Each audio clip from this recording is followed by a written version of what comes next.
Hello everyone, this is Fantasy Audiobook. Here you find original fan made audio stories. American Comics. My superpowers keep growing, I became unstoppable.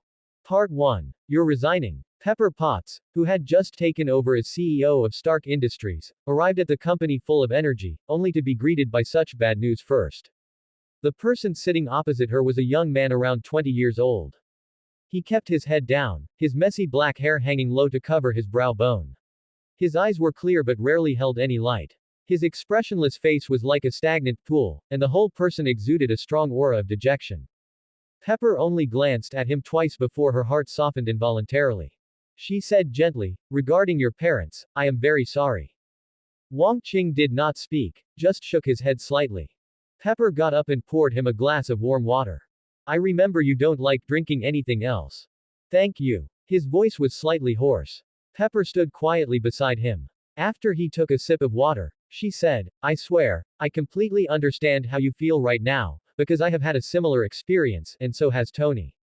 Wang Qing held the water cup with both hands, lowering his head in continued silence. It wasn't that he was impolite or deliberately aloof, rather, this was the only way that better fit his previous behavioral pattern. Who would have thought that the most eye-catching young scientist at Stark Industries in the past now had a completely different soul core? That intelligent, brilliant, and highly valued scientist and mechanic had just seen his parents off for the last time after they died in a car accident the day before yesterday, and then returned to the cemetery in the early hours of today, resolutely choosing to follow his parents. The current Wang Qing was very clear that Pepper was not lying. Her family was not described in the movie, but in the comics, her parents also passed away very early, and she was raised by her uncle, Adams. As for Tony Stark's parents, they died when he was 17, leading to a superhero civil war. By the way, Captain America 4 was based on a certain ridiculous thing. I know things like this always make it hard to accept, as if every second is agonizing, and the most painful part is that we cannot escape. As she said this, Pepper took a document out of her bag and placed it in front of him. "In fact, I have been very worried about you. At your age, facing something like this so suddenly will only make things harder internally. So, I have prepared 3 months of paid leave for you. If after 3 months you feel you still cannot return to work, your leave can be extended. I have that right now." Wang Qing gave a wry smile inwardly. Such terms were undeniably generous. However, Wang Qing had reasons he had to refuse. What was his predecessor? He graduated from Columbia University in New York at 14, and by 17, he already held dual doctorates in mechanical engineering and computer science. He was personally selected and invited to join Stark Industries by Obadiah Stane. When Obadiah failed to kill Tony Stark and instead spurred the birth of Iron Man, the top student, who had followed Obadiah for 2.5 years, naturally became his important assistant. That's right. Although the energy core of Stane's Ironmonger suit was manufactured by Stark, the airframe itself only borrowed some concepts from the tin can. Most of the design and manufacturing solutions actually came from top student. It was just the top student, who was always taciturn and more focused on himself, did not understand what his actions meant at the time. He was merely completing the tasks assigned by his superior, nothing more. Moreover, because of Obadiah's urging, top student was quite dissatisfied. If given a little more time, it was uncertain if he could catch up to the Iron Man suit, but at least it wouldn't have appeared in such a bulky, clumsy, and extremely energy-intensive state. After Obadiah was blown to smithereens, Pepper, who was responsible for the internal investigation, noticed the deviation in his abilities and personality. She kept him on and continued to entrust him with important tasks. Otherwise, even with his capabilities, he would have been fired, just like that group of former Stark Industries researchers who appeared in Spider-Man: Far From Home. This was why Wang Qing came to Pepper to submit his resignation in person. From the earliest military weapons research, to later various types of engineering machinery, energy machinery, medical machinery, and various automated control systems, and so on. Although Wang Qing inherited some of top students' memories, he had completely lost top students' way of thinking, nor did he possess his passion for mechanical engineering and computer science.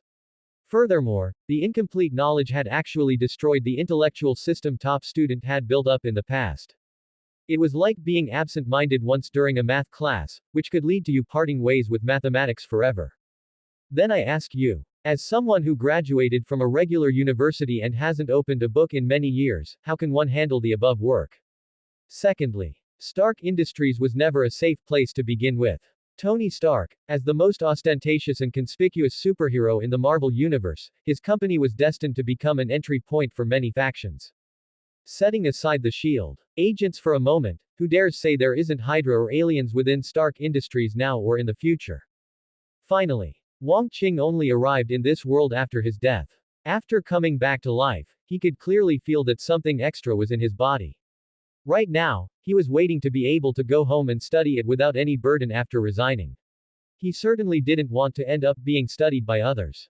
To take a step back, the previous Wong Qing was not a wage slave. To become one after being transmigrated, wasn't that? Returning to the present, Pepper waited silently, hoping to get a good reply. Wong Qing's eyes were calm yet firm, and his tone carried a hint of philosophical meaning. An accident is called an accident because it cannot be predicted or controlled.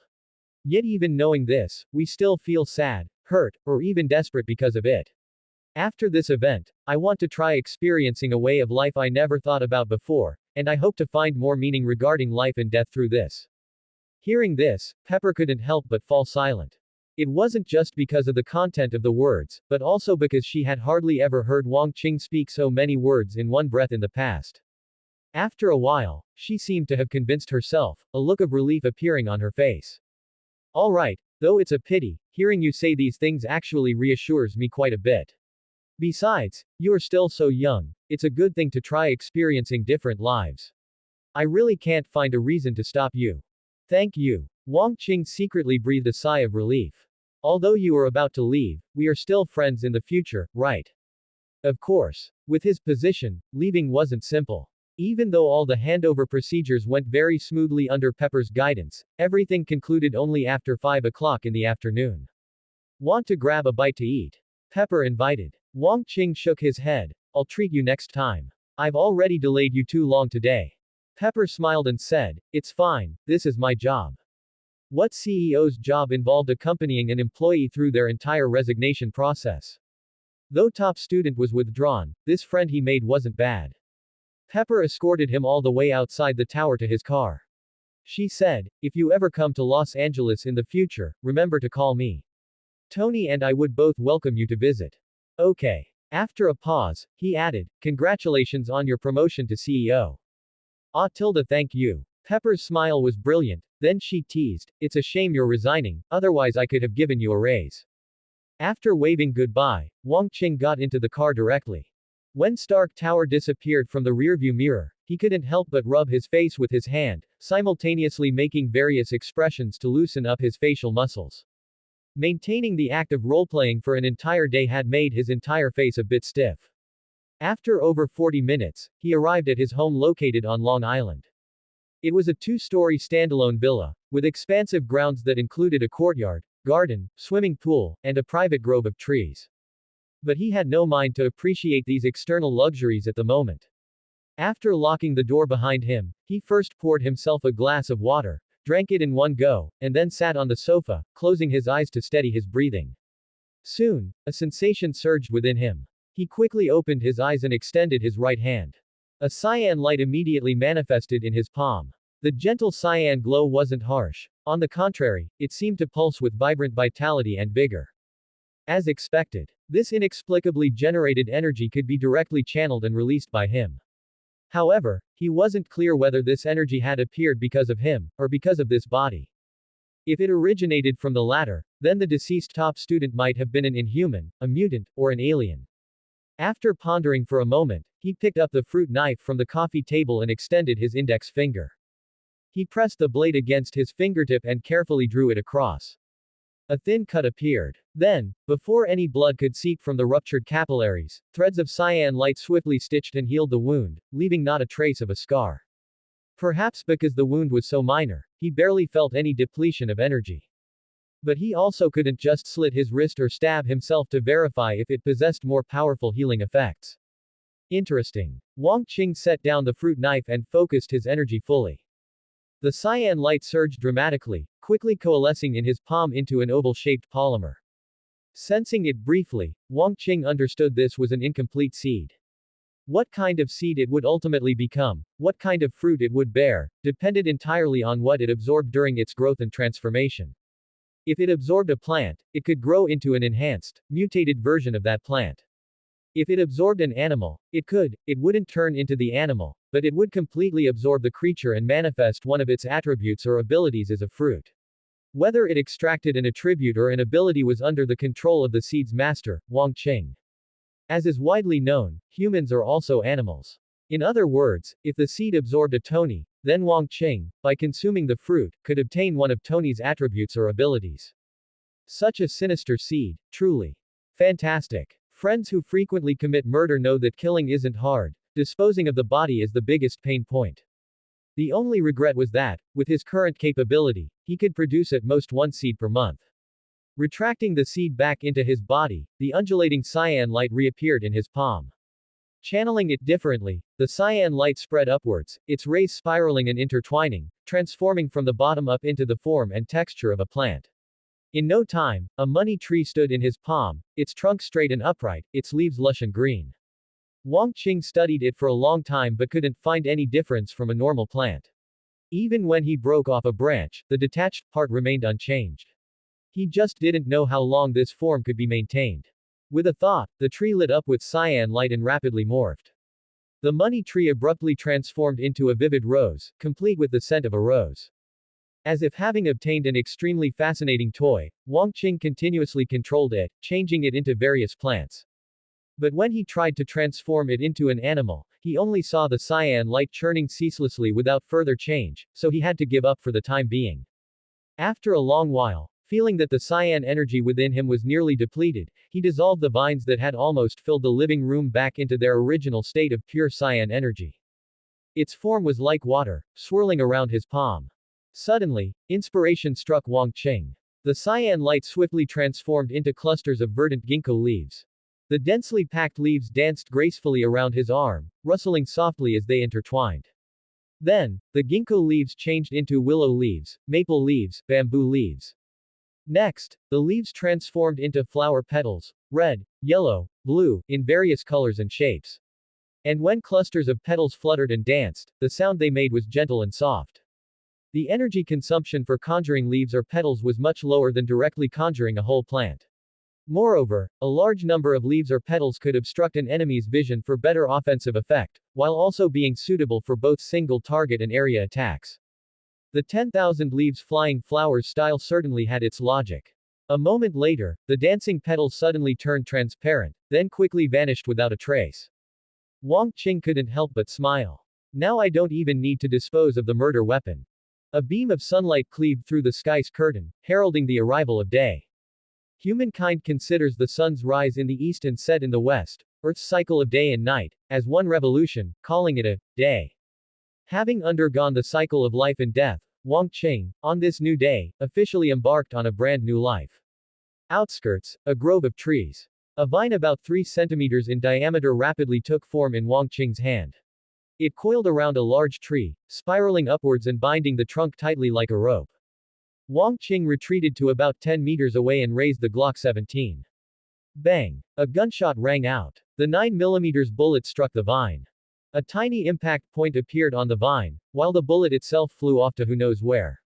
Seeing this, he continued pulling the trigger, emptying the magazine until the slide locked back. The vine remained completely unmoved, with only a cluster of dense marks on its surface. Next, Wang Qing set down the Glock 17, bent down, and pulled a Colt Python revolver from his backpack. 6-inch barrel, mirror polish, firing .357 Magnum revolver rounds. Aim, fire. The bullet failed to penetrate, only leaving a deeper impact mark. After firing all 6 rounds, the vine still held firm. Putting down the revolver, he took out another, happy gun, from his backpack. An Arkansas 15 automatic rifle, firing 5.56mm rounds. Again, one shot first. The bullet still couldn't penetrate the vine, though it dug in deeper.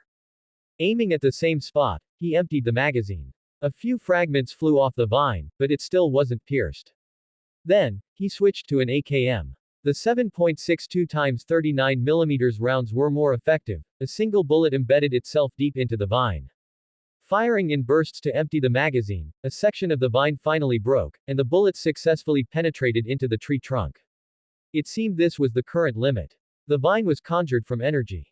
Changes in its external form didn't affect its essence, so the vine's defensive capability could be directly considered the defensive capability of the energy itself.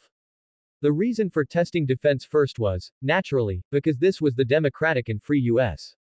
Even if you vowed to be a good person your whole life and never cause trouble, you couldn't guarantee you'd never face the truth in your lifetime. Wang Qing was generally satisfied with the experimental results. Firstly, he wasn't about to enter a battlefield filled with gunfire. In an urban environment, handguns were most common, followed by firearms firing 5.56 mm rounds. His energy provided excellent defense against bullets of that caliber. Secondly, he was firing from about 10 meters. In a real situation, that distance was plausible against a handgun, but he certainly wouldn't get that close to an enemy with an automatic rifle. Thirdly, not every shot was guaranteed to hit him. Finally, he wasn't just a defenseless target. Whoosh! The vines coiling the tree instantly dissipated, transforming into hundreds upon thousands of leaves. With a twist of his wrist and a flick of his fingers, the swirling leaves, with incredible agility, began to orbit the large tree. Each leaf, empowered by energy, was no less than a sharp blade. A dense swarm of flying leaves converging in one place was equivalent to a fierce, merciless shredder. Trunk, branches, green leaves, fruit, everything visible was rapidly shredded into countless tiny fragments that flew and scattered. Wang Qing thought for a moment and threw the AKM in his hand into the mix. Metal, plastic, and synthetic materials offered no resistance to the cutting leaves. The entire rifle was soon decomposed into pieces. In mere seconds, the tree completely vanished, leaving only a ground covered in wood dust. A hook of his finger, and the flying leaves surged back, reverting to pure energy upon contact with his body. However, after the tests on both offense and defense, the energy depletion was considerable. But compared to the effects, this consumption was clearly worthwhile. What had been shredded before him was just a tree. What if it were a person? If he truly needed to kill someone, actually, a single leaf would suffice. Human weaknesses were more apparent than a tree's. Turning, Wang Qing packed the remaining guns back into his bag and drove home. Upon arriving home, he returned the remaining 3 guns to their places, which were gun cases located in various parts of the villa.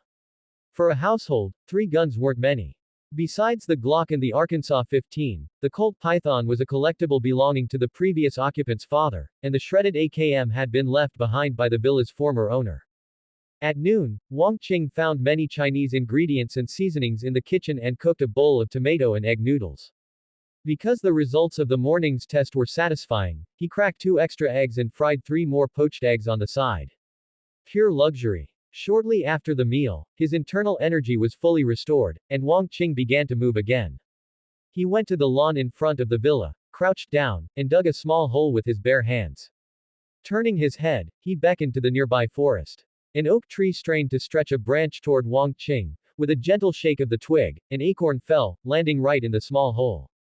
Wang Qing first filled it with soil, then channeled the green light into it. The soil he had just packed down soon began to bulge gently. In the blink of an eye, a tiny seedling broke through its restraints and sprouted. The seedling continued to grow, its stem gradually thickening and gaining good resilience to support the upward climbing canopy. Layers of tender green leaves pushed upward continuously as the plant grew taller and the stem thickened. After a while, its leaves finally took on the typical shape of oak leaves, the canopy formed, and the stem became a true trunk with longitudinal cracks appearing. Wang Qing did not stop, but continued to channel energy into it. Before long, just as he felt his energy was about to be exhausted, the acorn from moments ago had grown into an oak tree about 3 meters tall with a trunk diameter of about 5 centimeters. He withdrew his hand, stood up, and nodded with satisfaction. The growth cycle of an oak tree is very long, generally taking 20 to 40 years to mature.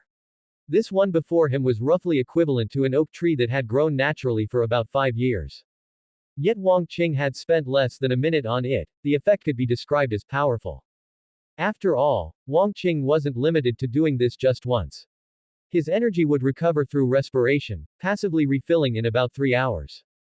Of course, he wouldn't risk exposure for the sake of a single oak tree. This was, after all, just a small experiment.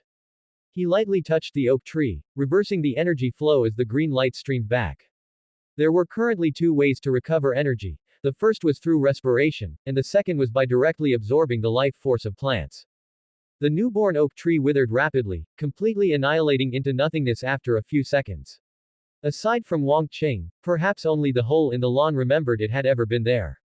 The energy returning to his body was less than 1%, the conversion rate was extremely low. But on second thought, it seemed reasonable. After all, this wasn't a conjured oak tree. The vast majority of the energy had been used by the oak seed to grow. Once grown, the oak had already converted the energy into another form of existence. The efficiency of plants converting solar energy into chemical energy through photosynthesis is roughly between 18.7% and 28%. And Wang Qing's energy was clearly more advanced and purer than the energy contained within plants, so the conversion rate was naturally lower. Perhaps Wang Qing's lack of strength was also a factor, but for now, the lower the conversion rate, the more it proved the high level of his energy hierarchy. Through this experiment, Wang Qing determined the maximum growth period for a single burst of growth at his current level, while becoming increasingly certain of the high correlation between his own energy and the wood attribute. The wood of the five elements is cyan green in color, symbolizing growth, hope, and vitality. If this were a world of cultivation, he felt he would likely be a wood attribute heavenly spiritual root. Unfortunately, this is freaking Marvel. These foreigners don't seem to understand what it means to cultivate one's life level. They seem to believe that many things are innate and predetermined. If they want to break through their shackles, they either rely on technology or mutation. Some are even more extreme. They directly take out a loan from someone and then refuse to pay it back. Wang Qing sighed and raised his index finger, a single seed floating lightly at the tip. He was thinking, who should I plant? The current timeline was set after the end of Iron Man 1 and at the beginning of Iron Man 2, which meant the curtain on superheroes had only just been pulled back. The current level of superheroes wasn't high, and most of the emerging villains were ordinary people. There weren't many choices available for the time being. Of course, he could also go out and find those hidden fellows himself, like the 10 Eternals. The problem was, he couldn't beat them. So, who were the people appearing next? Black Widow and Hawkeye. No need, they might not be able to beat a prepared Wang Qing right now. Tony. Intelligence is important, but sometimes it's not that important. The Hulk. Don't even think about it. Thor. Can't beat him, and Odin probably wouldn't be happy about it. Loki. Same as above. Captain America. He hasn't even been dug up yet. Ultron. Can the seed absorb inorganic lifeforms? Thanos. You go fight him, I'm certainly not going right now. In short, he couldn't beat the powerful ones, and there was absolutely no point in targeting superheroes or villains who were just ordinary people.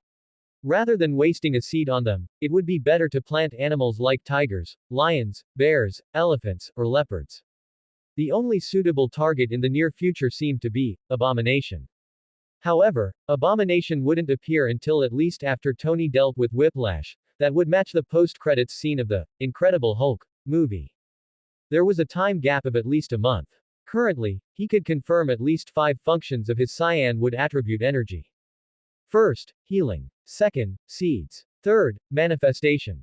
Fourth, accelerated growth. Fifth, plant control. Since attributes or abilities could be obtained through seeds, a single seed could be viewed as an attribute point or a skill point.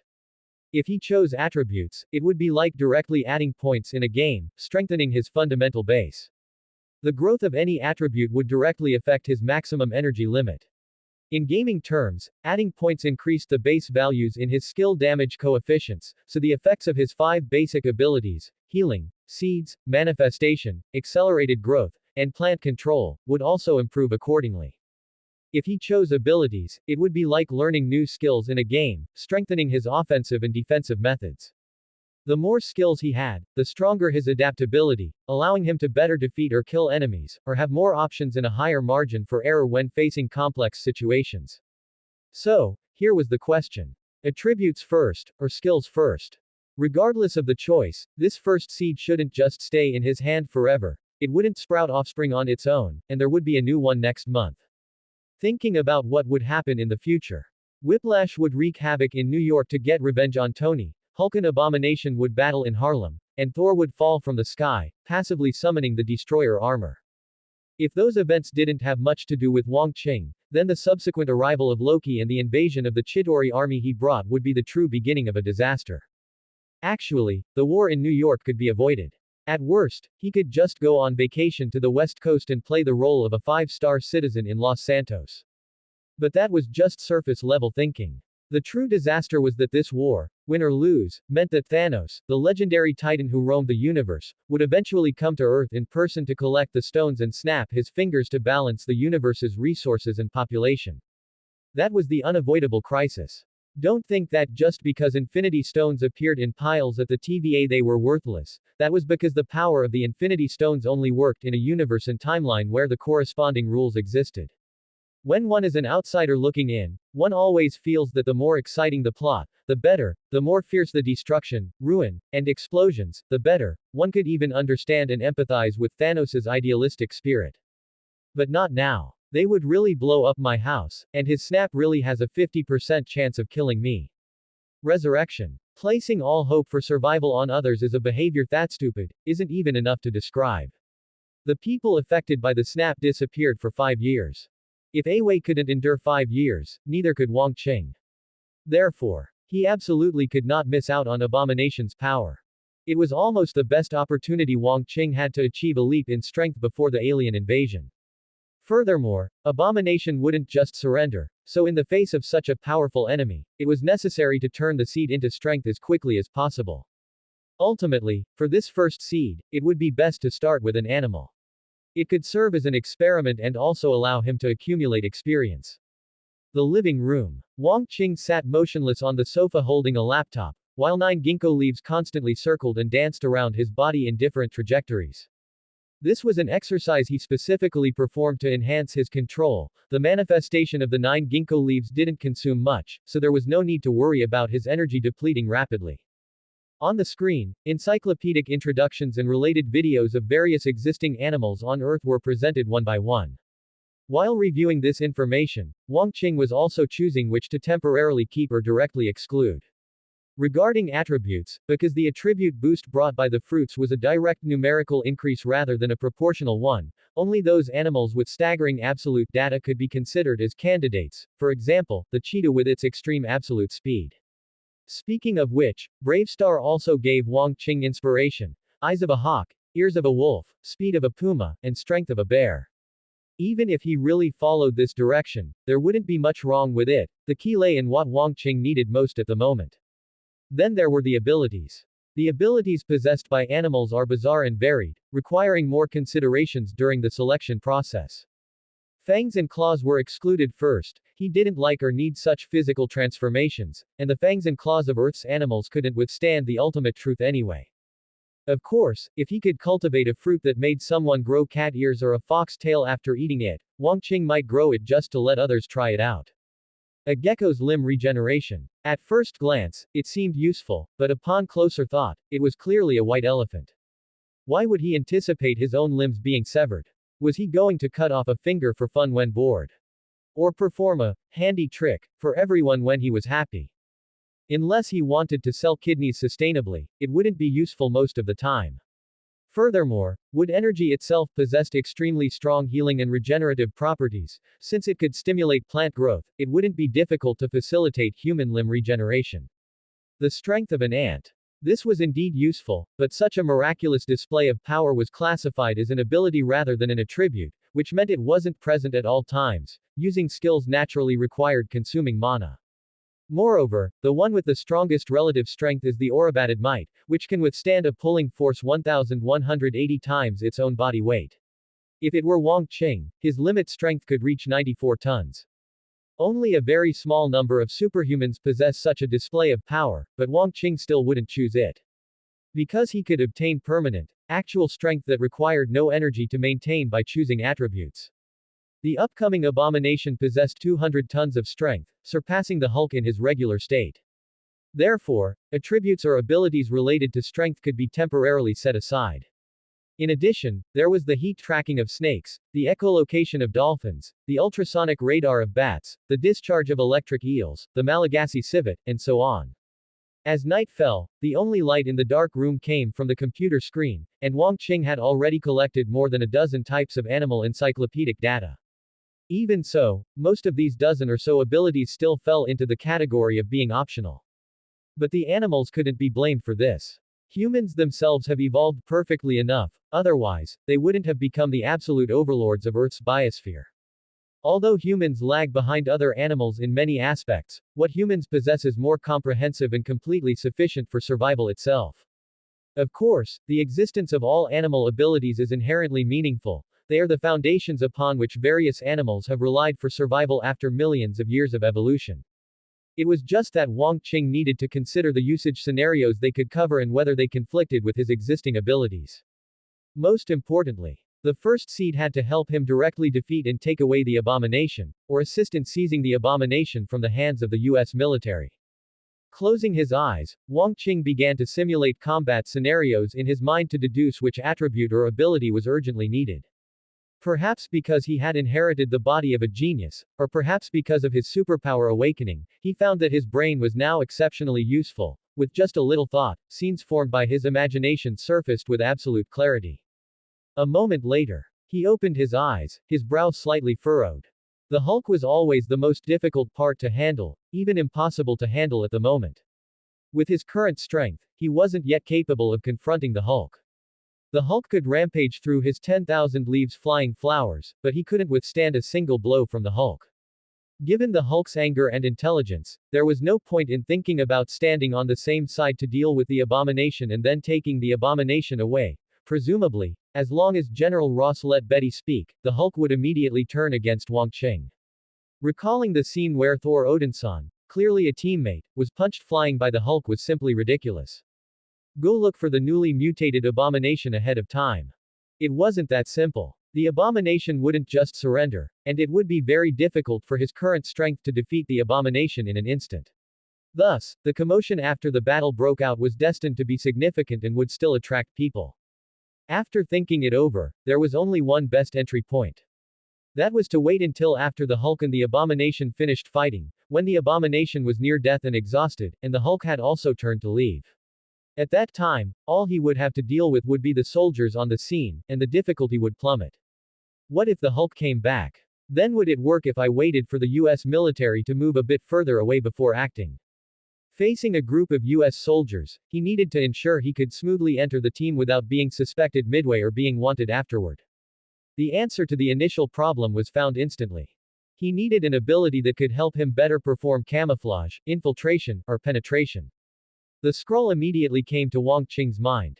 This group of knockoff aliens, who could freely change their physical appearance, copy memories, and even replicate the abilities of the person they were mimicking, were simply perfect subjects for planting.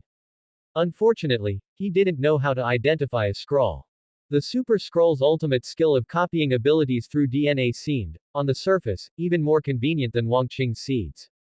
Turning back, he browsed through the list of over a dozen animals he had just collected. Finally, the mouse cursor paused on one of the biological names. Mimic octopus. The mimic octopus is a top camouflage expert in nature. This very soft-bodied animal can change its color and shape at will. Its body has tens of thousands of color sacs, and by relaxing or contracting these sacs, it takes less than a second to match itself with any background color or pattern. Due to the vast differences in biological structure, Wang Qing didn't expect to be able to shapeshift to look exactly like a target person, nor did he dare to hope for directly obtaining invisibility through the mimic octopus. He only needed to be able to change his facial features, and that would be enough. A moment later, he quickly found a local mimic octopus seller in New York on the internet and arranged a deal for tomorrow via phone communication. Friend, believe me, you need a large fish tank. Otherwise, it might die in a few days. The seller tried his best to persuade Wang Qing. Of course, he didn't care about the mimic octopus's life, but hoped to sell a large fish tank on such a bright morning. Wang Qing was unmoved and instead said with a smile, "Then I can taste what a mimic octopus tastes like." The seller was speechless and could only say, "Then you should at least prepare some food for it. You didn't really buy it as an ingredient, did you?" "That's possible." Finally, Wang Qing bought some fish and shrimp as well. After he left, the seller thought to himself, "Why do I feel like the way he bought the fish and shrimp looked more like he was picking out ingredients?" Of course they were ingredients. It wasn't like Wang Qing actually wanted to raise an octopus. Driving home, Wang Qing placed the mimic octopus on the coffee table and flipped his right hand to bring out the seed. Sorry, Squidward. Taking a light breath, he slowly brought the seed closer to the mimic octopus. The mimic octopus lying on the table crawled slowly with its 8 legs, completely unaware of what was about to happen. The energy state seed entered the mimic octopus's body very easily. The octopus's behavior didn't change, as if it felt nothing at all. At this moment, Wang Qing suddenly felt a faint consciousness coming from the seed. He had 2 choices: attributes or abilities. Without hesitation, he chose and locked onto the mimicry ability. Instantly, the light emitted by the seed inside the mimic octopus's body permeated the flesh. Branch-like roots spread from within the seed, quickly invading the entire octopus's body. Observing from the outside, the mimic octopus's body suddenly shook. Its 8 tentacles were suppressed just as they were lifted, and then it lost all reaction.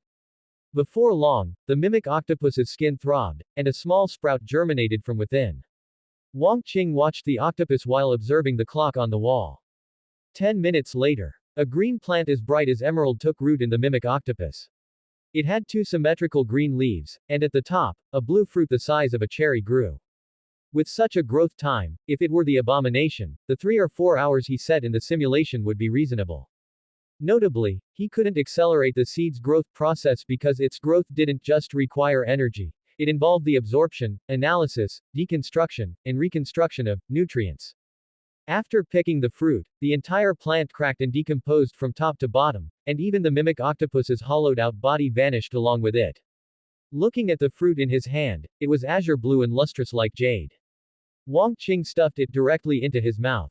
With one bite, juice splashed everywhere. Wang Qing couldn't help but raise his eyebrows. This fruit actually tastes like octopus. Very tender.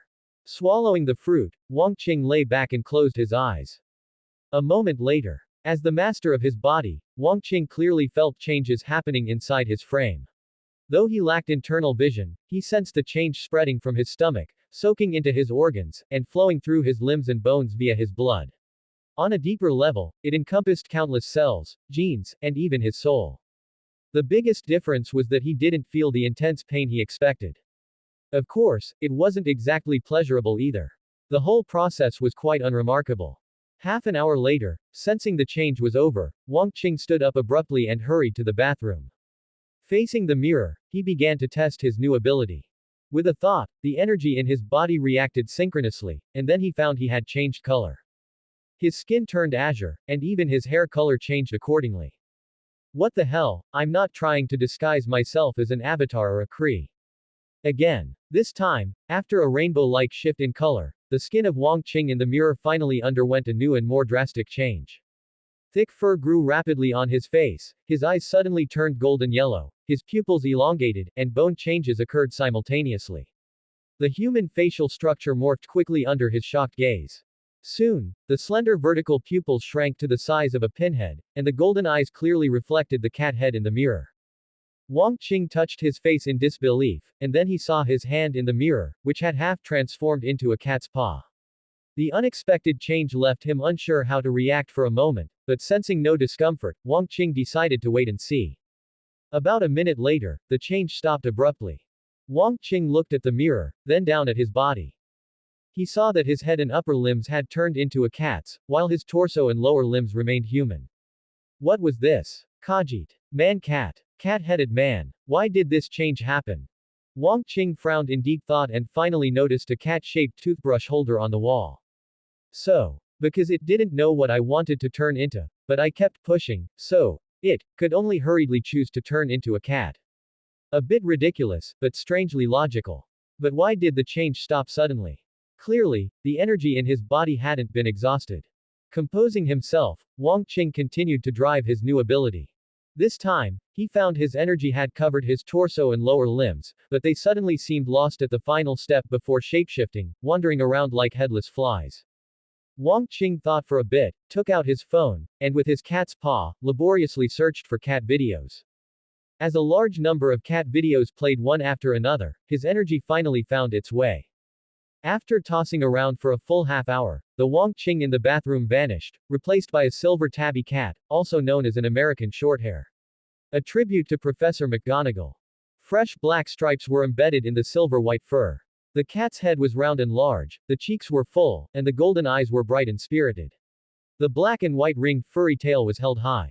Crouching low, he suddenly kicked off the ground, leapt high, and stood on the sink. His limbs stepped lightly in a catwalk as he turned in circles, observing himself in the mirror from different directions and angles. Wong Qing was full of wonder. Is this still mimicry? It's clearly druid shapeshifting. This shows that the abilities provided by the seed after maturing into fruit aren't just simple transfers. They also facilitate changes from a natural perspective to better integrate with Wong Qing. Furthermore, it's his energy that drives the ability, so the final effect will also be modified. After all, you can't expect a human to fold their body like a mollusk to disguise themselves as another creature.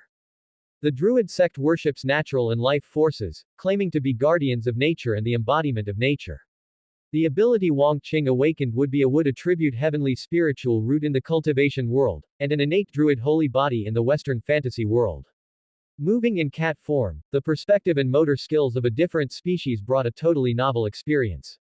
Moreover, with the energy boost, the reaction, speed, and dynamic vision of the cat form easily broke limits, making him run like a silver bolt of lightning without worrying about hitting the furniture.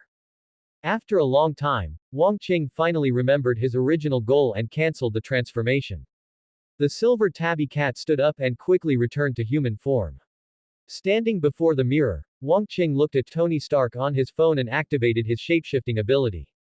Perhaps because they were both human, the change this time was very smooth and fast.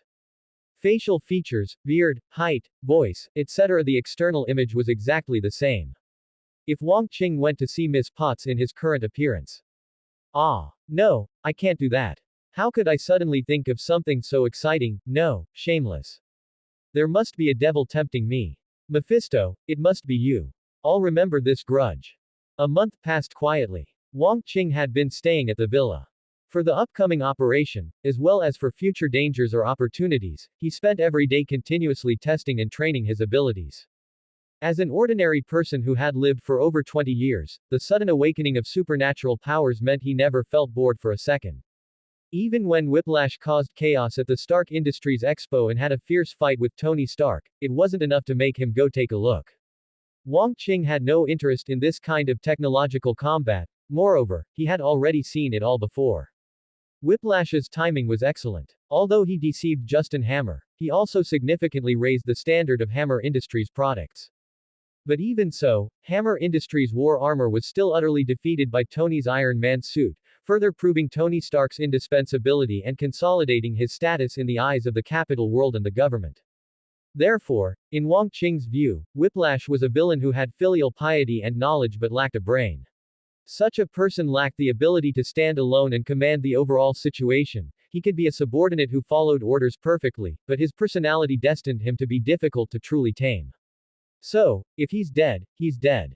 After a month of training, Wong Qing's mastery and development of his 5 basic abilities had made great strides. The only pity was that his new ability, shapeshifting, hadn't made another breakthrough. After many trials, he realized it was because his body was temporarily unable to withstand the pressure brought by a second cross-species transformation. This made him crave Abomination even more. An increase in strength would surely lead to a significant improvement in physical fitness. At that time, he could smoothly obtain a second or even third shapeshifting form. However, shapeshifting required a sufficient understanding of the target. The reason Wong Qing could successfully turn into a cat head at the beginning was also because cats are very common in human society, and he used to love stroking cat heads. So, he had recently been frequently looking at data and videos of the bald eagle. He indeed preferred the elegant posture and immortal-like flight of the red-crowned crane, as well as the gerfalcon, known as the god of all eagles. However, red-crowned cranes and gerfalcons are not naturally distributed in the United States. If a red-crowned crane flew through the streets of New York, many people would probably raise their phones immediately. The bald eagle was different. As everyone knows, the bald eagle is the national bird of the United States, and often even serves as a synonym for the U.S. Its image exists in the emblems of many government agencies, including S.H.I.E.L.D. Most importantly, this meant that if Wong Qing transformed into a bald eagle and flew into certain restricted areas, there was a high probability he wouldn't be maliciously driven away or even shot. Furthermore, the bald eagle's flight capability was enough for him. If he wanted a faster flight speed, he could just directly channel his energy at that time. Overall, Wang Qing had spent this month very comfortably. The only thing that annoyed him a bit was that S.H.I.E.L.D. had also begun to step onto the grand stage, and Nick Fury was already assembling the Avengers.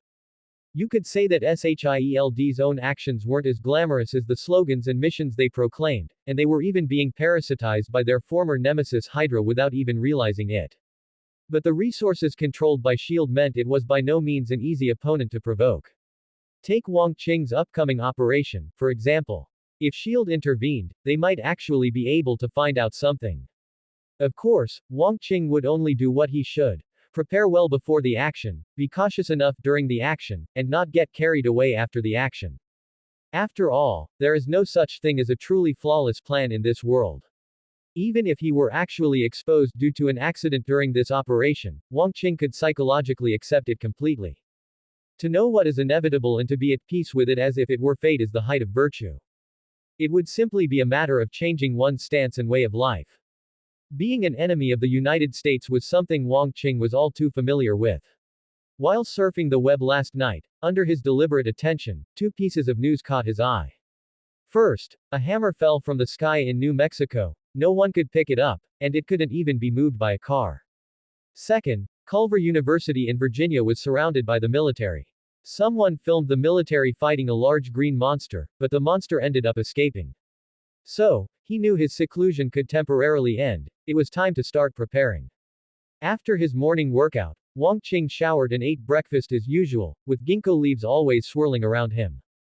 After breakfast, he went to the forest next to the villa, stepped on a branch that had just lowered itself to climb to a high place, sat on a tree chair, woven from branches, and opened a plant encyclopedia to read seriously.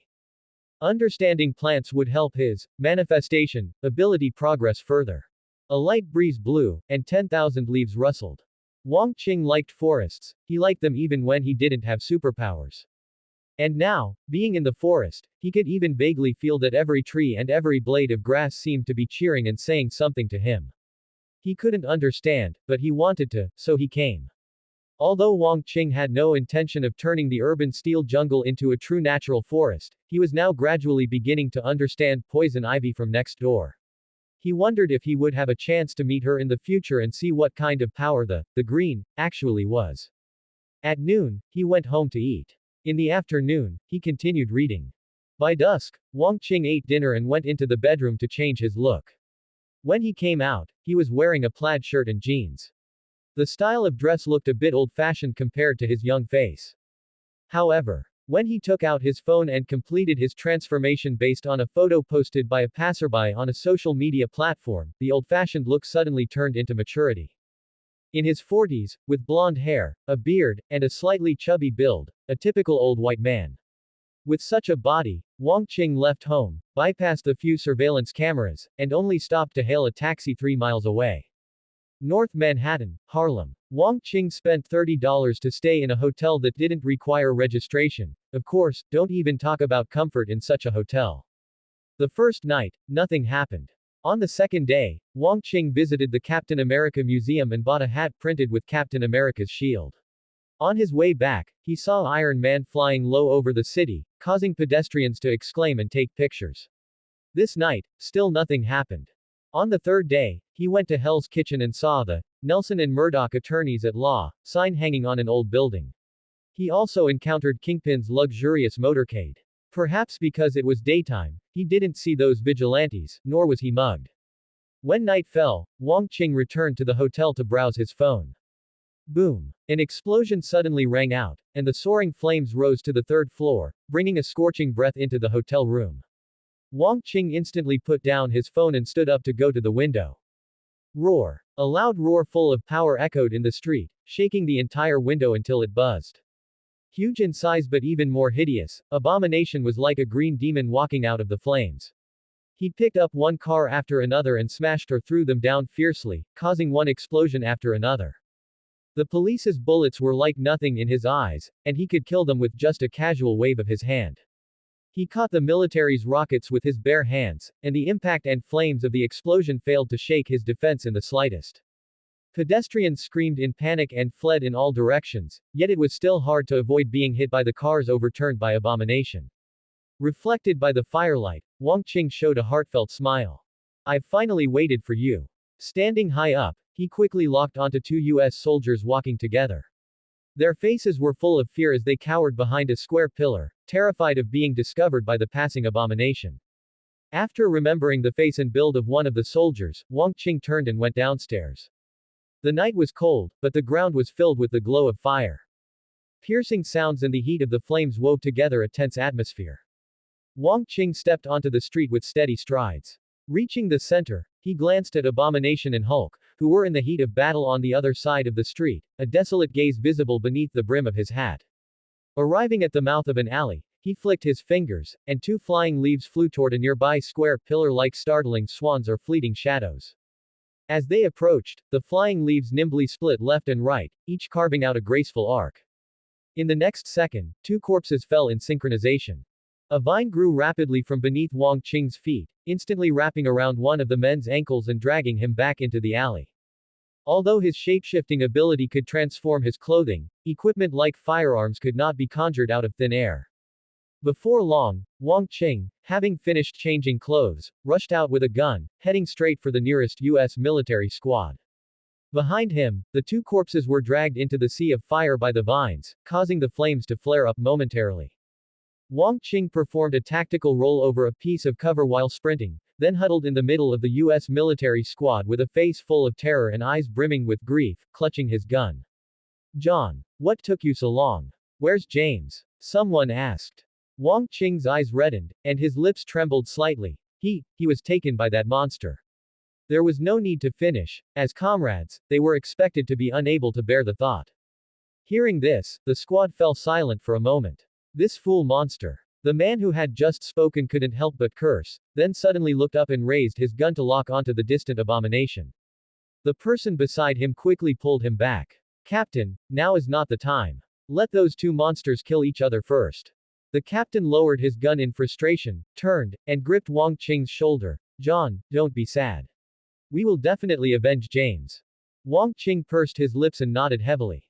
The group hid behind cover, watching Abomination and Hulk fight all the way from the street to the rooftops, causing massive destruction wherever they went. I feel like I'm back in the Middle East, someone couldn't help but swallow hard. Are you kidding? When we were in the Middle East, we never encountered monsters like this that bullets couldn't even kill. Meanwhile, Wang Qing watched the battle between Abomination and Hulk, feeling only a bit bored. Their strength, endurance, and resistance were all extremely high. In such a case, the key factor influencing victory should be technique, but as it happened, neither of them had much technique, so it was just a matter of who would give out first. Abomination's strength level exceeded that of a normal Hulk, so Abomination could be seen taking the upper hand at the start. However, Hulk had the trait of becoming stronger the angrier he got. As time passed, Abomination's chances of winning would only grow smaller and smaller. Suddenly, a new order came through the earpiece. Wallace, take your squad to the third floor of No. 224. The police found a suspect who might have created that monster. Take him into custody. Wallace copies. The captain stood up and gestured for the squad to head toward the target location. Being in the squad, Wang Qing thought of that inferior ugly freak with a head full of glowing green bubbles. Yes, Captain America 4 was a pile of trash. Arriving at the mission point, the squad met with the New York police. They didn't seem very willing to hand the suspect over to the military, but in the end, they couldn't win against the army. Wang Qing's attention was mostly on the big boss's head. At this moment, Samuel Stern appeared to be unconscious. There was a wound on his temple, and the part of his head above his eyebrows was greatly swollen, making him look like a deformed big-headed doll. Although it looked abnormal, it was still more pleasing to the eye than glowing green bubbles. On the other side, the captain quickly saw off the police. He turned to look around, his gaze finally landing on Wang Qing. John, I know you're hurting right now, because we are too. But we are soldiers, and this is a brutal war. Now, I need you to stay here and watch this big-headed guy. Tell me, can you do it? The captain shouted loudly, seemingly trying to stir John's fighting spirit. Wang Qing's heart was calm, but his face looked like a soldier who had been pumped with adrenaline. He responded loudly with a flushed face, reporting, Officer. I can. Very good. The captain smiled with relief and, after ordering Samuel to be tied up, led the squad back to the street. A squad of soldiers had just been crushed to death by a car thrown by Abomination. They had to hurry back to provide support, even if there wasn't actually much they could do. Surveying this laboratory converted from an old apartment and then looking down at Samuel, Wang Qing put down his gun, sat on a nearby swivel chair, and pulled out a cigarette from his pocket to light it. Halfway through the cigarette, Wang Qing finally made a decision. Superheroes usually have sidekicks. Although he knew he likely wouldn't be a superhero, he did indeed need someone to help handle some trivial matters. For now, at least the villa was missing someone to wash the dishes. You could say he didn't believe in science, but he truly did not trust dishwashers. If you insist on staying unconscious, you'll have to spend the rest of your life in prison. Hearing this, Samuel on the ground remained seemingly motionless, but after 10 seconds or so, he abruptly opened his eyes. One sitting and one lying down, one high and one low, they looked at each other. A moment passed. What are you laughing at? Samuel asked. Wang Qing took the cigarette out of his mouth, and thick smoke puffed out with his words. I'm wondering just how clever you are right now. Samuel was stunned for a moment, then struggled to sit up with difficulty. He leaned against the wall and looked Wang Qing over again, asking, what does it matter if I'm clever or not? If you aren't clever enough, I'll kill you. Samuel nodded. Not surprising. And if I am clever? Wang Qing flicked the ash and said calmly, then I'll still kill you. Samuel paused, then suddenly smiled. I won't be without a way out, otherwise you wouldn't have exposed me. Wang Qing put the cigarette back in his mouth and leaned against the back of the chair, watching him quietly. Samuel also fell silent. After a while, he suddenly understood something, and a look of realization appeared in his eyes. Not clever is no good, and being clever is no good. Cleverness or lack thereof unrelated to him didn't matter at all. What mattered was whether he could realize that what the man needed was one of his own. Respected Mr. John, may I ask, what is the difference between you and a prison? Hearing this, Wang Qing remained calm. I know what people like you value most, but I can tell you plainly that absolute freedom never exists, and you cannot have the freedom to do whatever you want. The words paused there, but Samuel was in no hurry, only waiting silently. A short while later, the slight curl of Wang Qing's lips showed his satisfaction with Samuel. He said, however, I can guarantee that most of the time, you will have the right to not do what you don't want to do. Samuel smiled along. That is enough. Mr. John, I must say, your words are filled with a flavor that interweaves reality and philosophy. It seems that although you are clever, the knowledge in your head isn't enough yet. Immanuel Kant, a German philosopher, is considered one of the most influential thinkers in the West after Socrates, Plato, and Aristotle. I will read his works. Samuel shook his large head.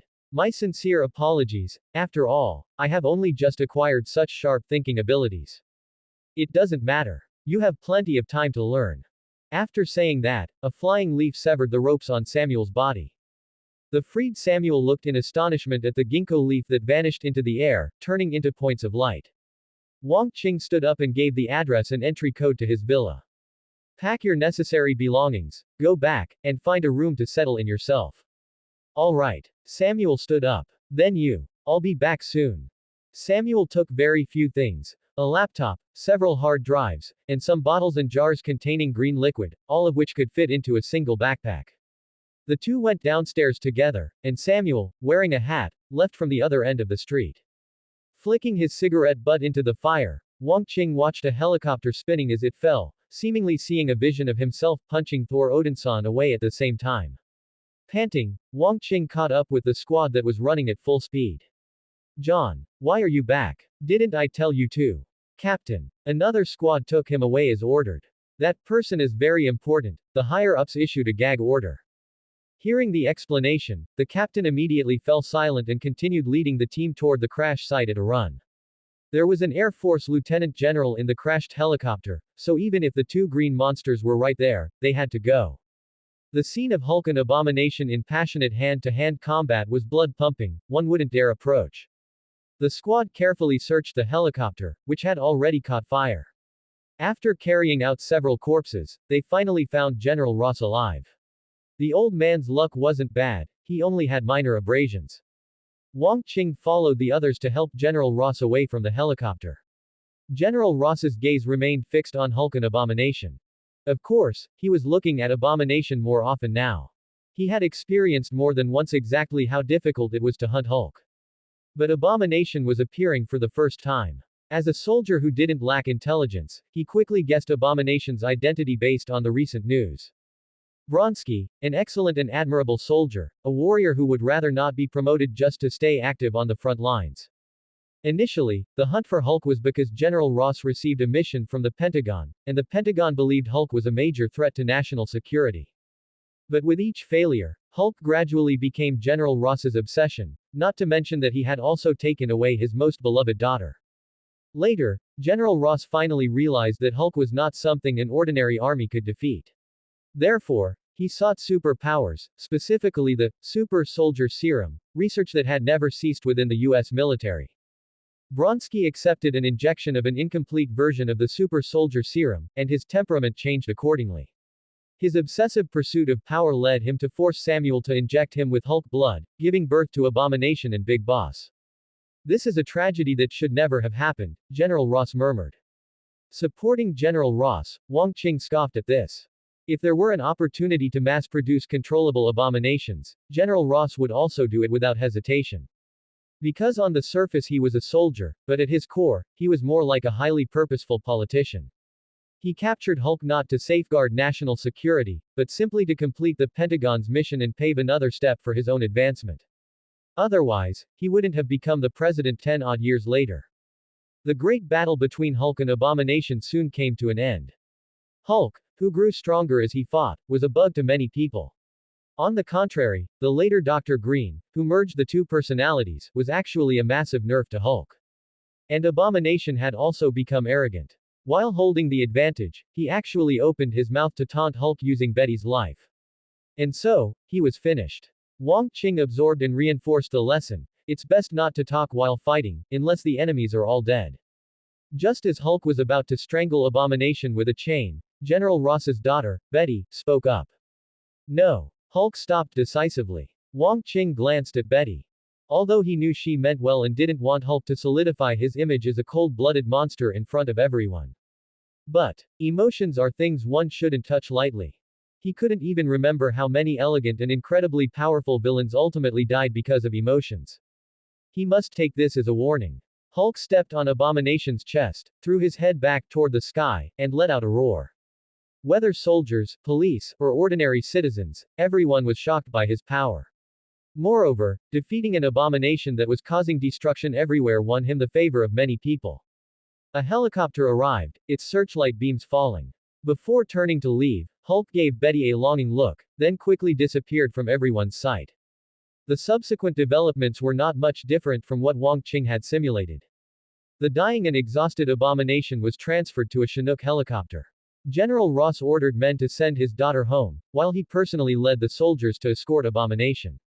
The group soon left the skies above New York City. Inside the cabin, two squads of soldiers kept their loaded guns pointed at Abomination at all times, even though Abomination was currently lying there with his eyes closed and very weak breathing. General Ross sat to the side, feeling a headache over what had happened tonight. Although catching the culprit was indeed a great achievement, Abomination was originally under his command, so he would inevitably be held accountable. Now he was thinking about how to deflect more of the blame away from himself. The sound of the helicopter's rotors made it hard for one's mind to find peace. Suddenly, General Ross's peripheral vision caught a hint of green light.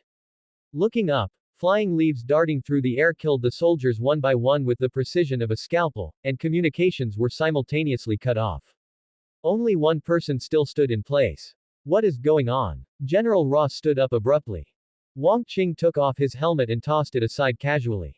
General Ross reacted quickly, reaching out to draw his gun. Wang Qing responded even faster, a leaf slicing his hand.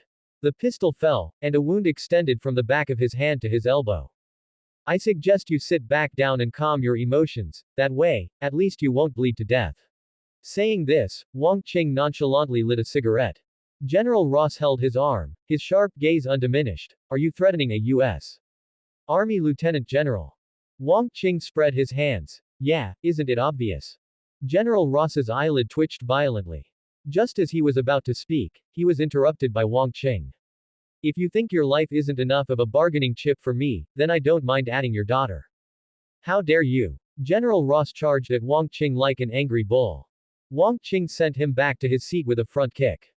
Sharp pain radiated from his broken ribs, and his stifled chest made it difficult to breathe for a moment, causing his cheeks to flush rapidly and the veins in his neck to bulge. Wang Qing shook his head slightly with the cigarette in his mouth. I only wanted to smoke a cigarette, I didn't want to smoke you. A short while later, seeing that General Ross had recovered, he asked, Are you calm now? General Ross rubbed his chest, adjusted his sitting posture, and said with a complex look in his eyes, What do you want? Wang Qing pointed at Abomination. Him. Of course, I think after this transaction, we can be considered to have successfully formed an alliance. I imagine there will be more opportunities for cooperation in the future, right? Undoubtedly, this was a bottomless pit. But General Ross had no choice. Never overestimate a politician's bottom line, it's worth less than a stripper's clothes. The negotiation process went very smoothly. In the blink of an eye, Wang Qing bandaged General Ross's wound and put a parachute pack on him. Mr. Lieutenant General, you know how to skydive, right? General Ross said with a dark expression, I skydive personally every year. Oh, then what are you still standing there for? General Ross took a deep breath and then leapt out of the cabin door. Wang Qing turned back to put on his own parachute pack. At this moment, Abomination, who had witnessed the entire process, suddenly spoke. You are also a super-powered individual. Wang Qing ignored him. What do you need me to do? Wang Qing continued adjusting his gear. If you can let me fight Hulk again in the future, then I can agree to work for you. Wang Qing's movements paused, and he slowly looked up. Looking at Abomination, he suddenly broke into a bright smile.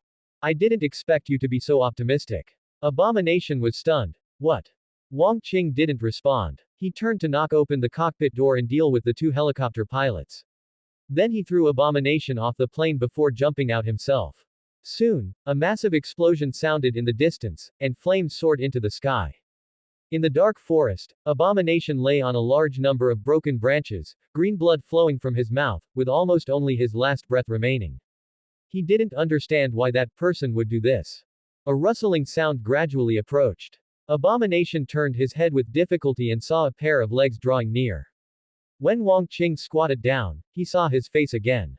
Abomination took a breath, confused and unwilling. Why?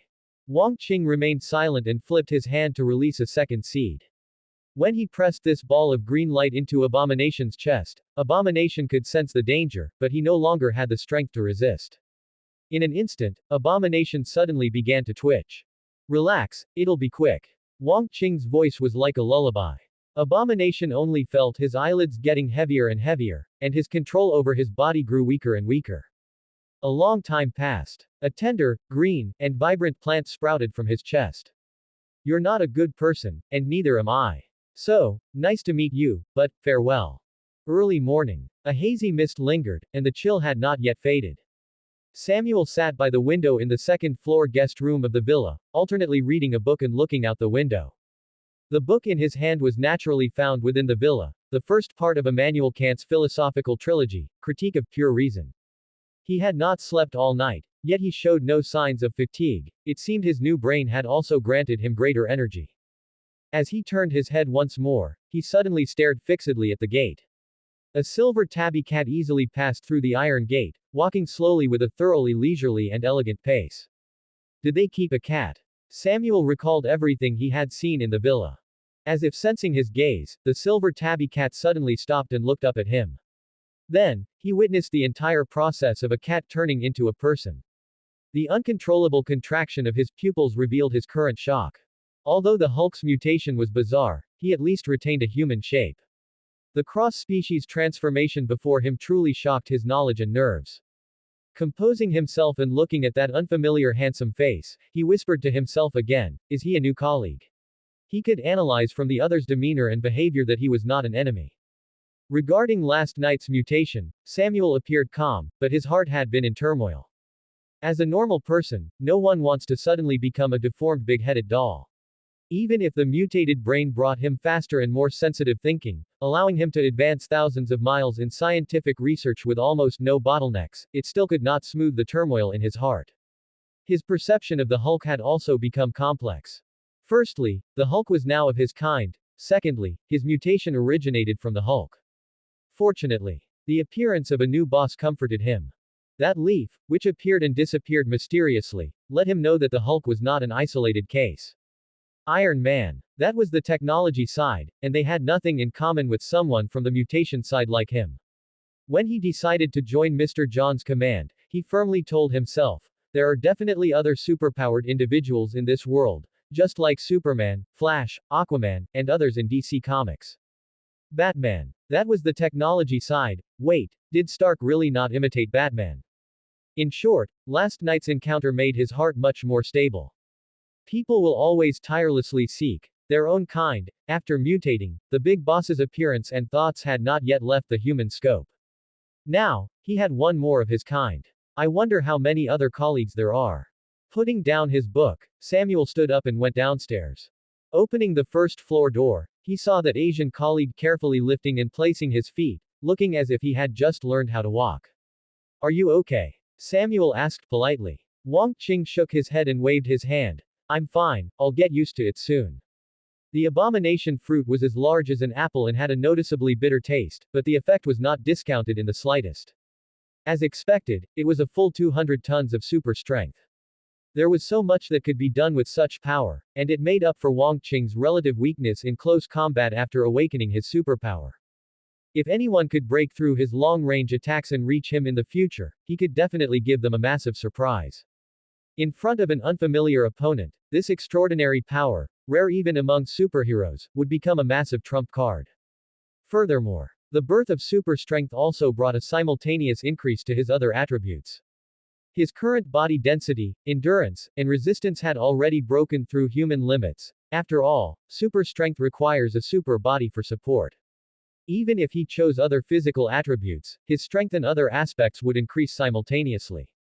The human body is inherently a single entity. A person who only trains their abs will see their other muscles grow along with the training, though the increase will vary. However, super strength did not significantly increase his reaction and control abilities, so to use 200 tons of power like an extension of his own arm, he still needed to train. Since shapeshifting into a cat naturally enhanced his reaction and control, he returned in the form of a silver tabby cat. With the familiarity gained along the way, he could now preliminarily control his strength to avoid accidentally damaging external objects. On the other hand, super strength drove the overall evolution of his body, which indeed prompted Wang Qing's energy limit to break through rapidly. A threefold energy increase was negligible compared to the super leap in the strength attribute, but it was already satisfying. Because it meant his 5 basic abilities also had a threefold increase. If he fought Abomination now, even without using super strength, the process would surely be much simpler than in the simulation. Abomination's weaknesses were too obvious: insane strength but not fast enough, with almost no means of counterattack or active defense against long-range strikes. More fatally, Abomination could not power up like the Hulk. Super-resistant skin is not omnipotent. Even the Hulk can have his defense broken and be wounded, so how much better could Abomination be? If General Ross were tracking Abomination, then Abomination would never have escaped successfully time and again. As long as the long-range output was precise and violent enough, he would not even have a chance to escape. This also sounded an alarm for Wang Qing. Although he could easily kill 99% of the people on Earth now, he was still far from reaching the level of being completely unfettered. Ordinary human armies still possessed many ways to kill him. And in front of modern machinery, 200 tons of strength was truly negligible. He could not even shatter a planet with one punch, so how could he dare to be arrogant? After a moment, Wang Qing relaxed and hopped a few times on his toes, looking no different from an ordinary person. Thus, he greeted Samuel with a sunny smile. Good morning, how did you sleep last night? I didn't sleep. Samuel was very blunt. He stepped forward and reached out to introduce himself. Hello, I am Samuel Stern, how should I address you? Wang Qing was slightly stunned, then slapped his head. Almost forgot. He shook Samuel's hand, his smile fading slightly. The person you saw last night was me. I am your new boss, I am Wang Qing. The table was full of delicacies, and the aroma wafted through the air. Wang Qing picked up his chopsticks and took a bite, praising, a super brain is indeed useful. Samuel poured him a glass of red wine and smiled. The mutation of the brain not only increased my intelligence 1,000-fold but also simultaneously enhanced my perception and control. It's no exaggeration to say I can now precisely control weight with an error margin of less than 0.1 micrograms with my hands. That impressive. Wang Qing was a bit envious. However, regarding the events he might encounter, even with a super brain, it would probably say, quickly use super strength. In a certain world, 200 tons of strength would be enough for him to dominate as he pleased, whether it was playing with rabbits or grass, even using the grass to tie up the rabbits. After the meal, Samuel washed the dishes, and Wang Qing booked flight tickets. It was inconvenient for Samuel to travel for now, not only because of his large head but also his identity. He was surely on the police and military wanted lists, so Wang Qing had to go alone. In the afternoon, Wang Qing casually packed a few clothes and daily necessities to set off. Although he didn't need to bring anything, a traveler should look like a traveler. Before leaving, Samuel suggested an idea. Boss, I want to buy some experimental equipment. Wang Qing blinked. How much money do you need? 10 million will do it, results guaranteed. I can establish a company on your behalf. We'll recover the costs and start turning a profit within a year at the latest. No problem, just use my card. Wang Qing did not have much interest in making money. At this stage, his money was enough, and the things he wanted could basically not be bought with money. If he couldn't get them, he'd have to snatch them, or steal them, there was no other way. However, since Samuel was idle, he might as well let him keep busy, lest he get frustrated and try to deal with him later, then he would have to tearfully plant Samuel. He headed straight to the airport, waiting for takeoff. Destination: New Mexico. New Mexico is located in the southwestern United States, bordering Mexico, and its typical desert climate, warm and dry, has shaped the landscape of red rock cliffs and deserts. Simply put, there is little water and few trees, and the land is barren. After leaving the city, Wang Qing felt even more that this place was no different from the Gobi map in Red Dead Redemption 2. Driving a second-hand pickup truck at high speed in such an environment, he dared not even roll down the window to smoke, fearing he would get a mouthful of dust. After half a day, Wang Qing finally entered the small town he had marked on the map in advance. This location was the closest to Thor's hammer. He got out of the car, endured the scorching sun, and first booked a hotel room. The price was not expensive, and the environment was not bad. After putting away his luggage, Wang Qing's clothes quickly changed. A floral shirt, blue shorts, slippers on his feet, and a Captain America hat he had bought earlier, with sunglasses clipped to his collar, he instantly looked like a dashing young tourist. Leaving the hotel, the first thing he did was go eat. The Mexican burrito tasted good, with very rich filling. It was a pity that since he was only 20, he couldn't drink alcohol and could only pair it with Coke. After eating his fill, he drove to the location where the hammer had fallen. Arriving nearby, he could see a large crowd gathered from afar. Someone unfamiliar might have thought this was some kind of tourist attraction. Some people had set up businesses here, selling food, drinks, and liquor, while others had specifically come to camp or take off their shirts to sunbathe. Of course, every person who came here would first try to lift that hammer, though no one had succeeded so far. Seeing the newcomer Wang Qing arrive, the crowd immediately turned to look at his pickup truck and cheered loudly. As soon as he parked, a redneck wearing a cowboy hat came up and knocked on the window. He rolled down the window and heard the other person ask impatiently, "Hey, kid, you must be here for that hammer too. Are you going to try lifting it with your hands first, or are you going to use your truck to pull it?" See. Foreigners also love a good spectacle. Wang Qing replied, "Try with my hands first, of course." The redneck burst out laughing and turned to the crowd, shouting loudly, "Folks, we have another warrior here ready to wield the hammer." The crowd roared with excitement. Although he didn't understand what they were so happy about, Wang Qing played along and smiled politely. As he got out of the car, the surrounding crowd made way for him. The redneck led him through the path into the small impact crater until he stood before Mjolnir. "Come on, kid. Don't be afraid. This hammer is clearly not an ordinary thing. It's like King Arthur's sword in the stone, perhaps only those who are worthy can lift it." The people around him also cheered him on. "That's right, maybe you are the one who meets its requirements." The truth was now coming to light, wasn't it? The enchantment Odin placed on Mjolnir was, "Whosoever holds this hammer, if he be worthy, shall possess the power of Thor." Its core was also very simple. Justice, kindness, and a pure heart. Wang Qing examined himself. Justice. Killing U.S. soldiers is unjust. He didn't think so. Kindness. Wang Qing firmly believed he was a kind person. He would feel affection and want to pet small cats and dogs, think about feeding or adopting stray ones, not hesitate to lend a hand if someone was in danger, feel pain when seeing others suffer, and feel the desire to bury them separately at the North and South Poles when seeing others happy, though he never actually did it. Although he had killed people, Thor had conquered the 9 realms, and Captain America had fought in wars, the number of people they killed was not small.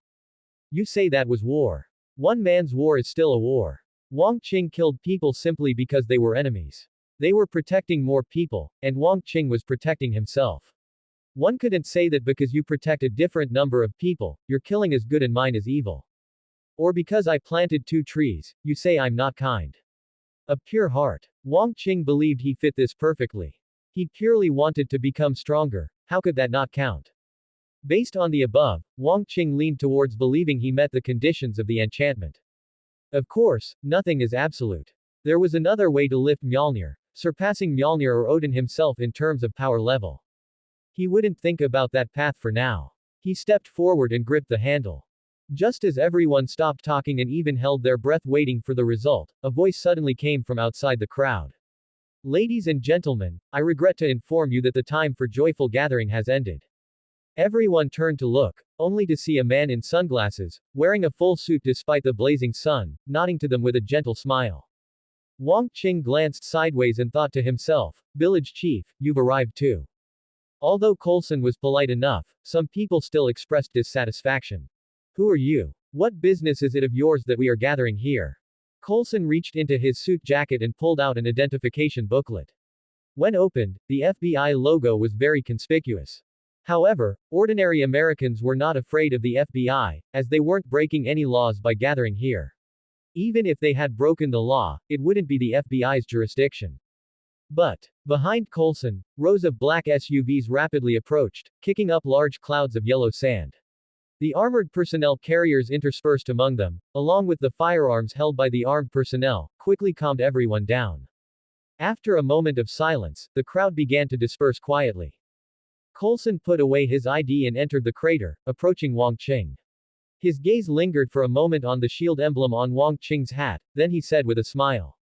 Handsome boy, have you tried it yet? Wang Qing shook his head. Coulson stepped back half a pace. I think we still have a little time. You can continue to try. Wang Qing wasn't in a hurry to act and asked back, have you tried it? Of course, but I couldn't lift it either. Luckily, I came quietly at night so no one saw me make a fool of myself. Very heavy. No, the feeling is very strange. It's like when you do a push-up, you don't think about pushing the earth away, because you can't feel the earth's weight at all. Wang Qing nodded, gripped the hammer again, and tried to exert force. The next second, Coulson abruptly took off his sunglasses. Wang Qing's arm veins bulged from the effort. Soon, he was using both hands, but even with his feet deeply planted in the sand and gravel, the hammer remained completely unmoved. Watching him strain, and hearing the muffled grunts from his nostrils, Coulson couldn't help but chuckle. A moment later, Wang Qing let go of the handle, sighed, and shook his head. Can't lift it. Heh, that's very normal. One old man even managed to pull the truck bed completely off the chassis, but that hammer didn't budge an inch. Wang Qing nodded, glanced at the staff who had already dispersed and were preparing to set up camp, and asked with a smile, since you government employees are here, do you already know what it is? Coulson smiled. Confidential. Saying that, he put his sunglasses back on and continued, you've tried it. You should leave now. This area will soon be cordoned off as a restricted zone, so there's no need to come back. All right. Wang Qing replied, waved goodbye to him, turned, got into his vehicle, and drove away. Through the rearview mirror, he could still see Coulson looking down, scrutinizing the hammer. Such an ordinary encounter would not be enough for an elite agent to take special notice of him. Of course, that was provided he gave up on lifting the hammer. Thinking back to just now, Wang Qing couldn't help but have a strange expression. Although he had bragged a little while justifying himself internally just now, who knew that he actually could lift that hammer? Wang Qing never became complacent or lost his head over the comprehensive enhancements to his power, physique, and energy attributes brought by the Abomination fruit. On the contrary, operating under the principle that only what can be perfectly controlled truly belongs to oneself, he continuously strengthened his mastery through rigorous training, just as he would conjure multiple ginkgo leaves when alone to practice remote manipulation and multitasking. When he grasped Mjolnir, preparing to lift it, his intuition suddenly sounded an alarm. As soon as he started exerting force, Wang Qing knew he could definitely lift it. Given that there was an outsider present, an extremely intelligent agent, he certainly would not let Coulson see the moment he lifted Mjolnir. Otherwise, given Shield's tendency to control everything above, below, and in between, he would definitely be placed under surveillance. How could he happily continue planting trees after that? Therefore, Wang Qing promptly restrained his strength. However, the hammer moved a fraction of an inch the instant he began, which was caught by the sharp-eyed Coulson. Fortunately, a subsequent performance of handling it as if it were weightless seemed to dispel his suspicion. Still, he couldn't afford to be careless because of this. Perhaps Coulson still remembered that fleeting glimpse. How could one trust an agent's control over their expression? He might already be investigating Wang Qing's identity and background. After driving for a while, Wang Qing called home. Samuel answered the phone and remained silent. Wang Qing spoke first. It's me. Pay close attention to your surroundings lately, and report anything you discover to me immediately. Understood. Has something happened? Just preparing for a rainy day. Got it. I will set up a new monitoring and early warning system as soon as possible. That works. Sir, there is one thing. Regarding the workshop in the villa, may I use the things inside? Wang Qing paused. He didn't know there was a workshop in the villa. But Samuel wouldn't bring this up without reason, so there was only one truth. That top student Wang Qing had not left him those memories. After a brief thought, Wang Qing nodded. You may, just don't break anything. Of course, sir, can rest assured. By the way, your mastery in mechanics is truly admirable. Wang Qing. Heh. Hanging up the phone, Wang Qing realized there must be something unusual in the home workshop, otherwise Samuel wouldn't have flattered him for no reason. Over the past month, Wang Qing had been focused entirely on himself and hadn't bothered exploring the villa.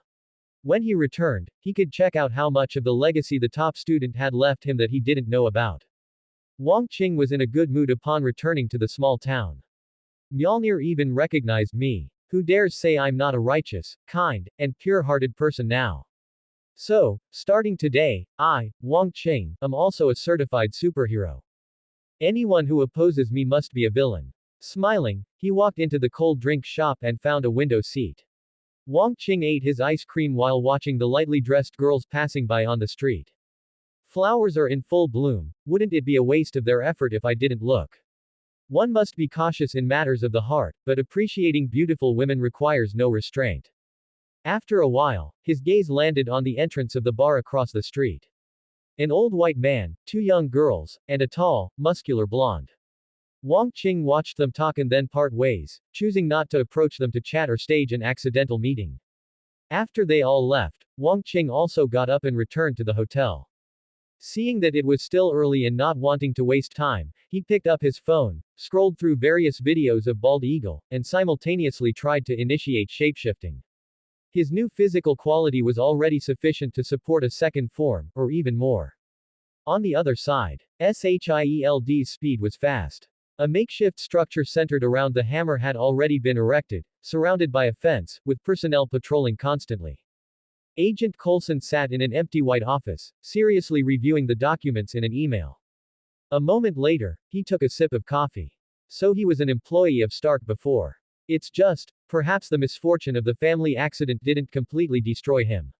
Is this the benefit of staying away from work? Coulson smiled and turned off the computer. Officer, we found the person who came to the scene. She is an astrophysicist who was conducting observation records here before the incident occurred. She is currently staying in the nearest small town. Coulson stood up. Her observation records and research materials should be very useful. Let's go meet her. At this point in time, not all humans knew about aliens. Even the director of S.H.I.E.L.D. hadn't seen an alien for a long time. This hammer, and everything it symbolized, greatly interested S.H.I.E.L.D. Hydra. Me too. The great sun moved west, and darkness covered the sky. A bird of prey with a dark brown body and white head and tail pierced the night sky. It didn't need to flap its wings constantly, the invisible airflow omnipresent in the world was the best source of propulsion. Although eagles do not have night vision, Wang Qing only needed to input a small amount of energy into his eyes to adapt to the nighttime environment. Looking down at the Earth from high altitude, the change in perspective brought about a unique emotion, and the feeling of freely soaring through the sky on his own power was even more distinct than using tools like airplanes or gliders. The term, Hawkeye, becoming the codename for a superhero was enough to prove its extraordinariness. At this moment, Wang Qing's eyes truly experienced this abnormal visual sensation. First, ultra-long distance vision. Objects 40 kilometers away were clearly visible. Second, ultra-high resolution and motion capture. A small field mouse lying among the rocks 3 kilometers away was incredibly distinct. Third, real-time controllable zoom. Distance, size, and angle could all be adjusted. Compared to these advantages, the somewhat weak-sounding screech could be ignored. At worst, he just wouldn't screech. Moreover, Wang Qing could choose partial shapeshifting, gaining this Hawkeye vision without changing his human form. Speaking of which, was Hawkeye also here? With a sudden beat of his wings, cyan light flowed. The wind-riding bald eagle accelerated sharply, streaking like a meteor, difficult to capture. Shortly after, a patch of white light appeared over the pitch-black ground. Wang Qing retracted his wings and his body dove rapidly like an arrow. Approaching the top of the structure, he spread his wings wide, completing the deceleration. His sharp talons gripped the steel pipe at the highest point. His body stood straight, his gaze sharp, his beak like a scimitar, his black-clothed, white-haired form exuding heroic valor. His head rotated direction as if frame skipping, locking onto a nearby camera. In the monitoring room, an agent also looked at the screen and smiled. Bald Eagle quickly lost interest in the camera and turned to look toward the camp's perimeter. Concealed by the night, the large blonde from the daytime had already bypassed the fence, knocked out 2 patrolling guards, and was heading toward the hammer at the center. Further away, the woman who had been with the blonde during the day was lying in the sand, observing the situation through binoculars. Furthermore, in Wang Qing's blind spot, a man wearing a green robe and a golden crown with 2 horns was also looking at him with an intrigued gaze. Rumble. Thunder shook, and lightning tore through the sky. The night wind carried damp air, a heavy rain was unavoidable. Thor had not yet realized that his banishment was actually a test. So when he found that he couldn't lift the hammer no matter what, he couldn't help but look up to the sky and let out a roar of unwillingness, accompanied by tears falling with the rain, making him utterly dejected. The bald eagle high above shook its feathers and turned to look at the man drawing his bow and arrow in a suspended basket beside him. Hawkeye Clint Barton, a superhero who grew up from an ordinary person without any superpowers, was skilled in swordsmanship and archery, as well as being a tactical planning expert and a proficient hacker. Since he had just gained Hawkeye vision, Wang Qing wondered if he could also develop a talent for archery. The show is over. Ground team, move in. A group of agents, under Coulson's command, apprehended Thor. At this moment, Thor was like a salted fish, completely lacking the will to resist. Clint Barton also put away his bow and arrow, preparing to leave. Swish. There was a sudden sound in the wind. He abruptly turned his head and saw the bald eagle that had been perched high above suddenly take flight, while in the place it had been, a man in strange attire appeared. Barton immediately drew his bowstring and reported, "Coulson, we have movement up high." Instantly, Coulson grabbed his walkie-talkie, "We have movement above." As he spoke, he also rushed out of the building to look up. Numerous agents followed closely behind, guns raised, looking up. Loki showed no sign of being wet, the falling rain lines automatically parted around him. Facing the many muzzles, he displayed a characteristic brilliant smile and lightly waved his hand. "Hi, Loki." Thor instantly regained his spirit. "Why are you here?" Loki's smile vanished instantly, and his voice was indifferent as he smoothed things over. "If I didn't come, how would I know you were being watched like a clown without realizing it?" After speaking, he looked up towards the bald eagle in the rain curtain. "A very exquisite shapeshifting technique, but still far from enough to deceive my eyes. Come out, sorcerer of Midgard." Everyone's gaze followed his words to the raptor battling the wind and rain. The magnificent wings interwoven with silver white and dark brown slightly retracted. After circling a few times, it lightly landed on the hanging point above the basket. The majestic overlord of the sky, under everyone's watch, abruptly yet tangibly transformed into a person in a way incomprehensible to humans. An elegant cyan robe fluttered in the wind, and a large shadow under the hood completely obscured the face. Resting lightly on a spot no bigger than a fist, the tall figure was agile yet stable, as if gravity had lost its effect on him. Graceful and ethereal. Witnessing such an incredible transformation firsthand, Clint immediately aimed his arrow at Wang Qing, while Coulson silently raised his cell phone, and the other agents also turned their guns. Loki. His voice was cool and clear, light as an autumn breeze. Loki's expression shifted slightly. You know me. Wang Qing nodded and said calmly, I heard you once transformed into a mare and mated with a stallion to give birth to Sleipnir, the eight-legged horse. Before Loki could speak after those words, Thor, whose arms were being restrained, shouted in shock. Loki. You fathered the king's mount. No wonder father never let me ride it, it's actually my nephew. Loki's head was covered in black lines, his face rapidly turning from ashen to flushed, and he couldn't help but let out an agitated, furious roar at Thor. Is your brain filled with useless muscle? How could I possibly do something so disgusting? Immediately, he turned to stare at Wang Qing, fire rising in his eyes. Insolent Midgard sorcerer, the slanderer shall pay the price. A green light quickly condensed into a sharp spike, whistling through the air toward Wang Qing's face. Wang Qing slightly raised his head, revealing a pair of golden-ringed black pupils. In the void before him, layers of flying leaves suddenly materialized, making rustling sounds as they gathered and revolved. The moment the spike entered the mass of leaves, it was shredded, appearing to onlookers as if it had been suddenly swallowed. Loki narrowed his eyes. His anger had not subsided, so naturally, he would not stop. He moved his feet, his body like an arrow released from a bow, he flung both hands, and two daggers materialized. Wang Qing's body did not move, but green leaves shot out from before him incessantly.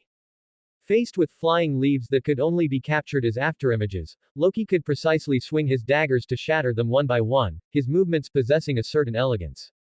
Heaven knew why a sorcerer like him loved close combat so much. In a flash, Loki closed the distance, crossing his twin daggers straight for Wang Qing's head. However, Wang Qing ignored the daggers that were within arm's reach. Instead, he turned and raised his arm high, and a vine whip suddenly materialized in his palm. The long whip snapped through the air like a green snake flicking its tongue, its heavy whip shadows dazzling the eyes. Whoosh tilde crack. The whip strike appeared to hit empty air, yet it knocked a figure down from above. At this moment, Loki, who was supposed to be beheading Wang Qing, suddenly vanished. The real Loki had smashed through the glass of the makeshift base and rolled down from the steel frame into the muddy rainwater. The vine whip returned to its energy form and flowed back into his body. Wang Qing looked down and said in a low voice. A very exquisite illusion magic, but still far from enough to deceive my eyes. He knew Loki would come, but he hadn't expected Loki to see through his shapeshifting so easily. The magic of Asgard was indeed not to be underestimated. In the end, he had been blinded by the movies and forgotten that Loki was actually a top-ranking sorcerer among the 9 realms. The key was that he didn't fight like a mage. Since his identity had been exposed, even if he had left directly just now, S.H.I.E.L.D. would still remember a bald eagle called a sorcerer. Might as well, he decided to stay and continue his preset objective, and carry out a little bit of revenge. There were losses, but they weren't a big deal. He still had his cat form, and he could continue developing other forms. As long as he kept S.H.I.E.L.D. from knowing he possessed multiple shapeshifting forms for the time being, he figured even one shapeshifting form would be incredible to S.H.I.E.L.D. If someone guessed he could turn into other things, he would accept it. Besides, he had been prepared long ago, otherwise, how could he have morphed into this elegant cyan outfit so smoothly? Loki, in the mud, flipped over and got up. A whip mark on his face was rapidly fading away. By the time he stood up straight, the wound had healed. Another flash of green light, and his entire body was clean as new, without a speck of dirt. It seemed dirt really wouldn't do. Loki looked up and grinned. Not bad magic, but you're celebrating too soon. Before his voice faded, the spot where Wang Qing was standing suddenly exploded. The sudden explosion and impact caused Wang Qing to lose his balance. Loki continuously waved his hands, sending out clusters of green energy. Just by their bright light, one could tell they were quite powerful. Boom, boom, boom. Wave after wave of explosions followed one another. The dazzling, strong light made everyone on the ground look green. But Barton suffered the most, as the explosion caused the basket he was perched in to fall directly. The current height was not enough for him to shoot an arrow with a tether line. He could only protect his vital areas and prepare for the impact. He knew clearly he wouldn't die, but injury was inevitable, so right now, he was already thinking about how to spend his vacation. At the critical moment, a rapidly growing vine suddenly wrapped around the basket, its other end tied high above, saving him from the danger of falling from a great height. Looking up, he saw Wang Qing standing on the edge of the basket, a wooden shield floating in the air before him, with deep scorch marks where the green light had not yet faded. Barton pursed his lips, the corners of his mouth turning down. I really thank you. Perhaps what Wang Qing said earlier had deeply hurt Loki, causing him to continue his aggressive assault, appearing much fiercer than during the Battle of New York. What a fragile Asgardian prince. But only defending and not attacking was not Wang Qing's style. So, while charging energy into the shield, he concentrated and began to materialize. Green leaves, red flowers, piece after piece, petal after petal, rapidly emerged, following the violently surging energy. Leaves and flowers danced in the air, flying high and proud. Rain and wind, thin and continuous, strong and unceasing. Layer upon layer of leaves and flowers tightly connected to form natural, dense scales, rotating around Wang Qing in a posture resembling a coiled dragon or python. Seeing this, Loki was not idle either. A faint green light emanated from his body, the fluctuation of magical energy causing light and shadow to sway violently. Gradually, in the distorted vision, the phantom of a massive poisonous snake, huge like a prehistoric giant python, suddenly appeared. Countless flower petals and leaves converged and tumbled, emitting a fine, crisp rustling sound. Accompanying this was the constant hissing from the giant green python. Thunder roared, and lightning occasionally split the night sky, briefly illuminating the figures of the two men. Although Loki was already over 1,000 years old, he was the first to lose his patience, or rather, he couldn't wait to teach Wang Qing a harsh lesson. Thus, the giant body of the green python was seen swiftly slithering across the ground. Its originally illusory and transparent body quickly solidified. Wherever it passed, deep, winding tracks were ground into the earth, and the hastily constructed research labs nearby collapsed one after another during the collisions. The snake's mouth gaped wide, its two giant fangs far larger than an adult man's. Its vertical snake eyes erupted with a power that could shock the soul. Telepathy was a relatively inconspicuous ability of Loki's. After all, he often didn't even need to use basic magic skills like energy projection. The mental shock attack was formless, intangible, and without warning, yet it was terrifyingly effective. Wang Qing suffered a direct mental blow without any preparation, and the dragon python formed by the swirling flower petals and leaves almost disintegrated. Fortunately, the wood energy also had a healing effect on consciousness-level mental damage. A significant amount of energy autonomously flowed into treatment and was rapidly consumed. Wang Qing immediately stabilized his mind and slowly pushed his right hand forward. In an instant, a lifelike flood dragon suddenly darted out, and its loud, resonant roar instantly shook the heavens. The green python on the ground was unwilling to be outdone. It swayed its body, rose into the wind, and hissed loudly towards the flood dragon. In the blink of an eye, the two giant beasts collided. Boom! The sound of the violent impact was even louder than the thunder in the sky. The green python's head snapped back, one of its venomous fangs broke, and some of the dissipated magic energy in its body exploded into clusters of faint green light spots. The flood dragon was not entirely victorious either. The flowers and leaves that constituted its body also inevitably disintegrated during the impact. Although it was an evenly matched battle, the flower petals and leaves scattering in the air, illuminated by the pervasive, mist-like green light, surprisingly displayed magnificent nature and vitality. But the parties involved did not think so. Wang Qing avoided the green color that seemed like nature because that stuff was poisonous. Loki avoided the beautiful petals and leaves because that stuff was sharp. The scattering petals and leaves were actually strangling the poisonous mist, and the radiating green light was actually corroding energy. Wang Qing slightly rotated his wrist, and the flood dragon regrouped, accelerating rapidly to entangle the green python. The scales that appeared to be for defense on its body were essentially sharp blades. Once entangled, the green python had no escape from being cut. The green python's counterattack was equally swift. Every part of its body released green mist while simultaneously coiling in the opposite direction, trying to strangle the petals and leaves into collapse. The deeper the two giant beasts became entangled, the more their respective sizes decreased synchronously over time. The power struggle was merely the superficial manifestation of the illusionary mimicry technique. Fundamentally, it was the mutual attack, defense, and attrition of the two entities' energies. Loki monitored his green python while not forgetting to keep Wang Qing locked in his sights. Wang Qing had not anticipated and prepared for Loki's various methods beforehand, whereas Loki had no knowledge of Wang Qing.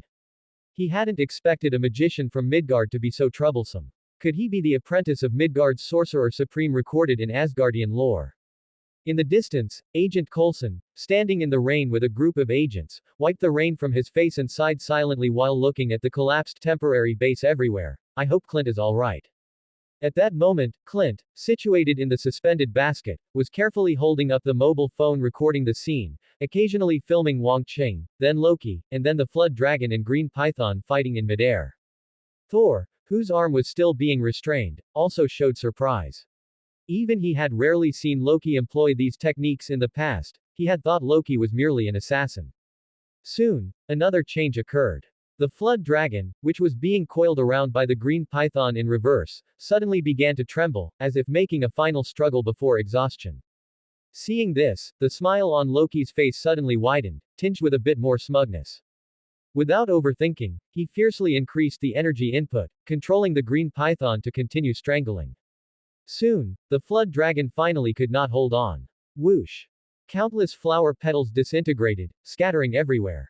Loki cast a gaze across the distance, his eyes full of mockery. With a wave of his arm, the Green Python immediately charged straight toward Wong Qing, enveloped in a dense, corrosive poisonous mist. Clint in the suspended basket had already put away his phone, preparing to jump out directly. But, Wong Qing suddenly waved his hand, releasing all his energy without reservation. 10,000 flying leaves instantly transformed, surging and dancing together with the remaining scattered petals and leaves, swirling around, filling the heaven and earth. At this moment, it truly lived up to the name 10,000 leaves flying flowers. The Green Python showed no fear, still flying forward, opening its mouth as if to swallow Wong Qing whole. The distance rapidly closed. At one point, Wong Qing suddenly clenched his fist. Instantly, 10,000 flower petals shot through the air with a sharp screech, gathering around the Green Python as the center and tightly adhering to it. The entire Green Python was instantly wrapped and covered by layers upon layers of flower petals, revealing nothing. At this point, the Green Python, which seemed to have arrived right in front of Wong Qing, suddenly lost its forward momentum. It even defied Loki's control and retreated backward according to Wong Qing's will. Buzz tilde. A deep, powerful rumble, as if a giant machine had been activated. This was immediately followed by a sharp, resonant metallic clang. Thousands of flower petals acted like sharp blades, launching a cruel internal spiral of strangulation against the giant python at the core of the encirclement. The violent internal conflict caused intense external vibration. Light and shadow flickered, and rainwater splashed apart. Tony Stark created an Iron Man suit, Mark 42, codenamed the Prodigal Son, which possessed remote control and automatic assembly functions. This suit could be worn by himself or used to restrain and injure enemies. The countless flower petals he transformed into were individual components that could gather or disperse. They could gather for a hard strike or disperse to surround at any time. The initial method of using flying leaves to strangle large trees was the same application and concept. The reason he didn't use this method from the beginning was to fight Loki for a little longer and accumulate as much practical combat experience at the super ability confrontation level as possible. Impossible. Loki roared, manipulating the Green Python to constantly shake its head and tail in the air, twisting and rubbing in an attempt to break free, but the flower petals adhered tightly as if rooted. It couldn't be shaken off. It couldn't be dropped. Wong Qing, who had instantly reversed the situation, was not complacent. Instead, he kept his Hawkeye vision firmly locked on Loki while simultaneously maximizing his perception of his surroundings. Soon after, the sharp ringing in the air abruptly ceased. The mutual grinding and cancellation of the confrontation caused a large number of flower petals to vanish into smoke, leaving only 1,000 or so remaining flying petals and leaves to rustle down. The ferocious Green Python completely disappeared during the strangulation, leaving only a fine, light green mist. After a long silence, Loki suddenly spoke. You won. His tone was not calm, his face carried a faint sense of annoyance, and his eyes held a trace of unwillingness. Wong Qing remained silent, simply looking at him quietly. Loki looked back, spread his hands helplessly. We have no real hatred between us. Since you know me, I suppose there's no need for us to continue fighting. Can I leave now? Facing the question, Wong Qing was silent for a few seconds, then nodded slightly. You can. Loki immediately let out a long sigh of relief. A smile reappeared on his face. He bowed slightly to Wong Qing, then turned and walked a few steps before vanishing. In the lingering rain, Wang Qing suddenly smiled silently. The vines entangled with the hanging basket grew and drooped. Wang Qing grabbed a vine with one hand and slid to the ground, landing right beside Mjolnir. Clint Barton in the hanging basket put away his phone and followed, sliding down. After a moment of quick thought, he asked, "Sir, may I ask where you're from?" Hearing this, Wang Qing turned to face him and extended his hand. Clint's eye twitched as he feigned ignorance. "What? Wang Qing, you seemed quite happy filming just now." Clint sighed inwardly and silently handed over his phone. First, he knew full well he was no match for the other. Second, the footage he had just captured was based on what he had personally witnessed. He could always sketch and write about it later for archival purposes. Without a clear understanding of whether the other party was friend or foe, there was no need to antagonize them prematurely. Just as he was about to say something more to foster understanding, his eyes suddenly widened. His constricted pupils reflected an exaggerated, triumphant grin behind Wang Qing. Two sharp daggers stabbed precisely and swiftly toward Wang Qing's lower back, right where his kidneys would be. Just as the blade tips were about to pierce fabric and skin, Wang Qing spun around violently. Smack! He caught Loki's wrist. Strength far surpassing that of a frost giant made it impossible for the daggers to advance another inch. Watch! Clint's warning came too late. Out.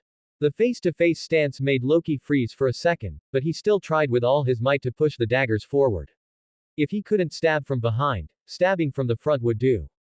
But he soon felt an immense, utterly irresistible force, freezing his smile in place. "Princess Loki, you're so mischievous." Wang Qing's tone held laughter, but his form of address caused the anger that had just receded in Loki's eyes to surge back. Ever since Loki said Wang Qing had won, Wang Qing knew Loki was definitely up to something. Would Loki ever admit defeat? Impossible. Even when Thanos choked him to death, he never surrendered or begged for mercy. If you truly defeated him, he'd simply turn and run without a word. Even if you caught him, he'd only be figuring out how to escape next. If he actually admitted defeat, it could only mean one thing: he was feigning weakness to deceive the enemy, plotting a counterattack. Loki's signature move isn't mind magic, nor is it some poisonous green serpent, it's the unpredictable kidney stab. Throughout the MCU, Loki's backstabbing incidents number over 50. Wang Qing is willing to dub him Marvel's greatest kidney remover. Why is his kidney stabbing success rate so high? First, skills. The combination of illusion clones plus teleportation plus invisibility makes it impossible to distinguish real from fake. You think it's fake, and it is fake, but Loki can instantly make the fake become real at any moment. Unless you directly locate his true body, which requires not only visual support from extraordinary energy but also exceptional insight and perception. Second, psychology. Loki is an extremely scheming individual. The titles God of Mischief and God of Tricks are not empty words. His smiles, anger, words, silence, failures, successes, all could be part of the plan. Everything you see might only be what he wants you to see.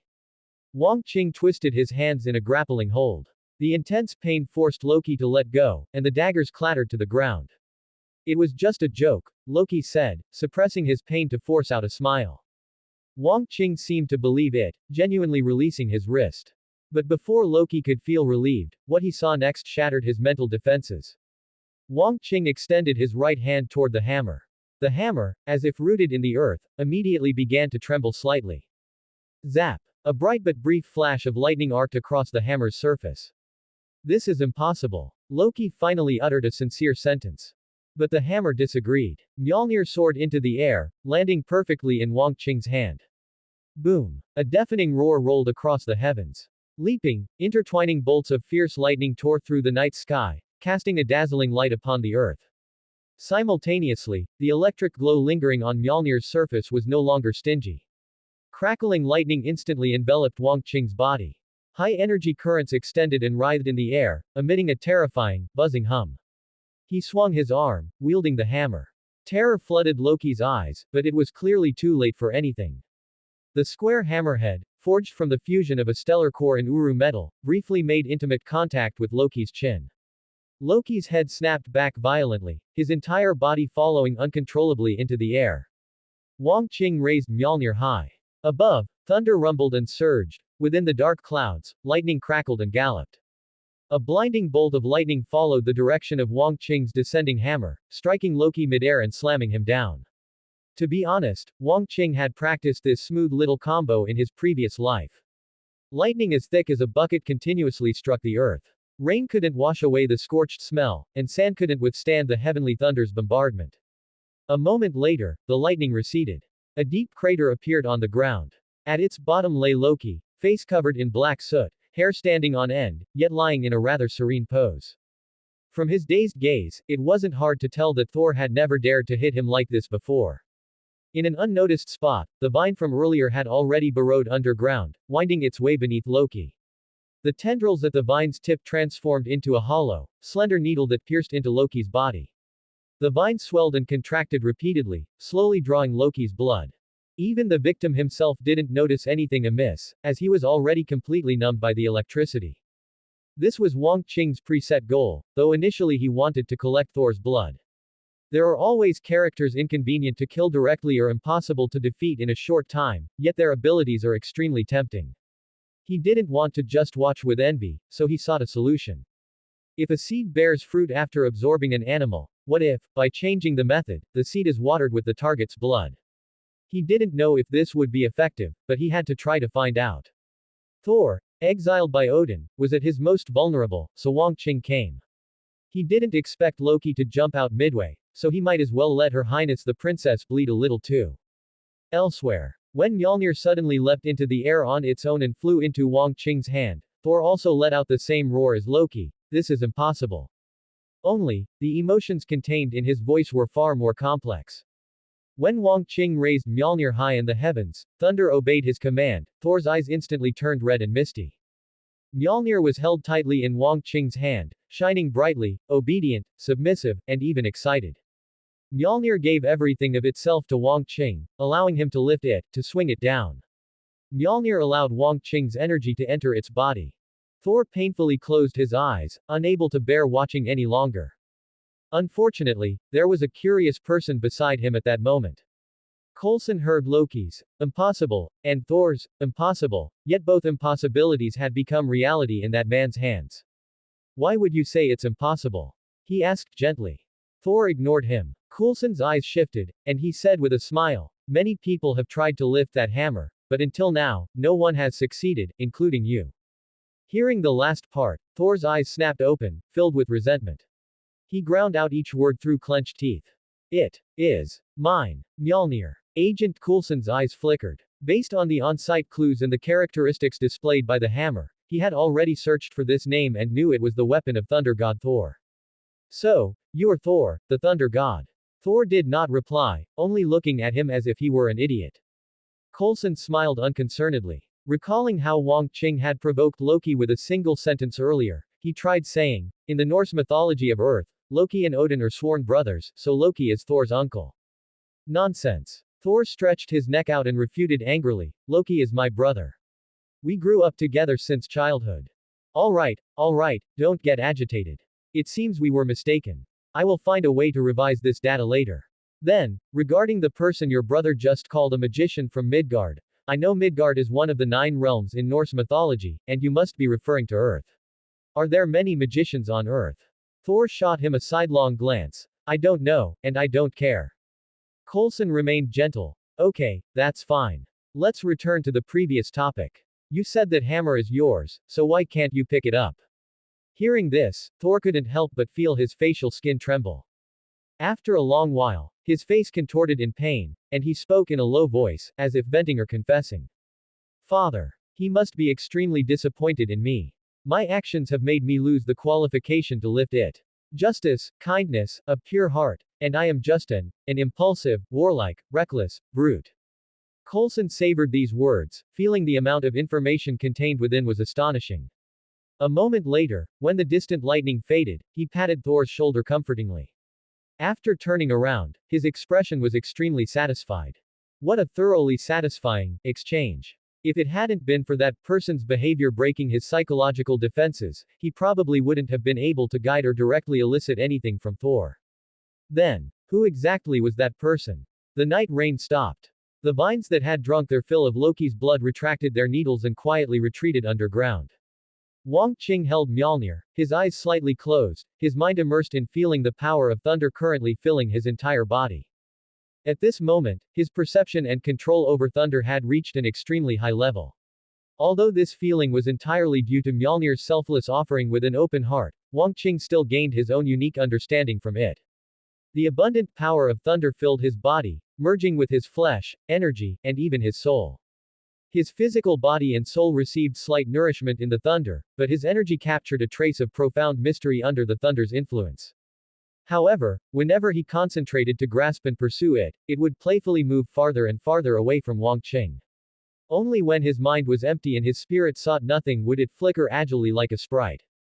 A moment passed. Realizing he couldn't grasp this inspiration right now, he opened his eyes with regret. Beside him, Clint Barton was silently observing him, his gaze seeming to pierce through the shadows on his face to see his features clearly. Coulson stood 10 meters away with a group of agents who had put away their weapons. Following the unmasked, scorching gaze, Wang Qing saw Thor, whose expression was conflicted and whose eyes were complex. Originally, tonight was meant for him to draw blood, but Loki had gotten there first. As for now, Thor's blood was temporarily unnecessary. Because Wang Qing had already seen the future through Mjolnir, he could save a seed and develop his exclusive thunder method in another way. Thunder corresponds to the trigram of Shak Gen, which is in the east. The east belongs to wood. In the theory of 5 elements, yin and yang, Jia wood is yang, and in the heavens, it is thunder. According to the theory of yin-yang, 5 elements, and the 8 trigrams, Wang Qing had every possibility of nurturing his own thunder from his inherent wood energy. This was the biggest unexpected gain of the night. And there was more. If the above theory could be successfully put into practice, it meant he could also gain another ability. Yi wood is yin, and in the heavens, it is wind. Wind and thunder never appear in isolation. This was the real surprise. His gaze returned to Mjolnir. Wang Qing poured all his remaining wood energy into it as a form of repayment. The handle of the hammer glowed with a vibrant green light, and the head of the hammer consequently burst forth with active lightning. This made Coulson and the others, who were about to open their mouths to communicate with him, close their mouths again, even involuntarily stepping backward. Was Wang Qing holding up the hammer? No. In reality, what he had truly lifted was the material that forged the handle of Mjolnir, a branch of the world tree. The world tree was not a conceptual adjective, it was a truly existing colossal tree with roots, a trunk, branches, and leaves. Its size was beyond imagination, connecting one universe after another. The 9 realms were merely the tip of the iceberg split through the infinite branches of the world tree. In the comics, Thor once hung himself on the world tree to gain the wisdom and strength to defeat Malekith, sacrificing his eye and a fragment of Mjolnir. As a branch of the world tree, it still could not avoid craving Wang Qing's wood energy, just as no cat could resist the temptation of catnip. Since the handle expressed affection and compliance, the head, being part of the same whole, naturally would not object. This was the secret to Wang Qing lifting the Mjolnir. Of course, he would not let any outsider know about this matter. Wang Qing had heard all the conversation between Thor and Coulson just now. Thor's words had effectively introduced Wang Qing to Coulson. And in the not-too-distant future, Coulson's idol would further solidify Wang Qing's label of being righteous, kind, and pure-hearted. If he had to leave an impression in the eyes of others, Wang Qing naturally hoped to leave only good impressions. It wasn't that he pursued a good reputation, in fact, good people were more easily targeted by others pointing guns at them. What Wang Qing truly cared about was that the label of a good person could confuse opponents who were unfamiliar with him. Should someone in the future use methods designed for dealing with good people to target him, he would let that person know what a real surprise was. Imagine how interesting the scene would be if someone used Superman's methods to threaten Homelander. With a wave and a light toss, Mjolnir flew back and landed in front of Thor. Thor couldn't help but freeze. He never expected Wang Qing to return the hammer. Why? Wang Qing, because I can't beat your father right now. It is yours, Wang Qing said softly. Thor immediately teared up. Thank you. Then, he violently broke free from the restraint of the agents behind him and knelt on the ground, reverently caressing the hammer. Although Mjolnir still did not respond to him, this feeling of recovering what was lost made him forget his humiliation moments ago. Sir. Coulson suddenly stepped forward, can we talk?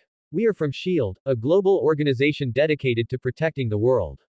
Wang Qing paid no attention, turned, pushed off the ground, and soared into the air, instantly transforming into a bald eagle and streaking away into the distant night sky.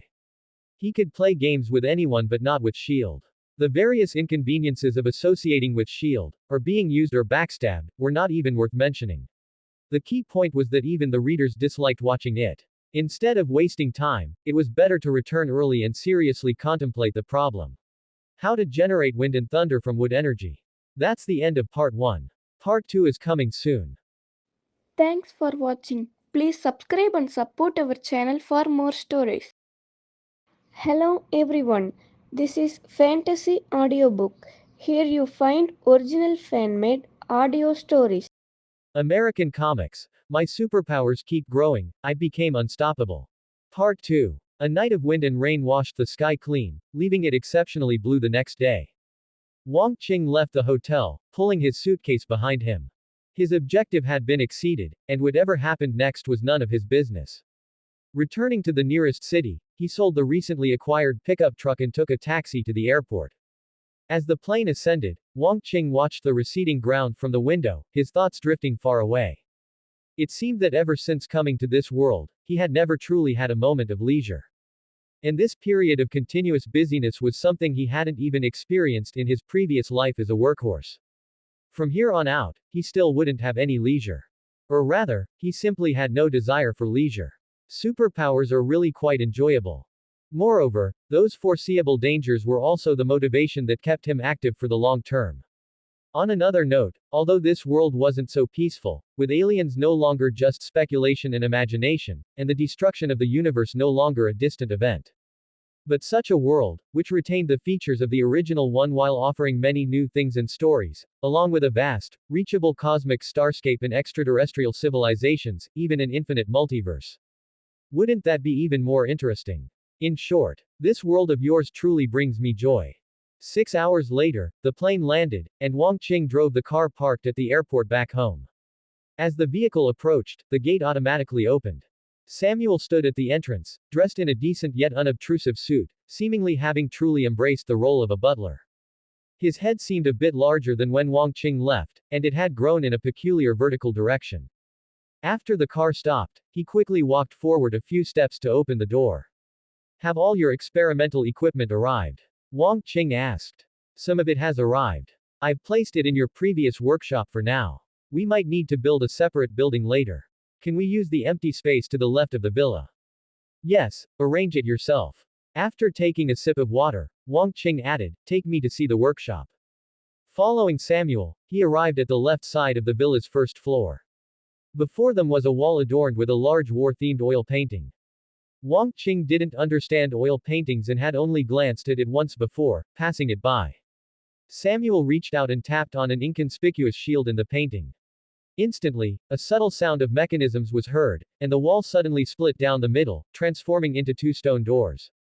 Entering inside, the lights automatically turned on, casting a soft glow that illuminated the entire room brightly without being harsh. The entire workshop was divided into 2 sections. One side originally belonged to academic overlord Wong Qing. A large metal workbench stood in the center, its surface connected to monitors, robotic arms, and the like. The walls were hung with various tools, steel racks were piled with all sorts of materials, and there were several small machining tools. Wong Qing didn't quite understand it, but the voice of Brother Chen inexplicably popped into his mind. The other side was what Samuel had just set up, mostly consisting of various bottles and jars, along with many serums of different concentrations labeled, Hulk. Be careful. Don't get yourself involved in trouble again. That was all Wong Qing could advise. Samuel nodded. All right, I'll remain cautious. Standing there, more memories surfaced in Wong Qing's mind. Soon, he walked over to that metal workbench, lifted the right side of the desktop, and a delicate screen appeared before his eyes. Samuel also watched with a look of astonishment. After passing fingerprint, iris, and voice triple verification, the floor in the center of the workshop suddenly opened, revealing a spiral staircase leading downward. Wait for me upstairs. Wong Qing didn't know what was below, but that didn't stop him from being cautious. Samuel, understanding the situation, tactfully turned and entered his own work area. Descending the steps into the underground room, he saw even more in the nearly 1,000 square meter space. The top students' secrets were almost all here. One wall was covered with display screens. In front of it, a long table held several computers, and beside them was a privately built server. Wong Qing, Gaming here must be amazing. The top student also played games. The best proof was the single poster on the wall, featuring Ezio, the protagonist of Assassin's Creed 2. Apart from that, display cabinets occupied most of the space. Their dust-free glass surfaces and soft lighting effects made the treasured items inside appear exceptionally vivid. A complete set of old screwdrivers, wrenches, and other tools, along with various old toys. These were items the previous owner had used. Wang Qing knew they held great sentimental value, but he had to admit these things were also the most ordinary. Next were the various firearms he had replicated himself. Pistols, rifles, submachine guns, sniper rifles, shotguns, machine guns, and so on. Over 100 firearms of various types were categorized, with magazines and bullets placed beside them. Wang Qing couldn't help but look up at the metal door that had already closed. Good grief, is this a top student or a hardened criminal? Is this a workshop or an arsenal? But was that it? No. When Wang Qing saw a missile with half its casing removed, revealing its complex core components, he gasped. This thing was real, capable of being launched and actually exploding.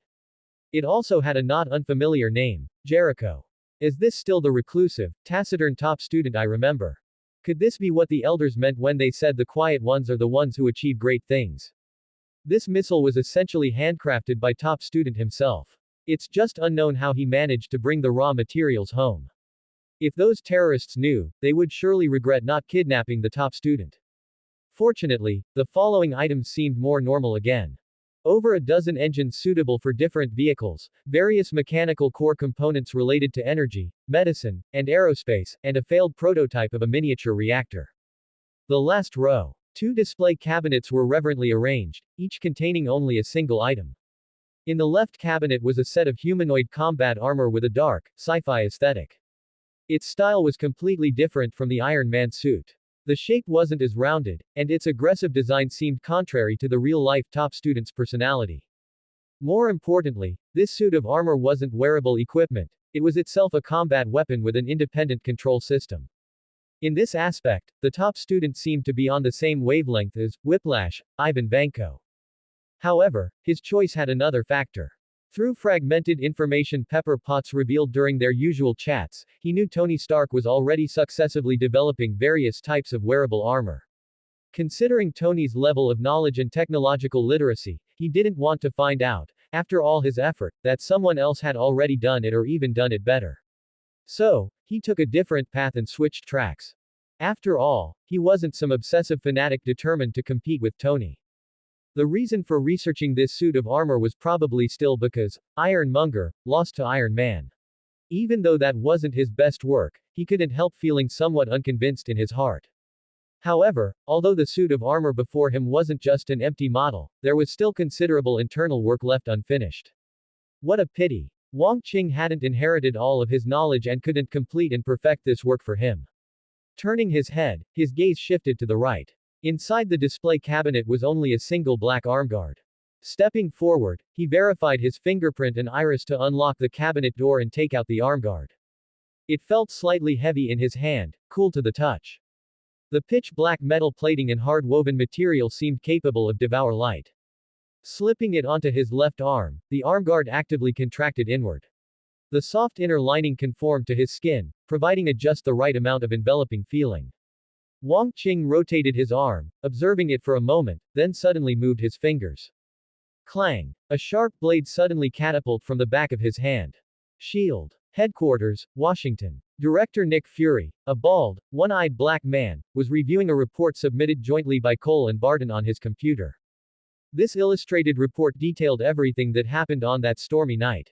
The large number of pictures interspersed with minimal text created an immersive atmosphere, making one feel like they were reading a comic book. After a while, having finished the report, Nick Fury pondered for a moment before returning the page to a specific sketch. In Clint Barton's drawing, a hooded robe billowed in the wind, petals and leaves swirled around, vines curved into a ring behind him, and he stood alone on one foot, spinning high above, the entire figure exuding an air of mystery and grace. Clint, if I didn't know you well enough, I might think you were creating a new character for DC Comics. Fury's monotone voice still betrayed no hint of his current emotion. In the small window in the corner of the screen, Hawkeye Barton, connected from New Mexico, shrugged helplessly.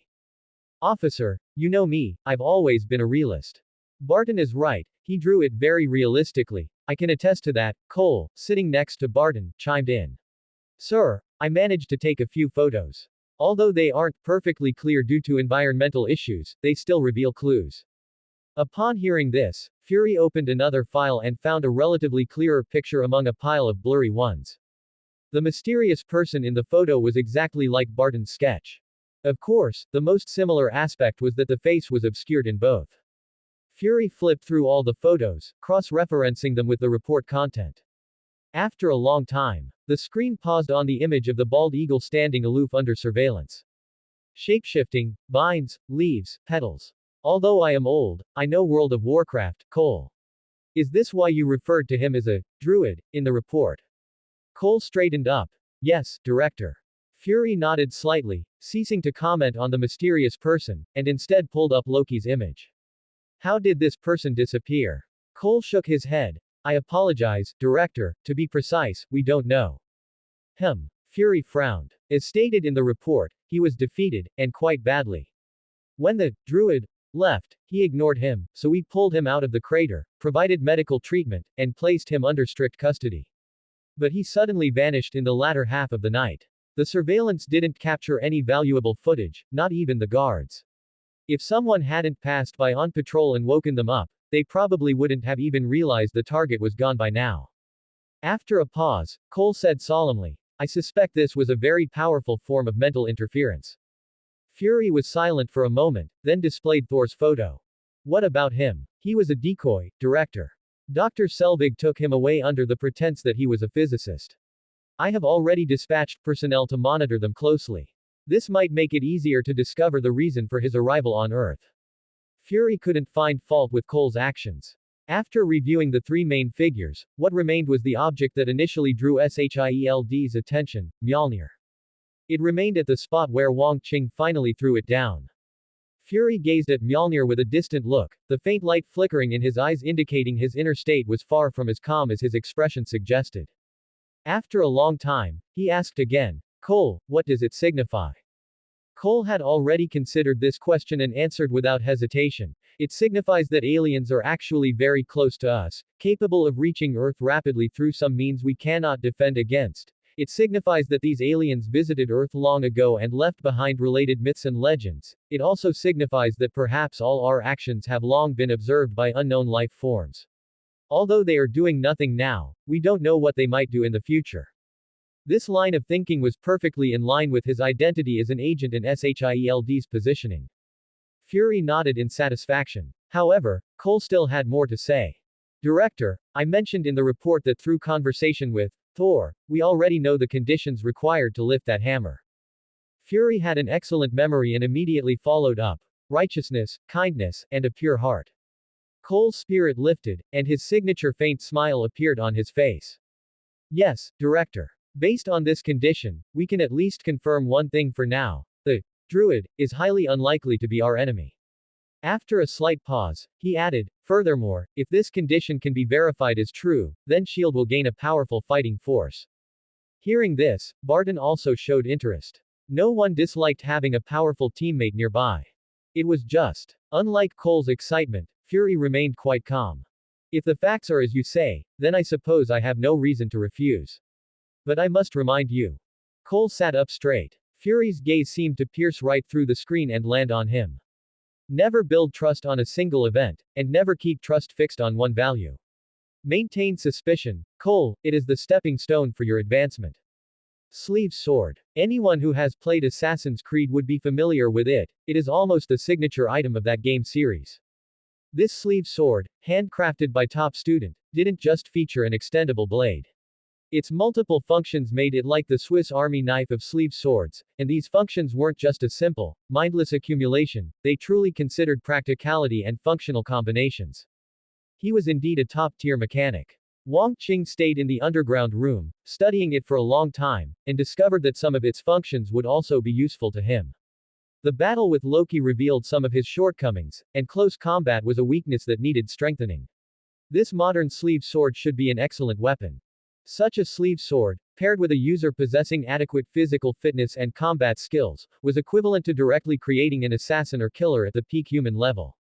In his hands, the effect would only be stronger. After a long time, Wang Qing, wearing the sleeve sword, turned and quickly operated the computer.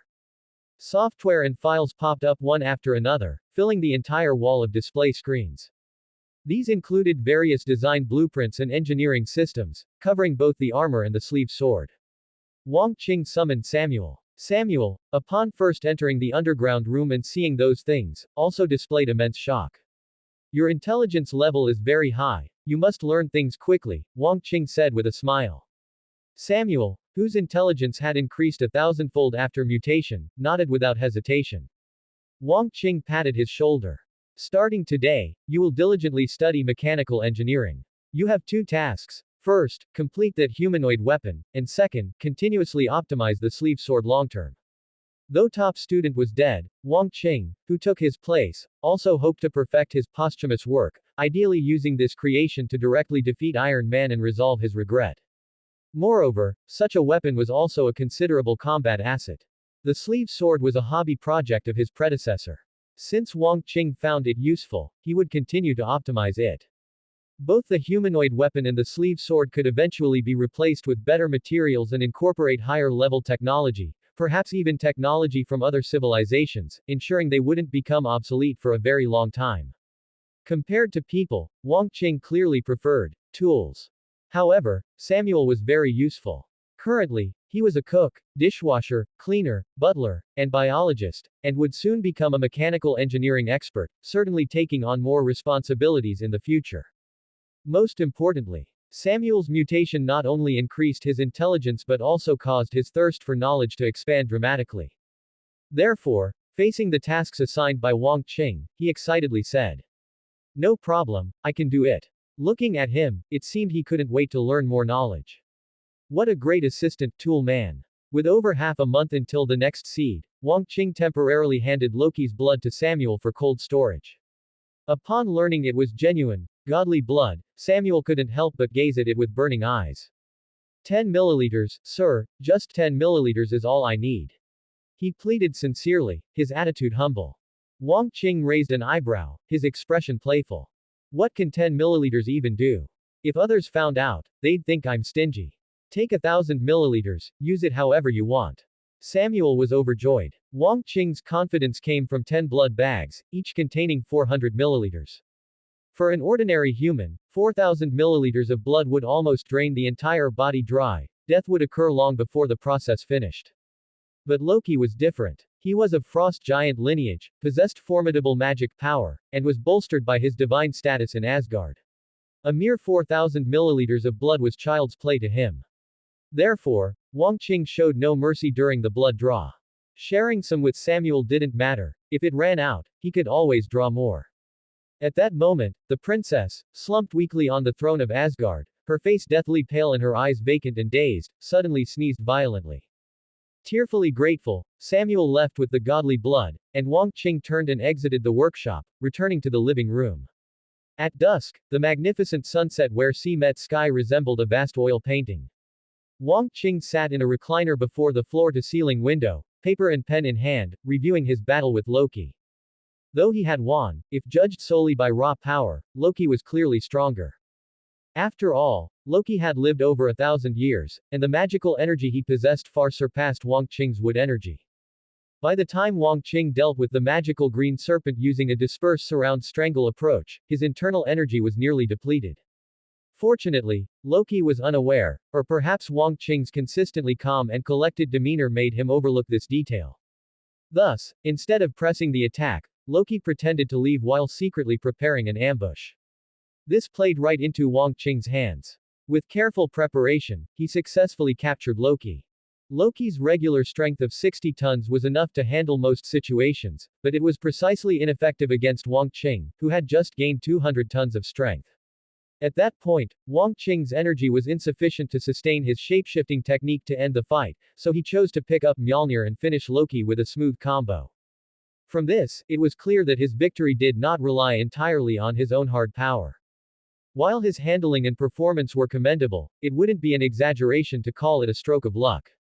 But one cannot rely on luck.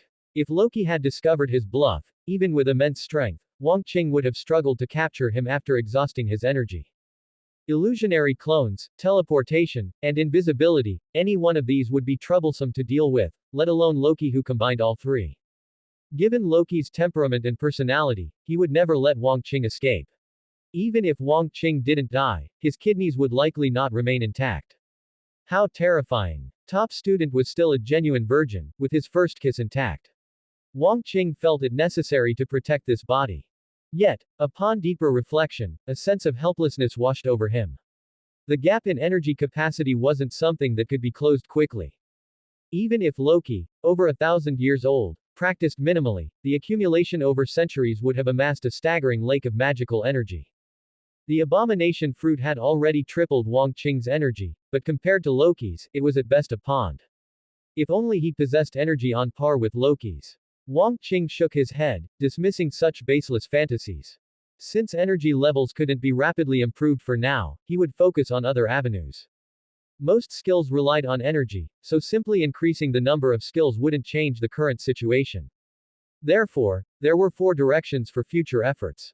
First, seek combat power with no or low energy consumption, such as close quarters combat, weapon-based fighting, and combat assistance. He avoided close combat before because his body and strength were within ordinary human limits, making it unwise to attack where he was weak. But now it was different. His strength and physique had surpassed human limits. Only close combat could fully leverage his physical advantages, and he was confident his strength could overwhelm most opponents. Even though Wang Qing personally preferred being a ranged mage, over-reliance on ranged attacks could lead to situations like the fight with Loki, where he was forced into close combat out of desperation. The difference between taking the initiative and being forced could be the distance between life and death. Thus, in future battles, it would be best to combine both approaches. This would not only improve energy sustainability but also make his combat methods more diverse and harder for enemies to counter. As for combat assistance, Wang Qing had his eye on top student's unfinished masterpiece, the incomplete humanoid weapon. He believed Samuel's intellect was sufficient to complete and perfect it, perhaps even take it further. When the time came, he would gain a completely obedient teammate, or essentially an extra body. Moreover, Samuel himself would grow into a combat unit. In the comics, Big Boss possessed superpowers like telepathy, mind control, and gamma-ray projection. Currently, Samuel seemed still in the process of mutation, as the aforementioned superpowers hadn't manifested, but his future held promise. Of course, Wang Qing hadn't forgotten to remain wary, as they had just teamed up. If Samuel truly showed signs of betrayal, no matter how intelligent or useful he was, Wang Qing would not hesitate to kill him on the spot. In Wang Qing's mind, when it came to significant interests, there was no such thing as a second chance. Second, within the limited energy capacity, maximize the effectiveness of each skill. This required Wang Qing to have more meticulous control over his energy and to apply his skills in more flexible and varied ways during combat. Currently, Wang Qing used shapeshifting the most because it was incredibly convenient. He could conjure whatever he needed at will. The least used was plant manipulation, but that didn't mean it was useless. Additionally, there was the skill of accelerated growth, which he had hardly used in combat. Were they truly useless in battle? Impossible. With a little thought, Wang Qing could think of many applications, yet he hadn't considered them before. It was still due to the rapid increase in power, leading to a lack of overall refinement. Third, shapeshifting. This skill still had untapped potential, but ordinary animals could no longer meet his needs. Fourth, wind and thunder. Among the 5 elements, wood is not the most adept at offense. Metal is sharper, fire is fiercer, and even seemingly gentle water can unleash devastating floods. But when wood generates wind and thunder, the situation reverses. At the same energy level, the destructive effects of wood and thunder could never be equal. Wang Qing frowned slightly, his thoughts racing. Time passed. The intermittent flashes of inspiration in his mind were all recorded with pen and paper. The advantage of paper was its immunity to cyber intrusion. Once destroyed, it couldn't be recovered. After encountering S.H.I.E.L.D., Wang Qing had become increasingly cautious. Next to the villa, a brand new laboratory rose from the ground. Inside the clean, sterile room, Wang Qing and Samuel, clad in dust-proof suits, stood on either side of a glass case. Floating inside the case was a seed emanating a faint green light. Outside the case was a set of testing equipment Samuel had just assembled. His mechanical engineering studies were paying off. Wang Qing had considered whether he should let Samuel know about his seed ability. After all, people often instinctively hide things closely related to their significant interests. It was just like how most transmigrators would not disclose their golden fingers to their own parents, wives, or children. However, considering the differing nature of the world, the choice could not be generalized. In a universe involving superheroes, an ability like Wang Qing's didn't offer much reason to conceal it. Acting coy or half-concealing would only make him constrained in daily activities or combat, ultimately inconveniencing himself. Of course, this didn't mean a superpowered individual could be completely reckless. In reality, as long as one didn't proactively announce the details of their powers to the entire world, necessary exposure in other circumstances was normal, just like when Wang Qing fought Loki in front of S.H.I.E.L.D. Secondly, Wang Qing also needed Samuel to help him complete a series of experiments, summarizations, and conclusions. Respecting and utilizing someone who truly mastered the knowledge in a professional field was also a shortcut to success. Finally, even if his seed ability became known to others in the future, what consequences would there be?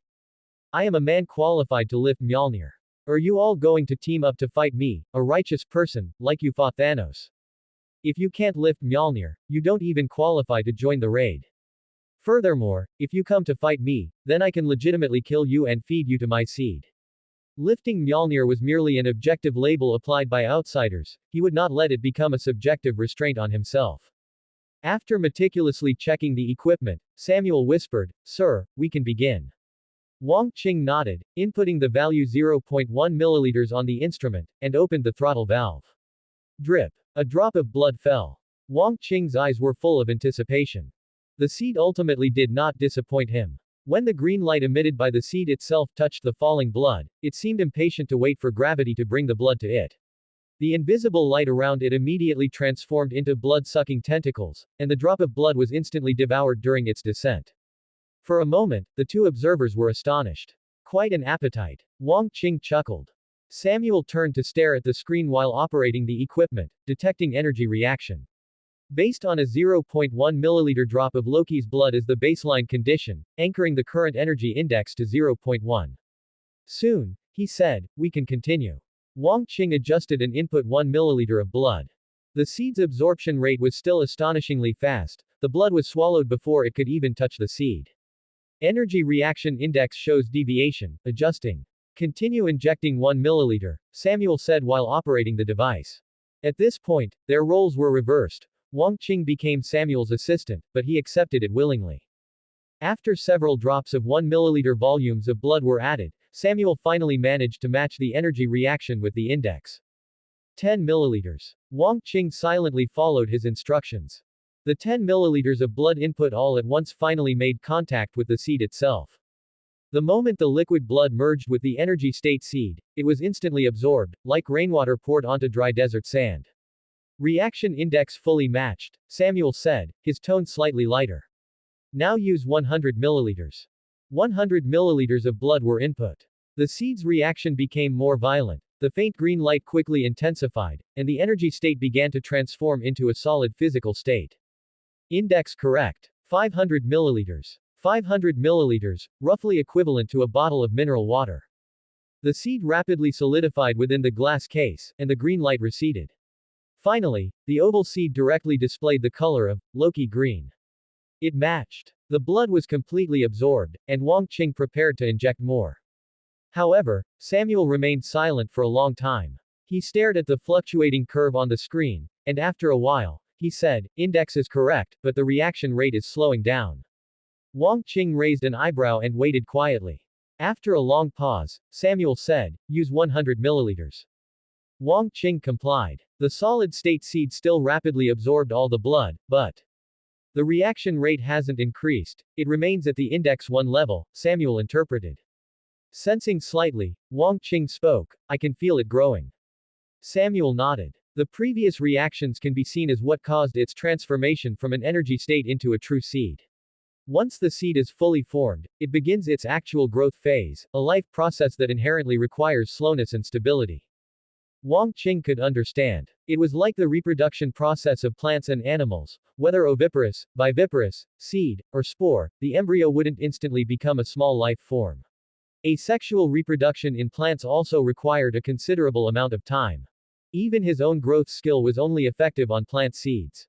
To reiterate, his plant growth skill was ineffective on his own seed. This bug never existed from the start. Wang Qing then added, but it still accepts fresh blood without refusal. Samuel. It absorbed Loki's divine blood to evolve into a true seed, so Loki's divine blood is its nutrition.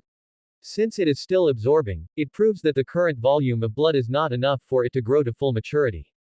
Then, continue transfusing blood. We can, but we can slow down now, starting from 10 milliliters. The two cooperated, step by step injecting more of Loki's divine blood. Finally, after consuming 2,800 milliliters of blood, the seed stopped absorbing externally. It's full, Wang Qing said with a complex tone. He could sense the feeling of sufficiency expressed by the seed at that moment. However, regarding this result, he couldn't say he was satisfied. On one hand, he felt the amount of blood the seed absorbed was insufficient. If the seed were planted directly inside a body, it would absorb the entire physique. Comparatively, the final fruit from cultivating such a blood seed would surely be inferior. On the other hand, he felt the amount of blood the seed absorbed was too much. If a normal person lost over 30% of their total blood volume, or 1,000 milliliters, they could face life danger. 3 times that blood loss should be very difficult for most superheroes to endure.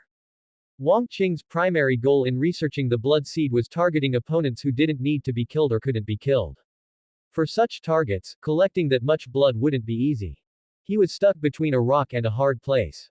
Furthermore, during the growth process of the blood seed, he couldn't direct the seed's growth direction, meaning the final fruit's effect was random. Wang Qing hated uncertain probability the most. A failure. He sighed softly. However, despite Wang Qing's various regrets, Samuel held a different view. The amount of blood absorbed by the seed cannot be used as a measure of the fruit's effects. Samuel lifted Wang Qing's spirits with just one sentence. After all, Samuel was the true biology expert. Wang Qing was just someone who played with superpowers. What did he understand? How so? Wang Qing's gaze burned intently. Samuel smiled. Sir, you've walked into a misconception. The key factor determining the fruit is not nutrition. The amount of nutrition can only determine external qualities like the fruit's ripeness. Now, that's what you call professional. Wang Qing instantly understood and blurted out, genes. You could put it that way, but since supernatural powers are involved, there might be other possibilities. Your seed transformed from an energy state. When that transformation process concludes, what fruit it will ultimately grow into is already determined. Having gained clarity and stepping out of his misconception, Wang Qing immediately corrected the error born of habitual thinking. In that case, it means that after the seed truly takes form, the nutrition it requires doesn't depend entirely on blood. It just needs to meet the seed's growth requirements. Blood merely happens to be a homologous and continuously supplied nutritional source, which is why it keeps absorbing it. Samuel nodded in affirmation. Yes, sir. Wang Qing recalled the earlier experimental process. Before the seed took form, the amount of blood injected was approximately 700 milliliters. This was a blood loss that could cause weakness, dizziness, or illness in a normal person, but for a superhuman with a special constitution, it wasn't a big issue. Wang Qing breathed a sigh of relief, then shot a sidelong glance. Then why were you having me keep transfusing blood into it just now? Samuel sighed helplessly. Because we currently don't have a better nutrient solution to provide it. Your seed is a superpowered seed. While the energy reactions during its growth process are said to be stable, the reaction index still far exceeds that of ordinary plant seeds. Therefore, the energy it requires is inevitably of a higher level. I have some. Wang Qing extended his hand and released greenwood energy. There were many differences between blood seeds and human seeds. Human seeds had an ample source of nutrition. Wang Qing only needed to plant the seed and then wait for the harvest. Blood seeds had no fixed nutritional source and needed to obtain it externally. Even though wood energy couldn't be used to accelerate the growth of his own seeds, if it were only provided to the seed as nutrition for growth, it certainly wouldn't be rejected. According to Samuel, the seed's subsequent absorption of blood was to obtain sufficient nutrition. Wasn't the essence of nutrition just energy? Surely a single seed wouldn't insist on the original soup digesting the original food. Sir, of course I know you possess unique energy. But we were conducting an experiment just now, so we needed to collect as much data as possible. Although we consumed a large amount of Loki's divine blood, the data we gathered will be very helpful for future research. Additionally, perhaps I can invent a nutrient solution so you won't have to expend your own energy. Then you can abandon that idea right now. Wang Qing didn't believe any nutrient solution could be better than his wood energy. Wood, the beginning of the 5 elements. Even the world tree couldn't resist it. What kind of garbage is a nutrient solution? Alright, then I can also delve into this data to uncover the factors that prompt seed formation. Currently, we've confirmed that the same batch of blood can be used to cultivate a seed. But what if we mix different bloods together? Or, abandoning blood altogether and instead extracting the key factors from blood that influence seed formation? If we increase the concentration of these key factors, could it cause the seed to change again? Apart from blood, could other substances be absorbed by the seed to achieve formation? What kind of fruit would such a seed cultivate? Or perhaps, maybe those key factors don't necessarily have to be absorbed from blood or other substances. What if they can be artificially synthesized? Could we first determine the desired effect, then work backward to synthesize it directionally? The more Samuel spoke, the more excited he became, and the more excited he was, the more ideas he had. Listening to his thoughts, Wang Qing's own train of thought opened up. Professionals think about professional problems differently. Wang Qing became increasingly certain that exposing his seed ability to Samuel wasn't a mistake. At the very least, it had already given him a pleasant surprise right from the start. When researching a problem independently, even with a brilliant mind, one might temporarily lack inspiration or unknowingly fall into a misconception. Just like if Tony Stark hadn't had his inspiration sparked by the legacy left by Howard Stark, it might have taken him much longer to find an alternative solution to the palladium problem. And like Wang Qing, who had unknowingly walked into a misconception earlier. If Samuel hadn't reminded him with a single sentence, perhaps the blood seed would have remained temporarily obscured in his hands until he discovered the problem himself. Therefore, Wang Qing's gaze couldn't help but fall on Samuel's large, elongated head. He found himself liking it more and more the longer he looked. If not for considering that Samuel might be sensitive about it, he really wanted to reach out and give it a good, firm rub. Who said intelligence wasn't important? This thing was far too important. Tony Stark. Wang Qing suddenly spoke the name. Samuel was taken aback. What? What about him? Nothing. Wang Qing shook his head. I want his blood now.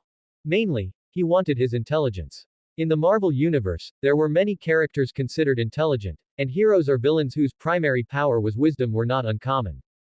But no matter how you rank them, Tony Stark always secured a place on the most intelligent characters list.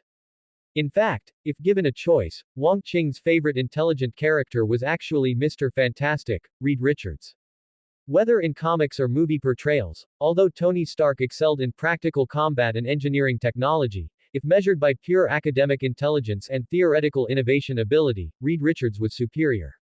Wang Qing clearly needed Reed's strengths more, because Samuel wasn't a permanent accessory that would always follow him around, and he also wanted to minimize the possibility of falling into mental misconceptions in other directions in the future. It's just that this universe didn't give him such an opportunity. So far, in the yet-to-be-released Fantastic Four movies, Mr. Fantastic also wasn't in the main MCU. If he could travel between universes in the future, he could look for him then. For now, Tony Stark's intelligence would have to suffice. It could also help solidify Wang Qing's past role positioning as a teenage genius. Oh, I see. You want his intelligence. He is indeed a rare genius.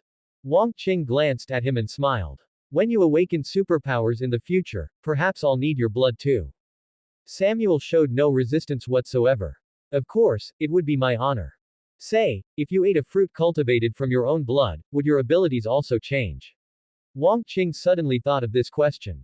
Hearing this, a glint flashed in Samuel's eyes. He immediately took out his notebook and wrote this down, saying simultaneously, that would be a very interesting subject. If possible, I hope to personally verify it in the future. Wang Qing smiled. There will be an opportunity. Samuel's abilities and performance were worthy of him investing a seed. Taking one last look at the seed floating quietly in the container, Wang Qing left the sterile room with Samuel. That seed would remain in the laboratory for the equipment to observe and record data constantly. As Samuel had just said, this was crucial for the future development of the seed ability. Once outside, Wang Qing took off his hat and mask, lit a cigarette, and gazed thoughtfully at the restless sea. After a while, Samuel closed his notebook and made a suggestion. With only Loki's divine blood, the sample size is still too small. If we had more samples to arrange more control groups, I believe progress would be faster. Wang Qing took a deep breath, the light in his eyes gradually brightening. Don't worry, we'll have them all. At the very least, this world is about to gain one more hunter. The blood seed experiment was destined to be a long-term major project. The future vision and prospects proposed by Samuel, who was proficient in biological science research, made the blood seed worth looking forward to. However, the prerequisite of only one seed per month passively limited the progress of the experiment. Therefore, Samuel was very anxious. He had many ideas but couldn't put them into practice immediately, like being ready to score the winning goal only to find out the opponent suddenly got there. His inner anxiety was imaginable, manifesting externally as layers of wrinkles squeezed onto his long, large head, which Wang Qing found fascinating. Suddenly, Samuel sighed again, and when he put down the cup in his hand, he unintentionally used a bit too much force, causing a crisp sound as it hit the table.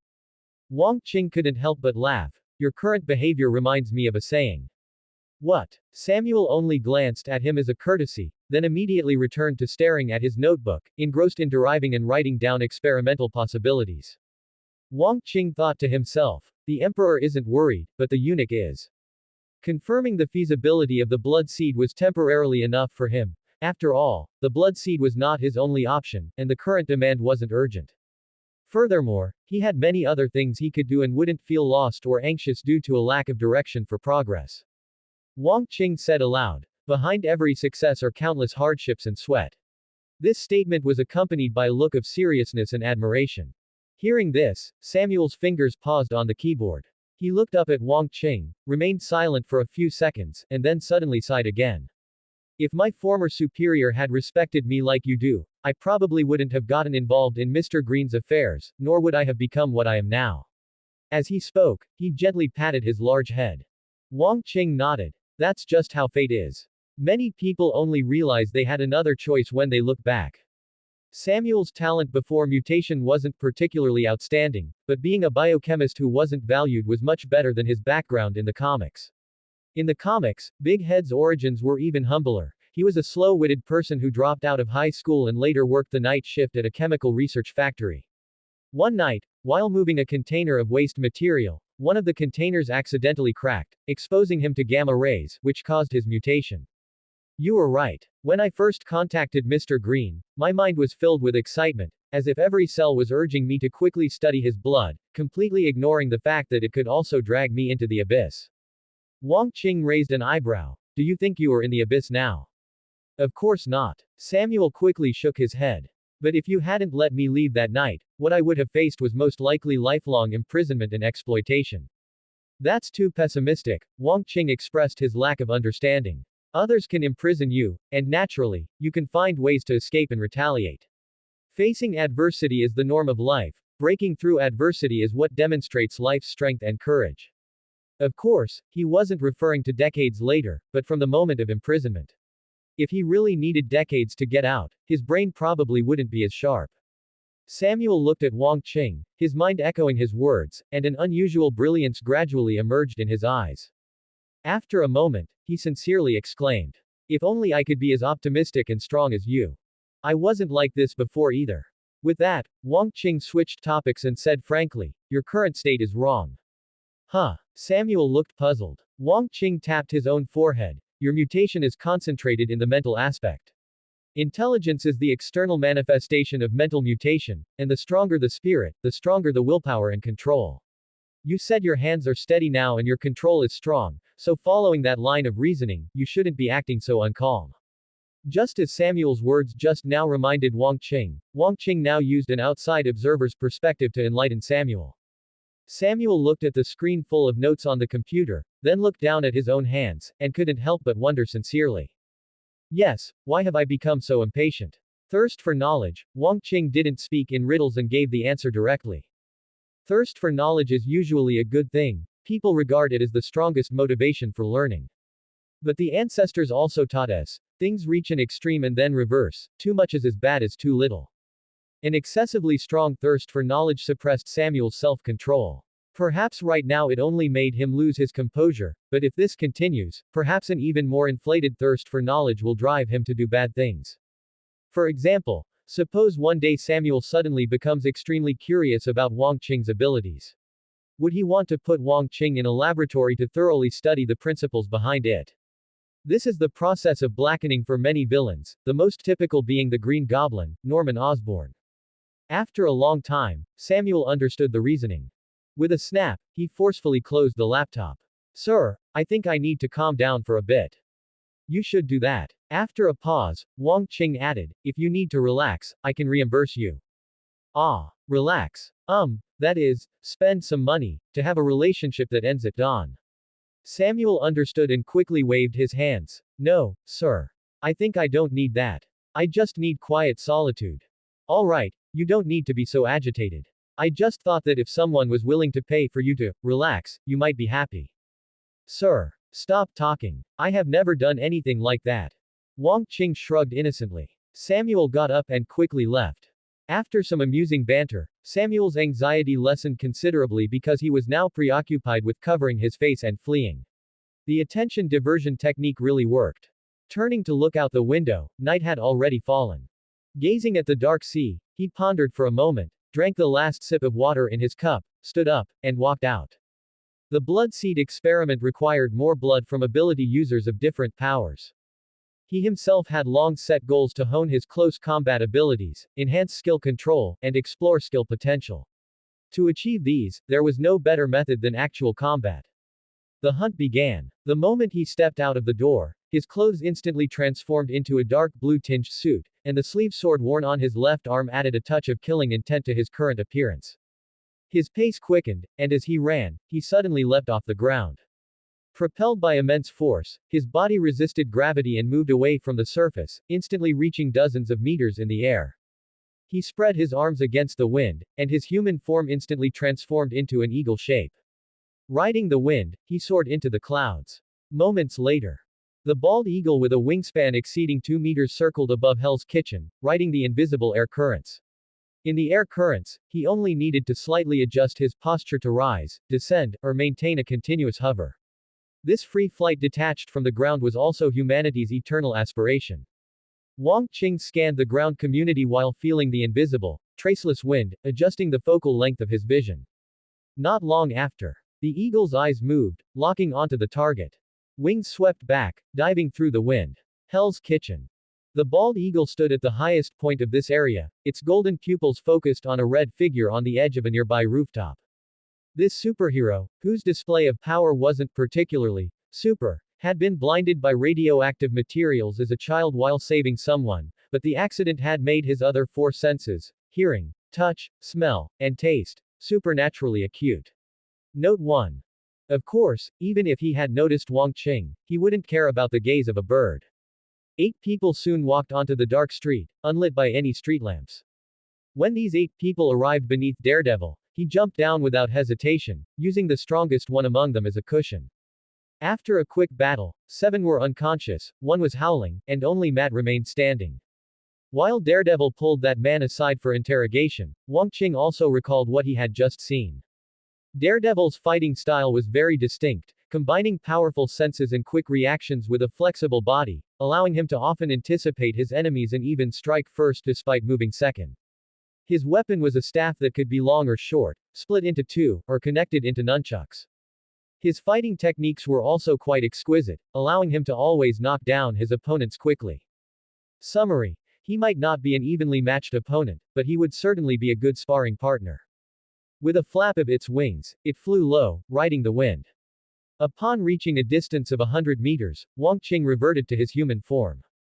Daredevil also instantly turned his head to look over. As Wang Qing walked forward slowly, he also stared into Daredevil's eyes, knowing that at this distance, the other party could completely feel his gaze. Distance: 80 meters. Daredevil took the initiative to speak. I thought I heard the sound of a bird flying just now.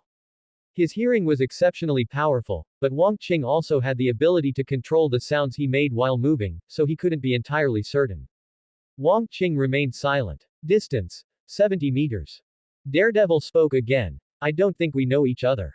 Wang Qing still didn't respond. The power of silence is terrifying. On such a quiet night in dark street, the setting directly amplified the effect. But even more terrifying was that while Daredevil could clearly see the other party approaching, the sound the person made became fainter as the distance decreased. The sound of the thug behind him occasionally hissing in pain now became grating. Without looking back, he swung his staff behind him to knock the man unconscious, so he could focus on the unknown before him. One last question. Were you hired by someone, or did you come on your own? Wang Qing naturally wouldn't respond. He wanted to use this method to force Matt to go all out. If Matt knew Wang Qing wasn't there to kill him, then no matter how hard he tried, it would be difficult to enter a life or death combat state. This was human nature. Distance: 50 meters. Daredevil finally gave up questioning. For a moment, he even thought the other party might be mute. But regardless, the pressure radiating from the other party was real, which meant they were here for him. Thus, he pulled out the two short batons from the sides of his legs. Seeing this, Wang Qing flipped his right hand downward, and a teal-green longstaff rapidly grew and took shape. The exuberant vitality caused buds to sprout on the staff, and in the blink of an eye, a brilliant flower even bloomed. Matt was blind, but his keen senses allowed a three-dimensional image of his surroundings to constantly appear in his mind. Wang Qing could suppress the sounds he made, but he couldn't erase his existence. The propagation and collision of sound waves would completely outline his body, clothes, and weapons. Therefore, in Matt's perception, the long staff that had abruptly grown in Wang Qing's hand, along with the buds and flowers on it, appeared even more eerie than direct visual observation. This unknown made his expression a bit more solemn. Distance: 10 meters. Wang Qing stopped. Under the night sky, the two faced each other in silence. Whoosh tilde. A cold wind brushed past. Matt threw the short baton in his left hand while sprinting forward in large strides. For a moment, the flying baton didn't seem much faster than he was. Wang Qing flicked his wrist and swung his staff to deflect the incoming short baton. Following closely, Matt caught the rebounding baton and quickly assembled it with the other one into a long staff, attacking with great momentum. Continuous clanging sounds echoed rapidly through the street, evidence of the intensity. Matt's physical fitness was not bad, and his neural reactions were even swifter, making his attacks not only come from tricky angles but also allowing him to quickly transition and find the next point of attack when blocked. Incessant was the perfect word to describe it. At this moment, holding a long staff, Wang Qing was all defense and no offense, constantly parrying and retreating like a lonely boat tossing in a churning ocean of giant waves. Capsizing seemed imminent. But as time passed, although the wind and waves showed no sign of calming, this small boat seemed to grow steadier on the sea. Because he wasn't just passively taking hits, he was constantly learning. Although Matt Murdock was a fierce teacher, his lessons were hardcore enough. Wang Qing's physical fitness was enough to support him as a semi-novice facing Matt's raging waves. As he progressed in learning, not just Matt's staff techniques, but also the skills he had seen, tried to imitate, and recently practiced at home began to emerge and integrate into his system. After a long time, Wang Qing could still hold out, but Matt's stamina had begun to decline. Although he had begun to realize the abnormality of this opponent, he could only speed up his attacks to knock the other party down as soon as possible, otherwise, he would exhaust his own strength first. In the more tightly paced battle, Matt suddenly disassembled the long staff into two segments. Using both batons in a cross, he pressed one end of Wang Qing's long staff to the ground, then driven forward with both batons, sweeping at the head and pointing at the waist. Wang Qing retreated with quick steps, his upper body leaning back at a sharp angle that made it look like he might fall at any moment. At that moment, his right hand, which was only holding the end of the staff handle, jerked suddenly. The long staff retracted through his palm and instantly hit the ground behind him to form a fulcrum. Matt's double sweep missed, and he pressed forward again. Using the long staff as support, Wang Qing exerted force to flip backward into the air. The moment he landed, he turned around in time, lifting the long staff and thrusting it forward with his right arm.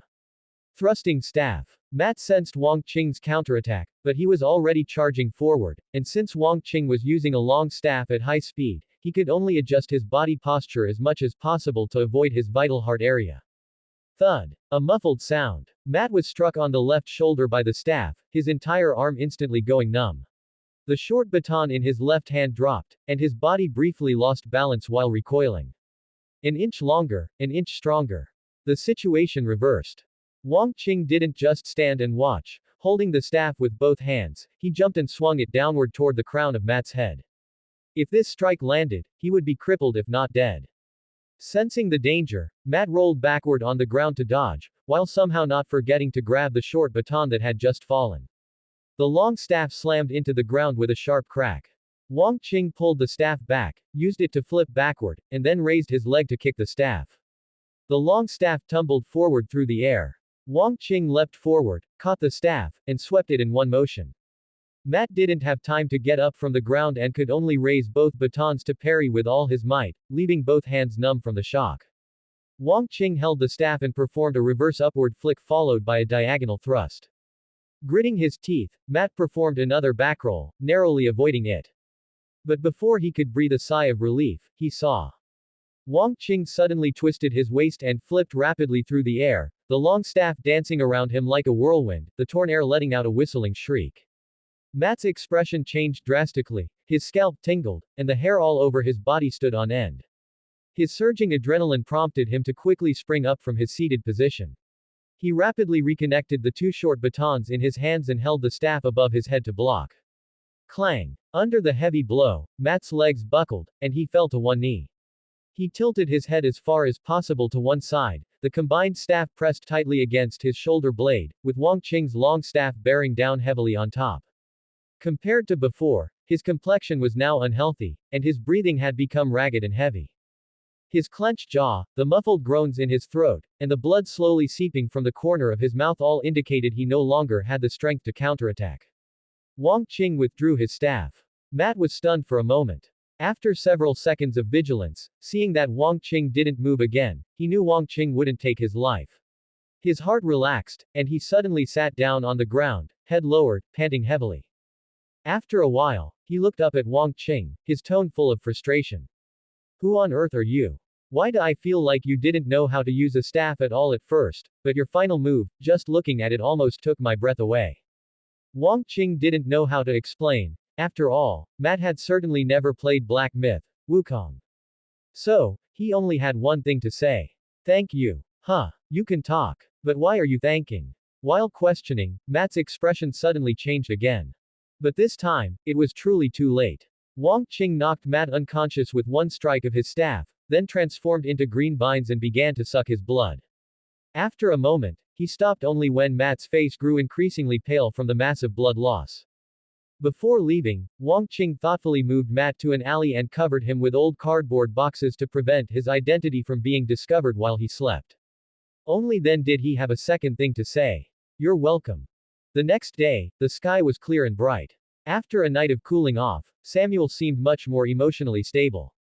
After adjusting his attire meticulously in front of a huge full-length mirror, he turned and left the room, beginning his daily routine as a butler. First was the inspection of the villa, starting from the outside. The villa was surrounded by lush woods, while the other side faced the open beach toward the sea. It happened to be the beginning of autumn. Fallen leaves in the forest were colorful, with withered yellow leaves stacked in layers. Stepping on them produced a rustling sound, and the thick layer of humus was as soft as the carpets in the villa. Samuel walked toward the trees with a clear purpose, fiddling with the instruments in his hand. He had disguised and installed surveillance cameras on these trees. Their positions in the forest were meticulously calculated by Samuel to ensure there were no true surveillance blind spots around the villa. This was what he had mentioned to Wang Qing before, a brand new surveillance system. As he walked, Samuel suddenly stopped and looked up, his ears twitching slightly. The morning chorus of insects and birds was nature's fresh concerto. There seemed to be more birds. He keenly noticed the difference. After listening for a while longer, he whispered to himself, could it be related to Master? Other than that, there seemed to be no other reason. He took out a small notebook from his pocket, wrote down this discovery, and prepared to inform Wang Qing later. Subsequently, noticing many more birds nesting in the forest, Samuel followed this lead and discovered many new seedlings in the woods to the left. This is definitely related to Master. Samuel knew that Wang Qing often came here to experiment with his abilities and would also sit in the trees to read. He took photos of the seedlings to record them and continued his inspection. After one round, Samuel checked his watch and entered the villa. Although the number of rooms in the villa was not as many as in a true manor or castle, they still needed regular inspection. Seeing dust starting to accumulate in the unoccupied rooms after just 2 days, Samuel couldn't help but frown slightly. Previously, he could play the role of a cleaner. On one hand, it was due to Wang Qing's fists, on the other, it was because he had nothing else to do. Samuel knew that no matter when or where, especially when depending on others, one must find a way to demonstrate their value. But the situation was clearly different now. Although Master was black-bellied and ruthless in his actions, he didn't put on airs in daily life and was even full of humanitarian care for his subordinates. Well, although he had rejected Wang Qing's suggestion to have a romance that ended at dawn, he was still grateful in his heart. After all, who could refuse a boss who would even reimburse your expenses for visiting prostitutes? In front of such a leader, Samuel felt he no longer needed to use the identity of a cleaner to maintain his value. Moreover, he had many to-do items now. By comparison, the value of a cleaner was the lowest. Hire a live-in housekeeper. Samuel quickly shook his head. Neither he nor Wang Qing were ordinary people. Having a housekeeper at home would only be troublesome. The issue of trust alone would be hard to solve. Could the master of the villa be expected to avoid the housekeeper's sight during daily activities? That would be completely backward. Find an extraordinary housekeeper. That was even more unreliable. Wouldn't making someone with superpowers a full-time housekeeper also be putting the cart before the horse? Besides, who would be willing? Maybe. I need a robot housekeeper. Samuel suddenly thought of that unfinished humanoid weapon in the underground workshop. After Wang Qing handed the task of perfecting the humanoid weapon to him, he had seriously reviewed all the relevant design blueprints and engineering control systems. He had to admit that Master was indeed a genius. Then why did Master hand this matter over to him instead of choosing to complete the follow-up work himself? Samuel calmly stated, "Don't ask, or you'll die." The progress of the humanoid weapon project was mainly stuck in 2 aspects. First, artificial intelligence. The humanoid weapon was a combat unit, which meant it would face a large number of different scenarios and required a massive amount of calculations at all times. Ordinary computers could not meet the requirements. Artificial intelligence was the best alternative. If there were an artificial intelligence like Jarvis, the designer could be completely freed from these purely tedious calculation tasks. It could even complete calculations and adjustments on its own in different application scenarios. Therefore, there was an unfinished artificial intelligence program in the design plan. Before Wang Qing discovered the workshop, it had been continuously learning on the internet according to the top students' settings. Don't worry about any robot crisis. If an artificial intelligence of that level could really be born, it wouldn't be labeled as unfinished. Second, energy. Oxen and horses need to eat grass or drink coffee to have the drive to work, and machines also need energy to run. In the existing design plan, the design of the energy core was only a tiny bit away from completion. But this tiny bit might be broken through in the next moment, or it might take years or even decades. By solving the above 2 problems, the humanoid weapon project could be completed quickly.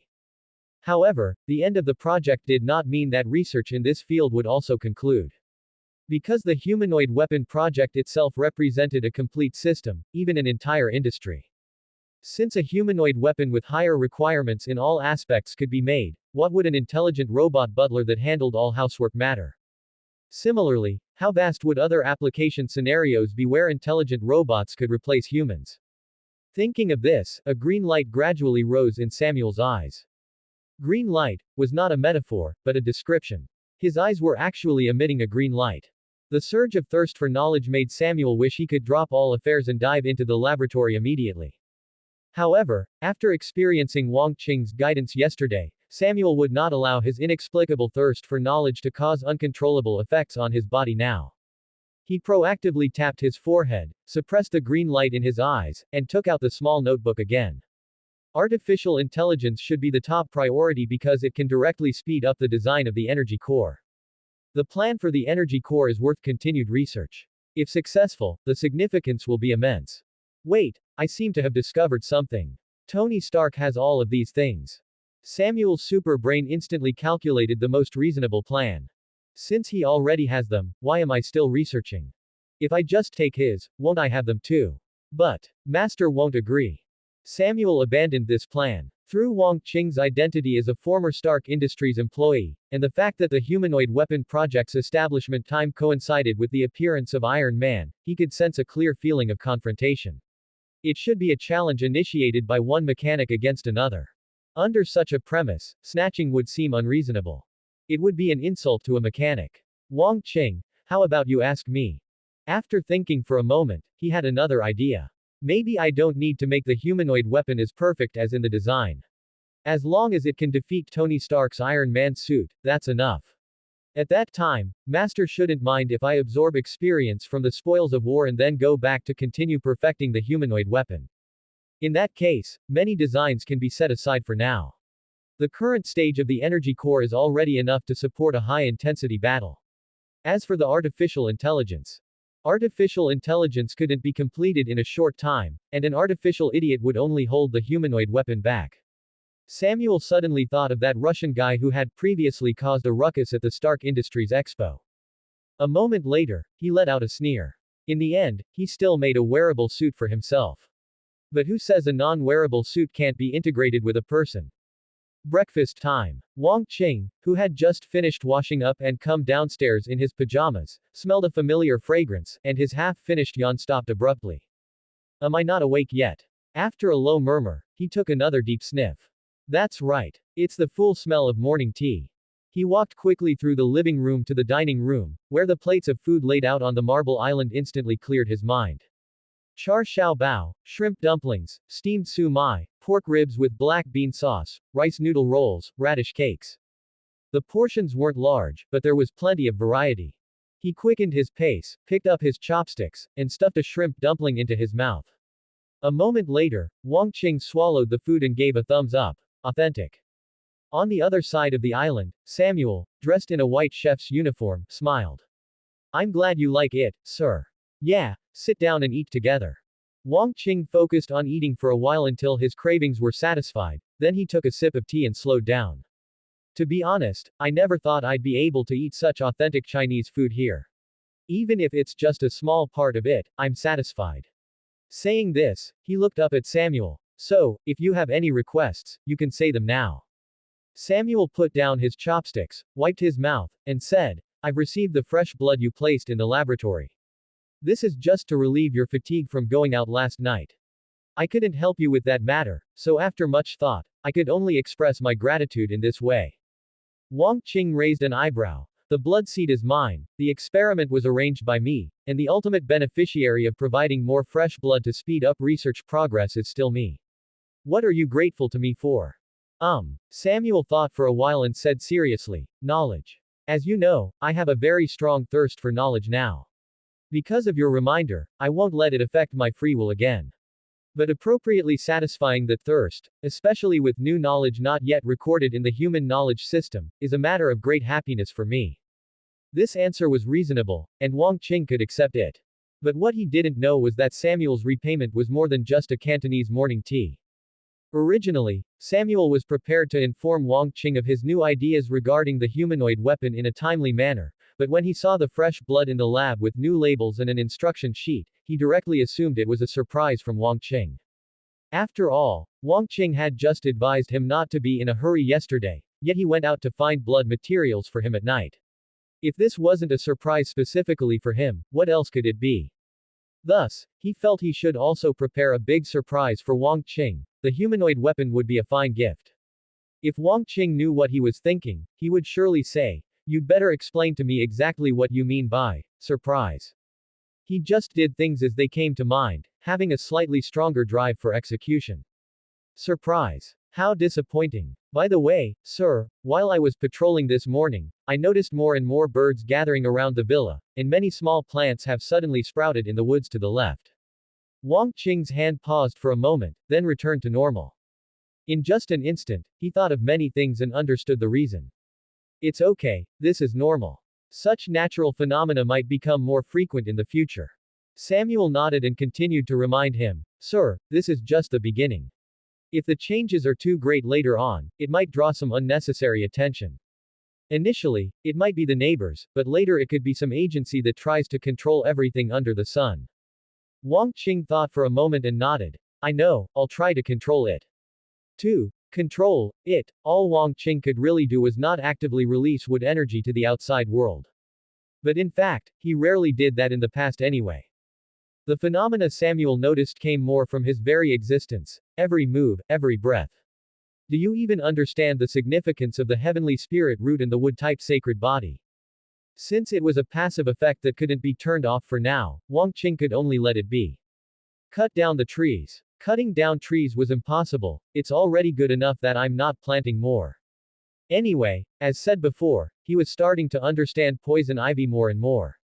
Perhaps similar to the frantic thirst for knowledge born after Samuel's mutation, not cutting trees was a side effect of Wang Qing's awakening. The difference was that not cutting trees didn't have many downsides.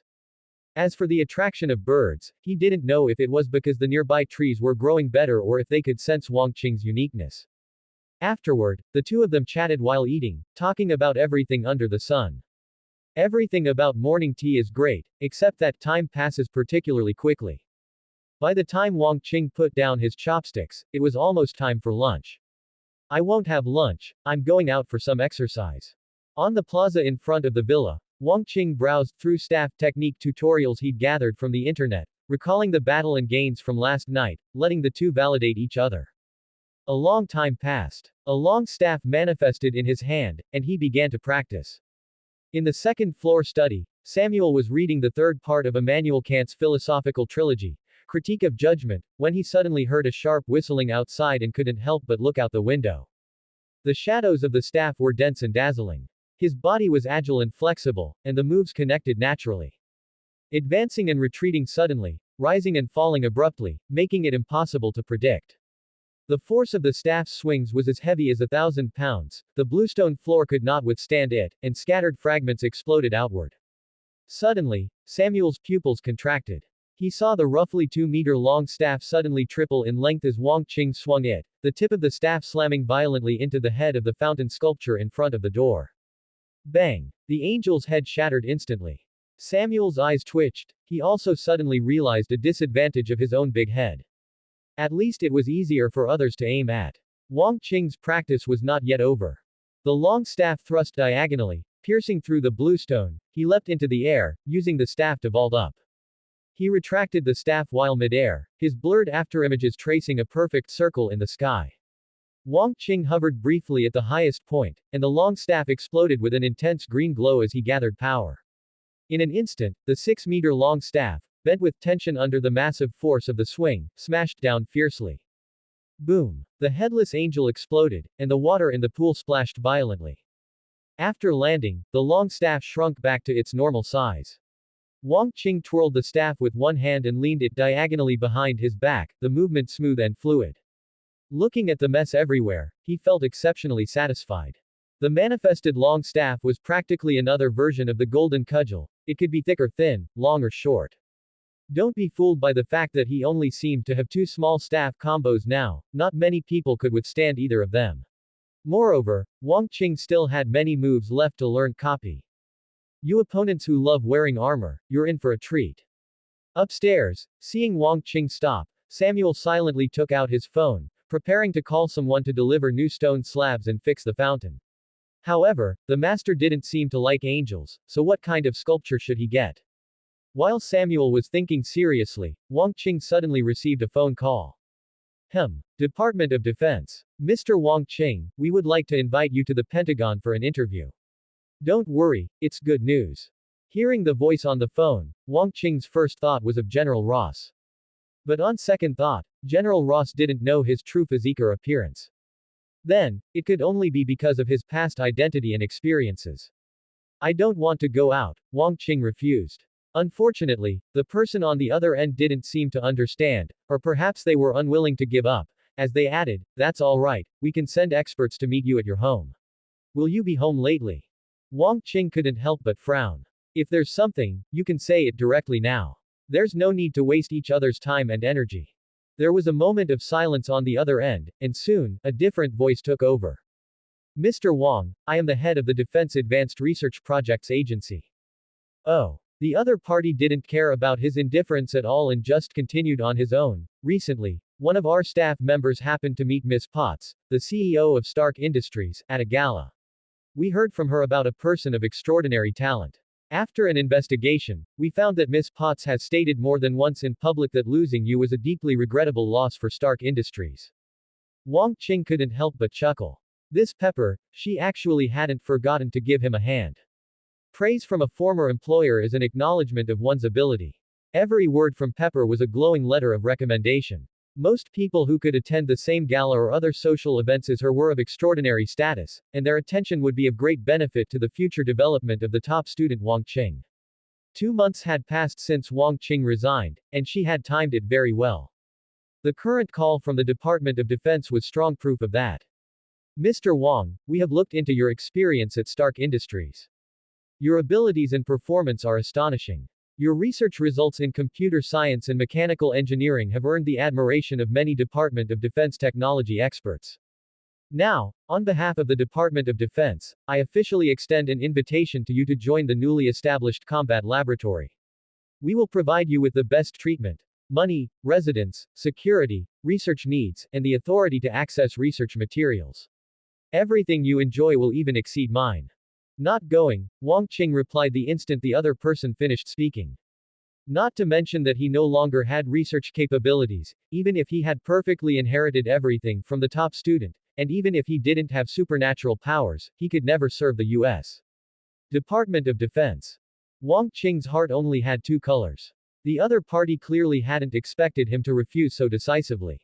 After a brief silence, he said in a suppressed tone, Mr. Wang, we are very sincere.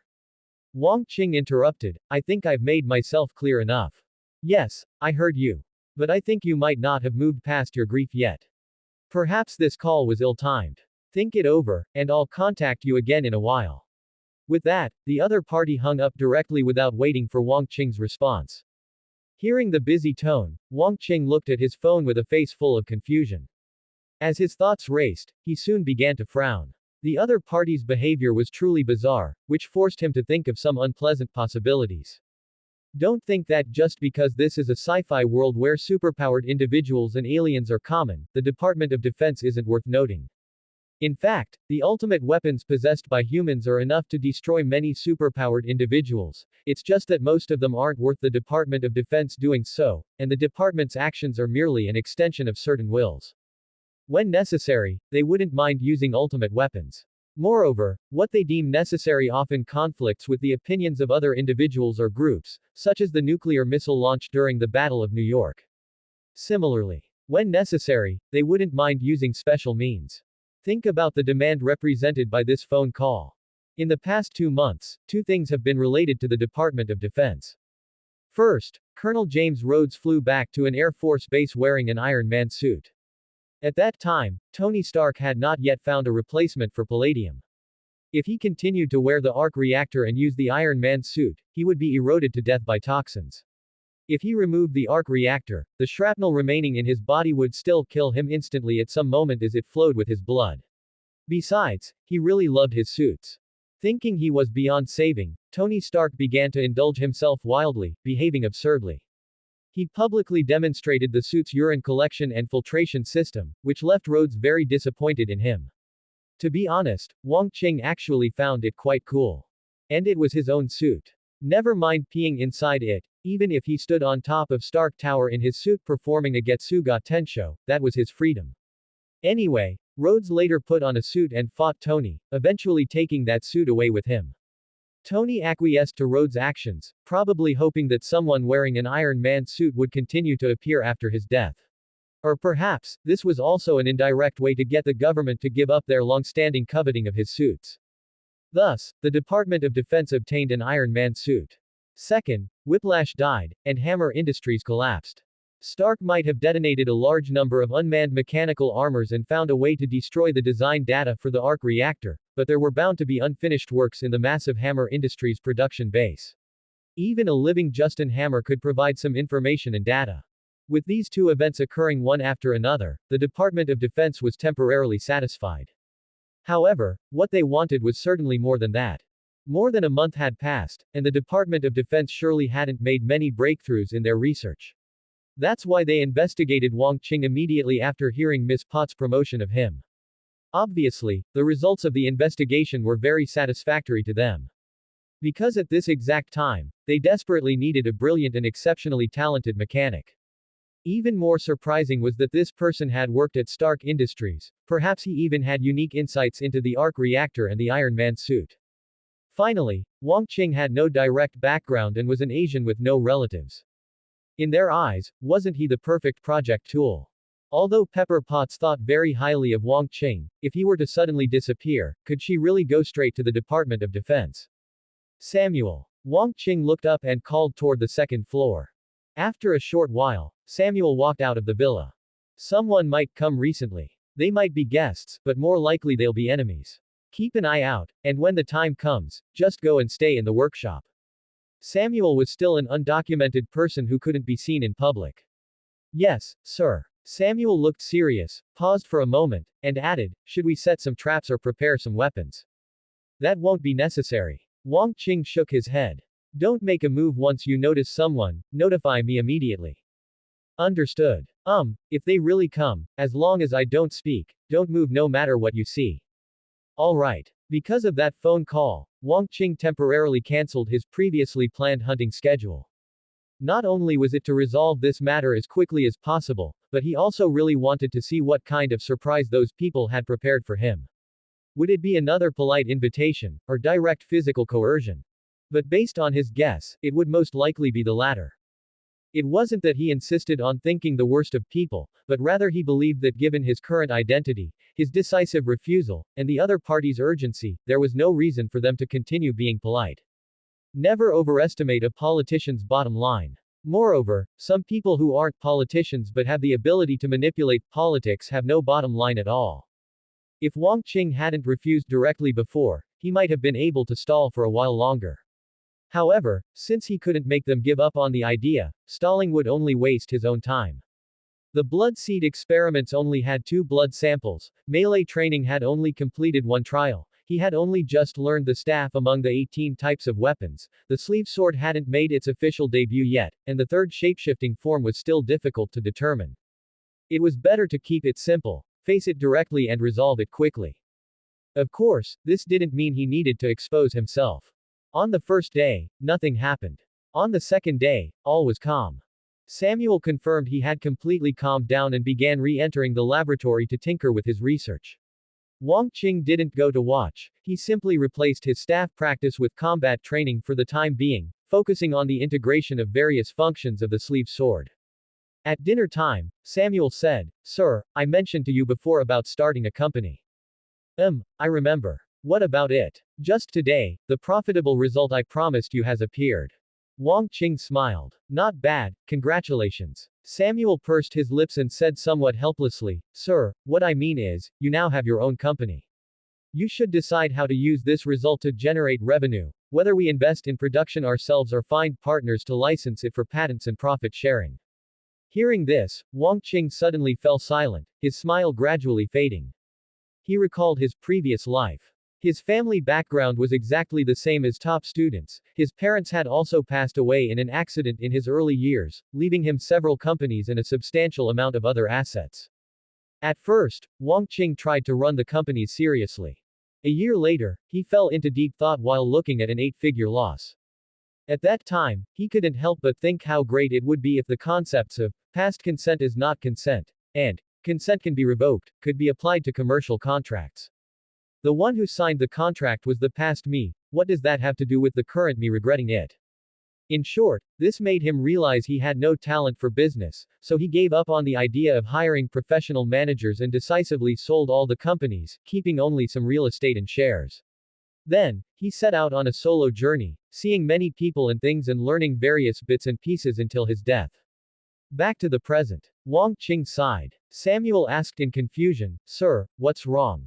Sigh, it's nothing. You decide on the company matters yourself, no need to ask me. Besides, you founded the company and the research results are yours. Consider the money I spent as an investment, I won't interfere with anything else.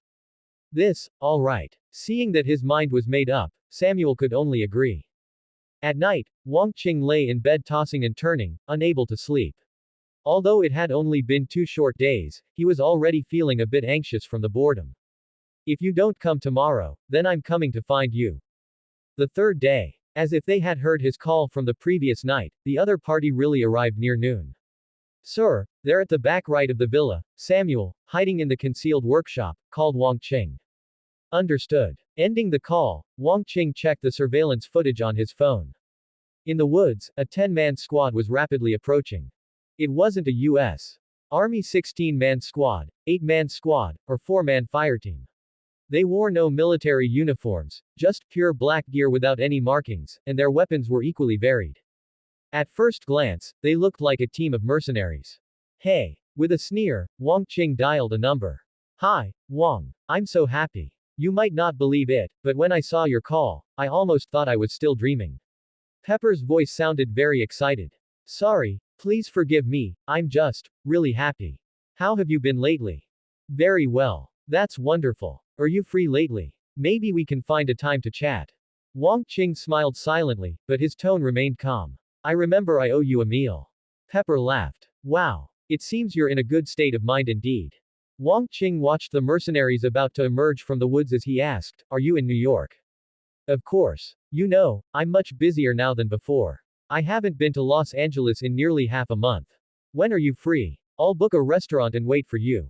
Anytime. Well, as you probably understand, I can also temporarily escape work like Tony now, Pepper said playfully.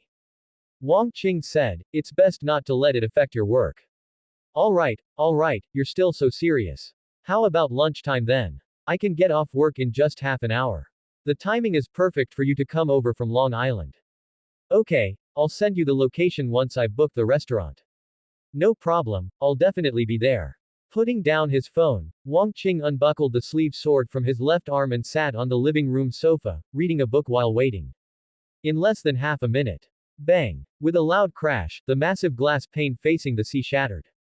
Among the 10 armed personnel, 5 remained outside on guard, while 5 rushed into the living room.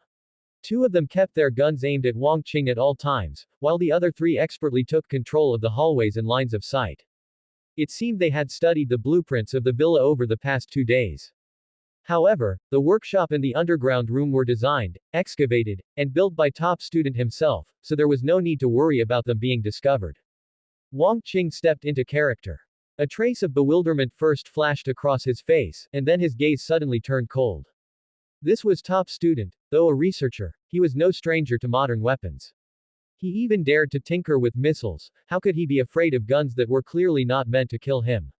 Moreover, he was smart enough to guess the other party's intentions. 2 armed men moved in on him. One stood 3 meters away keeping aim, while the other stepped forward to snatch the book from Wang Qing's hands, pinned him to the sofa with his hands behind his back, and bound them with zip ties. Next, he flipped Wang Qing over and pulled out a gag. If you dare use that, I'll kill you, Wang Qing spoke. He could accept being kidnapped, but he wouldn't accept anyone stuffing anything into his mouth. Although the other person's face was masked and their expression couldn't be seen, their eyes clearly went blank for a moment. But soon, he heard a cold snort as the man moved to force it in. Wang Qing pursed his lips and decided to kill them.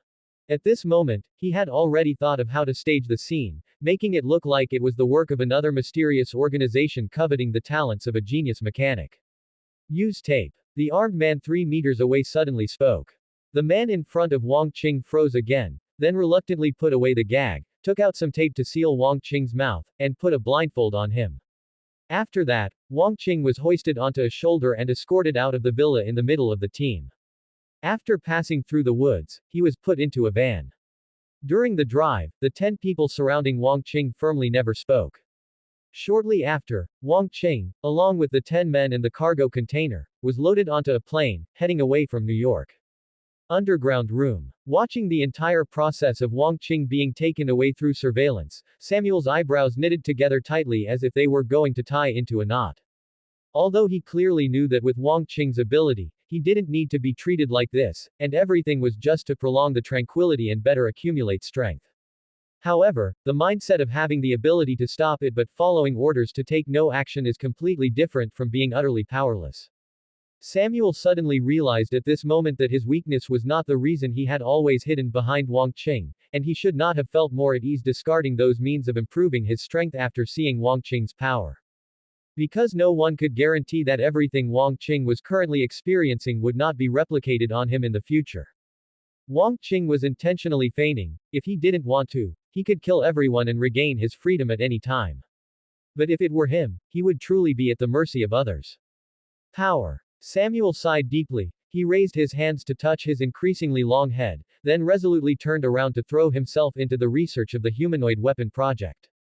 The energy core only needed to be manufactured directly according to the gentleman's plan. Although it was not yet the complete form in the design concept, a semi-finished product was enough to support its movement. Therefore, what Samuel had to do was design and write a brand new real-time control system while artificial intelligence was temporarily unachievable. In short, it was to make the humanoid weapon a carrier for the user's consciousness, where everything the humanoid weapon saw and did was controlled by the user. Such a control system is the most reliable and applicable solution for non-wearable armor when reliable artificial intelligence is missing, and even if a sufficiently powerful artificial intelligence is created in the future, the remote control system will not be obsolete. A humanoid weapon that possesses both artificial intelligence and a remote control system has the potential to become an external avatar, in the true sense. The concept of remote control itself is not new, but the difficulty of controlling a humanoid robot to act completely according to human will is obvious. A most intuitive example is Tony Stark's future Mark 42 prodigal armor. However, this time Samuel had the chance to get ahead of Tony. As lines of code appeared on the screen, his thousand-fold intelligence surged continuously, and his thoughts became increasingly active. Unconsciously, a visible faint green light lit up in Samuel's eyes again. Suddenly, an invisible but powerful mental fluctuation slowly emerged. Samuel, whose mind was completely immersed in the world of code, did not notice the cup by his hand, the sofa behind him, and other items suddenly floating in the air. Stark Tower. Half an hour after the call quickly passed. Miss Potts, who had hurriedly finished signing the last document, put down her pen and breathed a long sigh of relief. She attached great importance to this meeting after 2 months because she also wanted to bring Wang Qing back to Stark Industries. Tony Stark's talent was beyond doubt. He might be a one-of-a-kind genius in this world. Although Stark Industries was his enterprise, the company could not rely entirely on him. Stark was now spending a lot of time and energy on the continuous development of the Iron Man suit, almost completely ignoring the company's scientific research problems. Even if Pepper Potts personally looked for him, he would only give lip service while being slow to act. Moreover, since the weapons research and development department closed, the group's profit points shifted rapidly, and civil project research in the direction of energy became increasingly urgent. Therefore, Miss Potts also desperately needed a mechanic who was willing to accept work assignments and had extremely excellent abilities. Coincidentally, Wang Qing perfectly met this condition. The reason Miss Potts mentioned Wang Qing outside was to pave the way for his future heavy use in advance. Whether in politics or business, some words must be interpreted in the opposite way. Miss Potts's seemingly public promotion was actually telling those people that although this person had resigned, he was still hers, they should give her face and not try to snatch him. While putting down her pen, Pepper had already taken her phone out of the drawer with her other hand. Lighting up the screen, she suddenly frowned. Because she hadn't received any message from Wang Qing. Hasn't he chosen a restaurant yet? After murmuring softly, she rummaged through the drawer for a few business cards, all of which were restaurants she had visited and thought were worth returning to. She took a photo and quickly edited a message. I think these few are quite good, you can use them as a reference. After sending the message, she put her phone on her person, got up, and walked into the nearby restroom to adjust her makeup. A few minutes later, Pepper walked out of the restroom, holding her phone to her ear, waiting for the call to connect. No answer. For the first call, Pepper just assumed Wang Qing was driving. 10 minutes later, the second call went unanswered, and she began to realize that something might be wrong. After waiting anxiously for another 5 minutes, the third call still went unanswered. Pepper immediately pressed the button on her desk phone, "Have Happy come see me." Before long, Happy Hogan entered the office out of breath and saw Pepper reporting to the police. "Yes, he is my friend, but he's out of contact now. I'd like to trouble you to contact the nearest officer to check near his home." "Okay, I'll wait for your call. Thank you." Putting down the phone, Pepper looked at Happy. I might need some people to help me hack the surveillance. Go to the computer technology department, bring their backbone members, and wait for me in the parking lot. Okay, no problem. Happy first responded, then asked, can I know what happened? Maybe I can give some advice. Pepper's expression was grim. Wang Qing is out of contact. Wang Qing. Happy was stunned for a moment, then realized, that teenage genius. Pepper nodded. Happy immediately frowned seriously. He's a scientist, a missing scientist, most likely, he's been kidnapped. Happy. Pepper exclaimed, what you're saying is too far-fetched. Happy stood his ground. Otherwise, why else would he be out of contact? Pepper thought about it and suddenly became even more uneasy. Yes, since Wang Qing had called her to invite her to dinner, it at least showed he had temporarily passed that difficult and sad period. So why else would he be out of contact? A car accident. Impossible. The police just said there were no reports of any severe car accidents this morning. Could it really be a kidnapping? Pepper stood up abruptly. Don't just stand there. Go find the people, we need to set off quickly. The pitch-black room was so dark that one couldn't see their hand in front of their face. Such a claustrophobic space always triggers human fear. After a long time, with a click, the lights came on. Sitting in a chair, Wang Qing squinted his eyes and turned his head toward the right side. It was a one-way glass, and on the other side stood several generals in military uniforms. Can he see us? Of course not. His gaze is very aggressive. He doesn't look like a scientist, but more like a warrior. He's a young man, being brought here like this, he's bound to be angry. Even if he's angry, he has to work. If he doesn't work, then he has no value in being alive. The heavy metal door opened, and two people walked in. One was a lieutenant general with graying hair, and the other was a middle-aged man in a white lab coat wearing glasses. The two sat side by side opposite Wang Qing. The lieutenant general was expressionless, while the man in the lab coat began to smile. Hello, Wang Qing. We've actually met before, though I suspect you definitely won't remember. Wang Qing ignored him, not even looking at him, and only silently gazed at the lieutenant general beside him. The words, if you don't do anything, you have no value in living, were spoken by this very man. At this moment, his eyes held only a rage that he tried to hide, but not very successfully. Such a display caused a flash of disdain to cross the lieutenant general's face. Wang Qing, you have already found your way to death. The man in the lab coat said to himself, 15 years ago, I was invited to be a judge at a youth science and technology competition. Among a group of teenagers stood a 5-year-old child, and yet, he was the one who became the final champion. Wang Qing glanced at him sideways. Since then, I have often followed news about you, and your development has exceeded my expectations. They call you a child prodigy, and I think that's perfectly fitting. After finishing his praise, he got straight to the point. A year ago, I reported to my superiors and suggested inviting you to join. Unfortunately, they thought you were too young. Wang Qing knew without even thinking that it must have been around the time Iron Man first appeared. About 2 months ago, the research group expanded, and I thought of you once again, but you were going through a family tragedy at the time. Later, the research group's progress was very unsatisfactory, but I knew you still needed time, so I didn't disturb you. A few days ago, I heard your name from Miss Potts at a cocktail party hosted by the mayor of New York, so I took the opportunity to propose the suggestion again. Faced with reality, they finally set aside their prejudice against young people, but unfortunately, you refused.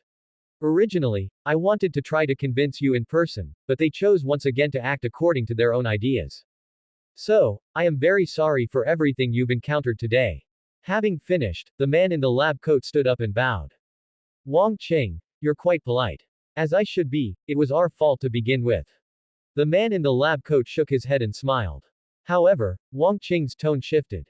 Unfortunately, it's superficial and merely for show. You know minor etiquette but lack great righteousness. You are punctilious about trifles but lack great virtue. To knowingly do wrong and then apologize afterward doesn't make you seem magnanimous, it only makes one deeply realize the true meaning of shamelessness. His gaze swept over the two of them one by one before looking at the one-way mirror again. The people behind the mirror thought they were well hidden, but in reality, Wang Qing could see even the pores on their faces clearly. At this moment, their expressions were quite unsightly. The man in the lab coat also lowered his head, but he wasn't repenting, because Wang Qing saw the masseter muscles bulging on his face, he was likely gnashing his teeth in anger. He smiled faintly. It seems saying these things is useless. The lieutenant general spoke up with a grim face, realizing that shows you aren't lacking in emotional intelligence. As long as you complete the tasks you're supposed to, I can overlook what you just said, but if. Wang Qing shook his head, interrupting his threat.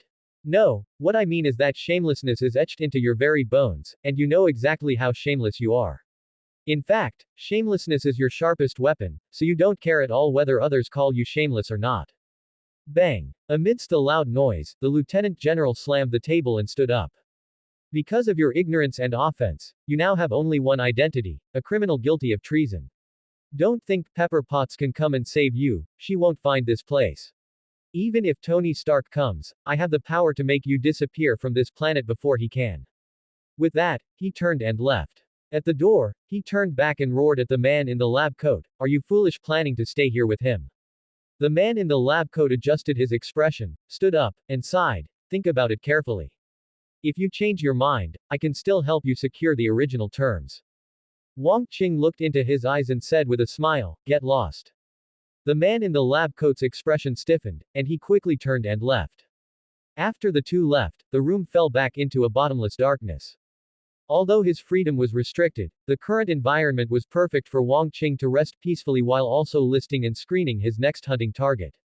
As for safety, he really couldn't think of anything to worry about. Playing good cop, bad cop, yet the good cop couldn't even control his emotions, let alone the pace. A lieutenant general, feigning anger to deliver a startling threat, then leaving Wang Qing alone in a pitch-black room to let anxiety and fear fester and amplify. To be honest, such tactics were a disgrace to his status as a soldier. If he had just tortured Wang Qing directly, Wang Qing might have thought a bit more of him and given him a quicker death later. If Pepper wasn't stupid, she should already know who took Wang Qing and be calling for backup. If all went well, he would be able to leave the Pentagon's underground base and return to New York in an hour at most. Yes, he even knew where he was. That blindfold and the zip ties on his hands were useless for anything other than giving them peace of mind. Long Island Villa. When Pepper arrived, a group of police officers was already investigating the area. They first found Wang Qing's phone. After Pepper looked through the call logs, she had happy look for the owners of those unknown numbers. There were two surveillance systems in Wang Qing's home, one set up by Samuel, which was deeply hidden, and another that was original to the house, including cameras inside the building. The original surveillance system was jammed before the 10 armed men acted and was destroyed afterward, but the one Samuel set up remained unaffected. Logically, Pepper shouldn't have been able to find any footage from the original surveillance system, but as if by divine arrangement, the technicians she brought successfully dug through the wreckage and restored the surveillance video. The moment she saw the armed men breaking in, Pepper gasped and covered her mouth. The video was short. When Wang Qing was carried away, Pepper's eyes turned red. Pepper, who was born in the same year as Tony Stark, was 40 years old this year. In her eyes, the 20-year-old Wang Qing was not just an excellent, genius employee, but also an admirable kid. Especially after this child had just gone through family tragedy, only to suffer such a vicious home invasion and kidnapping. She didn't dare to imagine how much psychological trauma this would cause him. Then, Happy brought over a list, pointing solemnly at one of the lines, "There's only one noteworthy call." Pepper looked closely and saw that behind the phone number was clearly written, "An office of the Department of Defense." After being stunned for a few seconds, Pepper cursed aloud. Simply shameless. Immediately, she turned and dialed Tony Stark's number.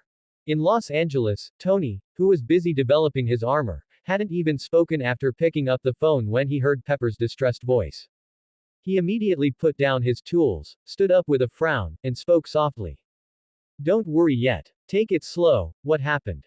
After she described her specific findings and suspicions, Tony suddenly went silent. Not getting a response, Pepper suddenly became anxious. "Tony, I know he resigned, but I originally wanted to take the opportunity today to bring him back to Stark Industries. Even if he still refused, we'd still be friends. And, he's just a kid, he just lost his parents. Those people are definitely going to use him for something." The preceding words were just an explanation, but the final plea was a critical hit for Tony. Not just because Pepper rarely pleaded with him for anything, but also because he too had lost his parents overnight when he was young. "No, Pepper, you misunderstood. I will save him, definitely." Tony's tone was firm. As he thought, his gaze became increasingly sharp. Pepper, this isn't as simple as you think. They're coming for me. Tony Stark's relationship with the Department of Defense can be divided into two phases. With the Iron Man suit as the dividing line. Phase 1. Close cooperation. At that time, Stark Industries, as a world-renowned arms dealer, produced weapons mostly to fulfill Department of Defense orders, while the rest were sold to other countries in the world. Back then, for the sake of profit, the Department of Defense also had to maintain a good relationship with Tony. Phase 2. Open and covert conflict. After Iron Man appeared and announced the closure of the Weapons Research and Development Department, the biggest chain of interest between Stark and the Department of Defense was severed. Although other arms dealers could easily fill the gap left by Stark's exit, the Department of Defense's relationship with Tony took a sharp turn for the worse, still driven by profit. It shifted from cooperation to overt or covert targeting, only now the interest had changed from arms trading to the Iron Man suit and its related technologies. Tony had been summoned to attend a hearing regarding the Iron Man suit. Perhaps the chairperson at the time was a member of Hydra, but did the others really not want it at all? All in all, it was no wonder Tony would take this matter directly upon himself. Wong Qing even knew what he would be thinking. First, Tony would think that Wong Qing was captured precisely because they wanted to crack his Iron Man suit, as Wong Qing was not only a genius mechanic but also a former employee of Stark Industries. Second, Tony would also think that they knew Wong Qing and Pepper had a good relationship yet still kidnapped him. Perhaps their true goal was to indirectly force Tony to submit. In any case, Tony would never stay out of it. Because of this, when Wong Qing, after waiting for tens of minutes, suddenly saw Tony in his Iron Man suit blast open the metal door with a palm repulsor, walk heroically into the interrogation room, reach out to him, and say, "I'm here," he felt like he was watching a replay of a memory. The feeling of being saved is actually surprisingly good. Wong Qing stood up and thanked him. Tony nodded in response. Seeing that his hands were still behind his back, he stepped forward quickly to check. Thin cable ties tightly bound his wrists. During the half-day transport and detention process, the tight pressure had caused his hands to gradually turn bruised and blue. Of course, Wong Qing had done this on purpose. Tony immediately cut the ties and pulled his hands, turning them over to inspect them. Wong Qing heard Jarvis's voice from inside the suit, beginning scan. The bruising on his hands quickly faded, but the marks on his wrists wouldn't disappear anytime soon. Some areas, such as around the ulnar styloid process, had also broken skin and were currently bleeding. Soon, he heard Jarvis again. "Sir, his condition is fine. There is no significant damage. After disinfection and applying a band-aid, he will recover slowly." Tony said to Wong Qing, "It's nothing serious. Go back, disinfect it, and put on a band-aid." Wong Qing, "Okay." Releasing Wong Qing, Tony suddenly raised his hand toward the one-way mirror. Energy quickly gathered in his palm, and a beam of intense light erupted in an instant. The mirror shattered, and exclamations of surprise followed. Looking at the generals and politicians scrambling to dodge, Tony said coldly, "Rhodes took a set of the Iron Man suit. I don't mind you studying it, as long as you have the ability to crack it. But I don't want you to use such despicable means against a technician for its sake, especially a child." Behind him, Wong Qing looked confused. "A child? Me?" "Tony," a general began. "Call me Stark." The general sighed, "All right, Mr. Stark. This is a misunderstanding. We never intended to harm him." "I know, but you would certainly imprison him, coerce him, and squeeze him dry until he dies." Tony's merciless words were surprising. Even Wong Qing hadn't expected him to be so blunt. The faces of the people outside the interrogation room were not pleasant. Tony continued, "This is the last time. I don't want to see anything like this happen again. Gentlemen, you have the right to persist, but I believe I also have the right to take back War Machine."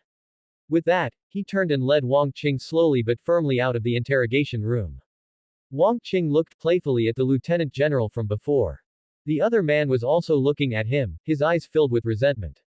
Wong Qing moved his lips and silently said, "Goodbye." The lieutenant general's gaze grew sharper, but he could do nothing in this situation. And because of Tony's threat, he wouldn't dare do anything in the future either. Strength is the eternal passport. Wealth, networking resources, talent, combat ability, these are all forms of strength. Wasn't it because Wong Qing clearly recognized that his strength was still insufficient that he used this method to solve the problem? He certainly had the ability to slaughter everyone and then escape through shapeshifting, but that would make him a public enemy. After that, all his actions and plans would be delayed, and people would block his path no matter what he wanted to do. It really wasn't worth the loss. By trading half a day to avoid many troubles, he could at least develop in peace for a year or two. Returning to the surface. The afternoon sun was slightly fierce, causing the energy in Wang Qing's body to become active, but he still suppressed it to keep it from healing the wounds on his wrists. Wang Qing glanced at the pentagon not far away, and a somewhat crazy thought suddenly flashed through his mind. You. Tony opened his faceplate and suddenly spoke, but only one word came out. Looking at his expression, the rest of the words seemed stuck in his throat, difficult to say. Wang Qing, they probably won't trouble me again. You go ahead, I'll head back on my own. No, that's not what I was going to say. Tony shook his head. Then, as if giving up on pretense, he said quickly, fine. What I mean is, I'm sorry for getting you involved because of my business. I sent my number to your phone. Next time you're in danger, you can call me directly. Also, I know you're a kid who never looks for trouble, but as you've seen, people will come after you because of your talent. So no matter what kind of danger you encounter, remember to call me. Wang Qing was stunned for a moment. What's with this strange sense of deja vu? Does he think I'm Spidey? Wait, there's no Spidey yet. Tony was clearly not used to such situations and conversations either. With a click, he closed his faceplate, and his voice became muffled. I've chartered a plane for you. Stay here and don't wander off, a car will be here to pick you up shortly. Oh, right, Pepper told me to tell you that you owe her 2 meals now. No, you owe me 1 too, since I saved you. Alright, see you later. With those words, Tony took 2 steps back. As he looked up, he immediately took off into the sky and flew away. Before long, a luxury private car stopped in front of Wang Qing and took him to the airport. The car stopped right next to the plane, and after boarding, it flew directly to New York. At dusk, Wang Qing returned home. The broken glass in the living room had been cleaned up, and the huge glass pane had been replaced with a new one.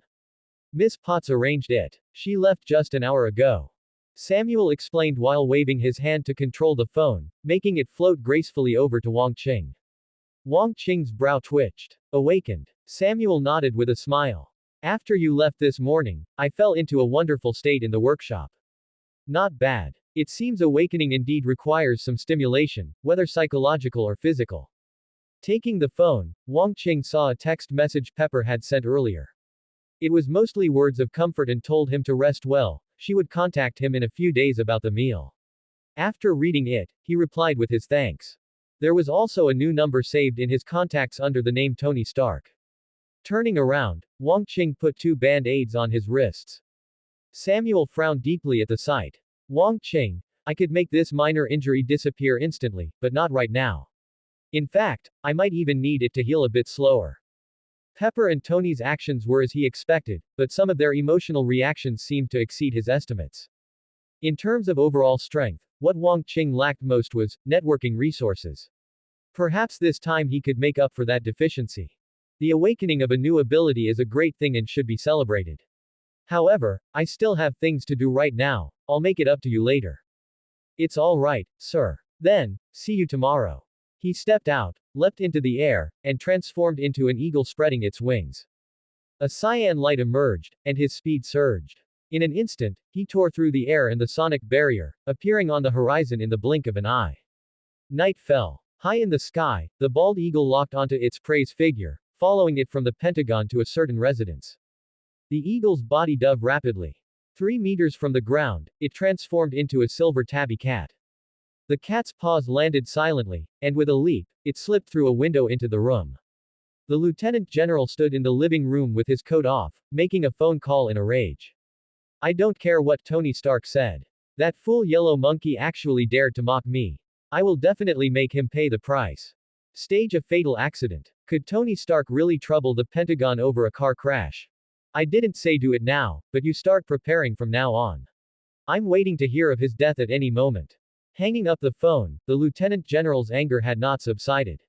He grabbed a wine glass and tilted his head back to drain it. Just then, out of the corner of his eye, he suddenly caught a glimpse of an elegant cyan figure. As the lieutenant general turned, he simultaneously reached for the handgun on the table. Swish. A flying leaf flashed by. A finger fell onto the table. The lieutenant general instinctively pulled his hand back, clutching his palm and crying out in pain. With a single stride, Wang Qing closed in on him, grabbed the wine glass from the table, and shoved it directly into his mouth. The cry of pain immediately turned into muffled whimpers. He pinned the man's neck and looked into his eyes.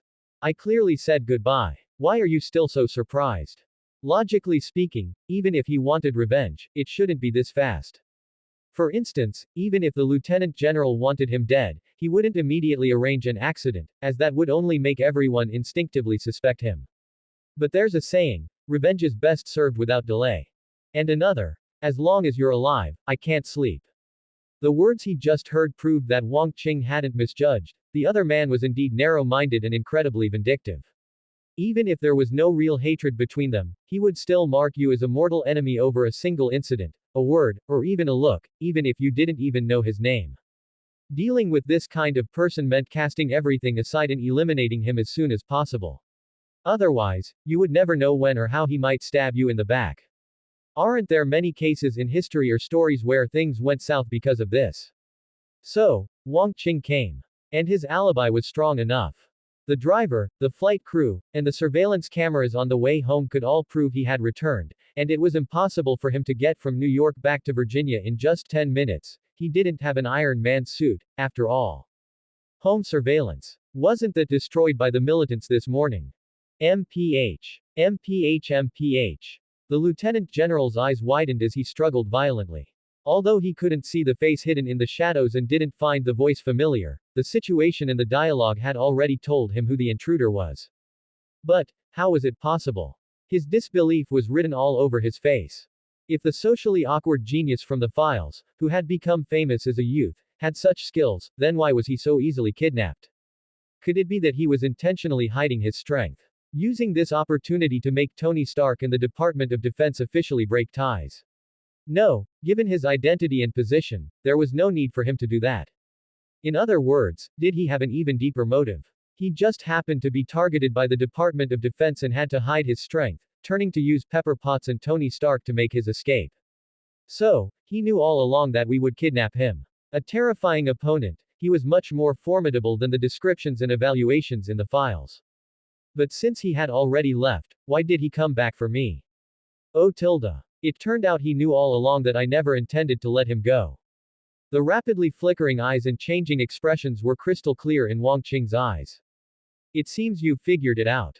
The lieutenant general stopped struggling, but continued to make muffled sounds from his mouth. Don't speak. I don't want to hear it. The lieutenant general turned his head to the left. Wang Qing followed his gaze and caught sight of a photo in the cabinet, 4 people in total, the lieutenant general, his wife, and 2 beautiful young daughters. Did they live with you? The lieutenant general's pupils constricted as he whimpered in plea. Wang Qing, they're coming back soon. Are you afraid that after they see me, I'll have to kill them? The lieutenant general nodded repeatedly. I didn't expect you to be a good man. Clang. The sleeve sword on his left arm popped out and suddenly pierced into the ribs. So what? It's none of my business. Withdraw, thrust. Back and forth, blood splattered. The shattered internal organs caused blood to flow into the trachea and surge back through his nose and mouth. His coughing was blocked by the wine glass in his mouth, causing his face to quickly turn livid from pain and suffocation. The sleeve sword cut open the trachea, and as fresh air rushed in, he was able to live for a little while longer. Releasing his grip and stepping back, the lieutenant general slumped to the ground like a pile of mud, unable to speak or move, with only blood spreading rapidly around him. Wang Qing didn't look back, turning instead to search the room. Money. Useless. Guns. Even more useless. Documents. Depends on the content. One was a reverse engineering report on War Machine and Hammer Industries robots, which he could take back for Samuel's reference. Another document hidden in the study, a ledger for procurement kickbacks, was interesting. He knew the U.S. military made money, but he hadn't expected them to make that much. The search ended, and the lieutenant general's family had not appeared. For a moment, he didn't know whether to sigh or feel relieved. He did a final check around the body and found nothing resembling a mark. Then, he tore the ledger into 2 and stuffed the bottom half into the lieutenant general's hand. A moment later, A silver tabby cat with darker patterns on its left front leg and a snowy white patch on its chest strutted out of the villa with light and elegant steps. Based on discussions and suggestions with readers, items carried during shapeshifting will turn into patterns, like Professor McGonagall's glasses, though clothing is not included. New York. It was still early, no rush to go home. Now, he had transformed into a bald eagle, circling above the city, feeling the slight ripples of wood energy in the invisible wind while constantly patrolling the streets with his piercing eyes. He saw Tony and Pepper entering a restaurant arm in arm, and also saw Daredevil Matt chatting with his friend while walking. But what he saw more of were the laughter and pain, the ease and struggle of ordinary people. But no matter the present, who knew how many people would perish in an unpredictable alien invasion war in the near future? Living in this world, one can live as an ordinary person, but one must never truly be just an ordinary person. Matt's perception was very keen. After Wang Qing watched for just a bit longer, he suddenly stopped and looked up at the sky. What's wrong? Foggy asked. Matt paused for a moment and then shook his head. Nothing, maybe I'm just too sensitive. Foggy laughed and put his arm around his shoulder. Do you know that you looked just like you were about to take a leak and suddenly froze? I was almost ready to take off my coat to help cover you up. The two left, teasing each other. The night grew deeper, and the streets suddenly became empty. A drunken woman, clutching a wine bottle, staggered out of a bar alone. Just as she left, four thugs followed behind her. Wang Qing adjusted his posture and spiraled down. In a dim alley with broken streetlights, the thugs stepped forward and surrounded the woman. The woman didn't seem to realize what she was facing, only drunkenly scuffling with the thugs. Wang Qing stood on the edge of the roof, his clothes fluttering in the wind, unmoved by the criminal encounter unfolding below. Soon, as the thugs' actions crossed the line, the woman finally fought back, unable to bear it any longer. She grabbed the hand reaching for her chest and twisted it back. The sound of bone cracking was clearly audible. At this moment, her eyes were perfectly clear. She took down the four thugs with just a few moves, but she relied on extraordinary strength rather than technique. Wang Qing shook his head in disappointment. What he wanted was not just a fight. Combat was a means of learning and progressing, not the end goal. If the opponent lacked skill and experience, his gains would be much less. If the opponent won by strength alone, yet her strength couldn't surpass Wang Qing's, it was equally meaningless. Therefore, in Wang Qing's eyes, she wasn't a good opponent right now, just a source of blood material, or at most, a research subject. Because she could fly. Hey! She looked up at the roof and shouted, Hey, you! Don't you know about the hero saving the damsel in distress? I gave you a chance, and you didn't take it. Wang Qing ignored her. The enhancements of superpowered individuals varied, but physical changes always made it easier to improve perception. Claiming to give him a chance was clearly her sensing his presence and using the opportunity to fish for his identity and purpose.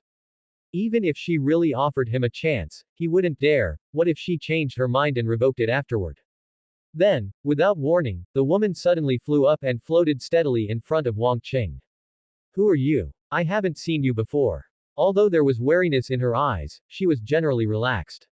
On one hand, she was confident in her own strength. On the other, it was because the stranger hadn't saved her, but didn't seem to want to cause her trouble either. Jessica Jones. Wang Qing spoke her name. That's right, it seems you know me. That's not fair, I don't know you. Tell me your name. Wang Qing didn't answer, asking instead, what does it feel like to fly? Jessica laughed, spun around freely in the air, and said, want to know? Let me see your face, and I can take you for a free flight. Hearing this, Wang Qing also smiled. You'll tell me. A blur flashed, and an unexpected whip kick instantly knocked her down. They say women are meant to be cherished, but right now, she must be in a lot of pain. Under the moon, his elegant green clothes rustled loudly. His body followed the pull of gravity, descending toward Jessica, who was now embedded in the ground. That's the end of part 2. Part 3 is coming soon.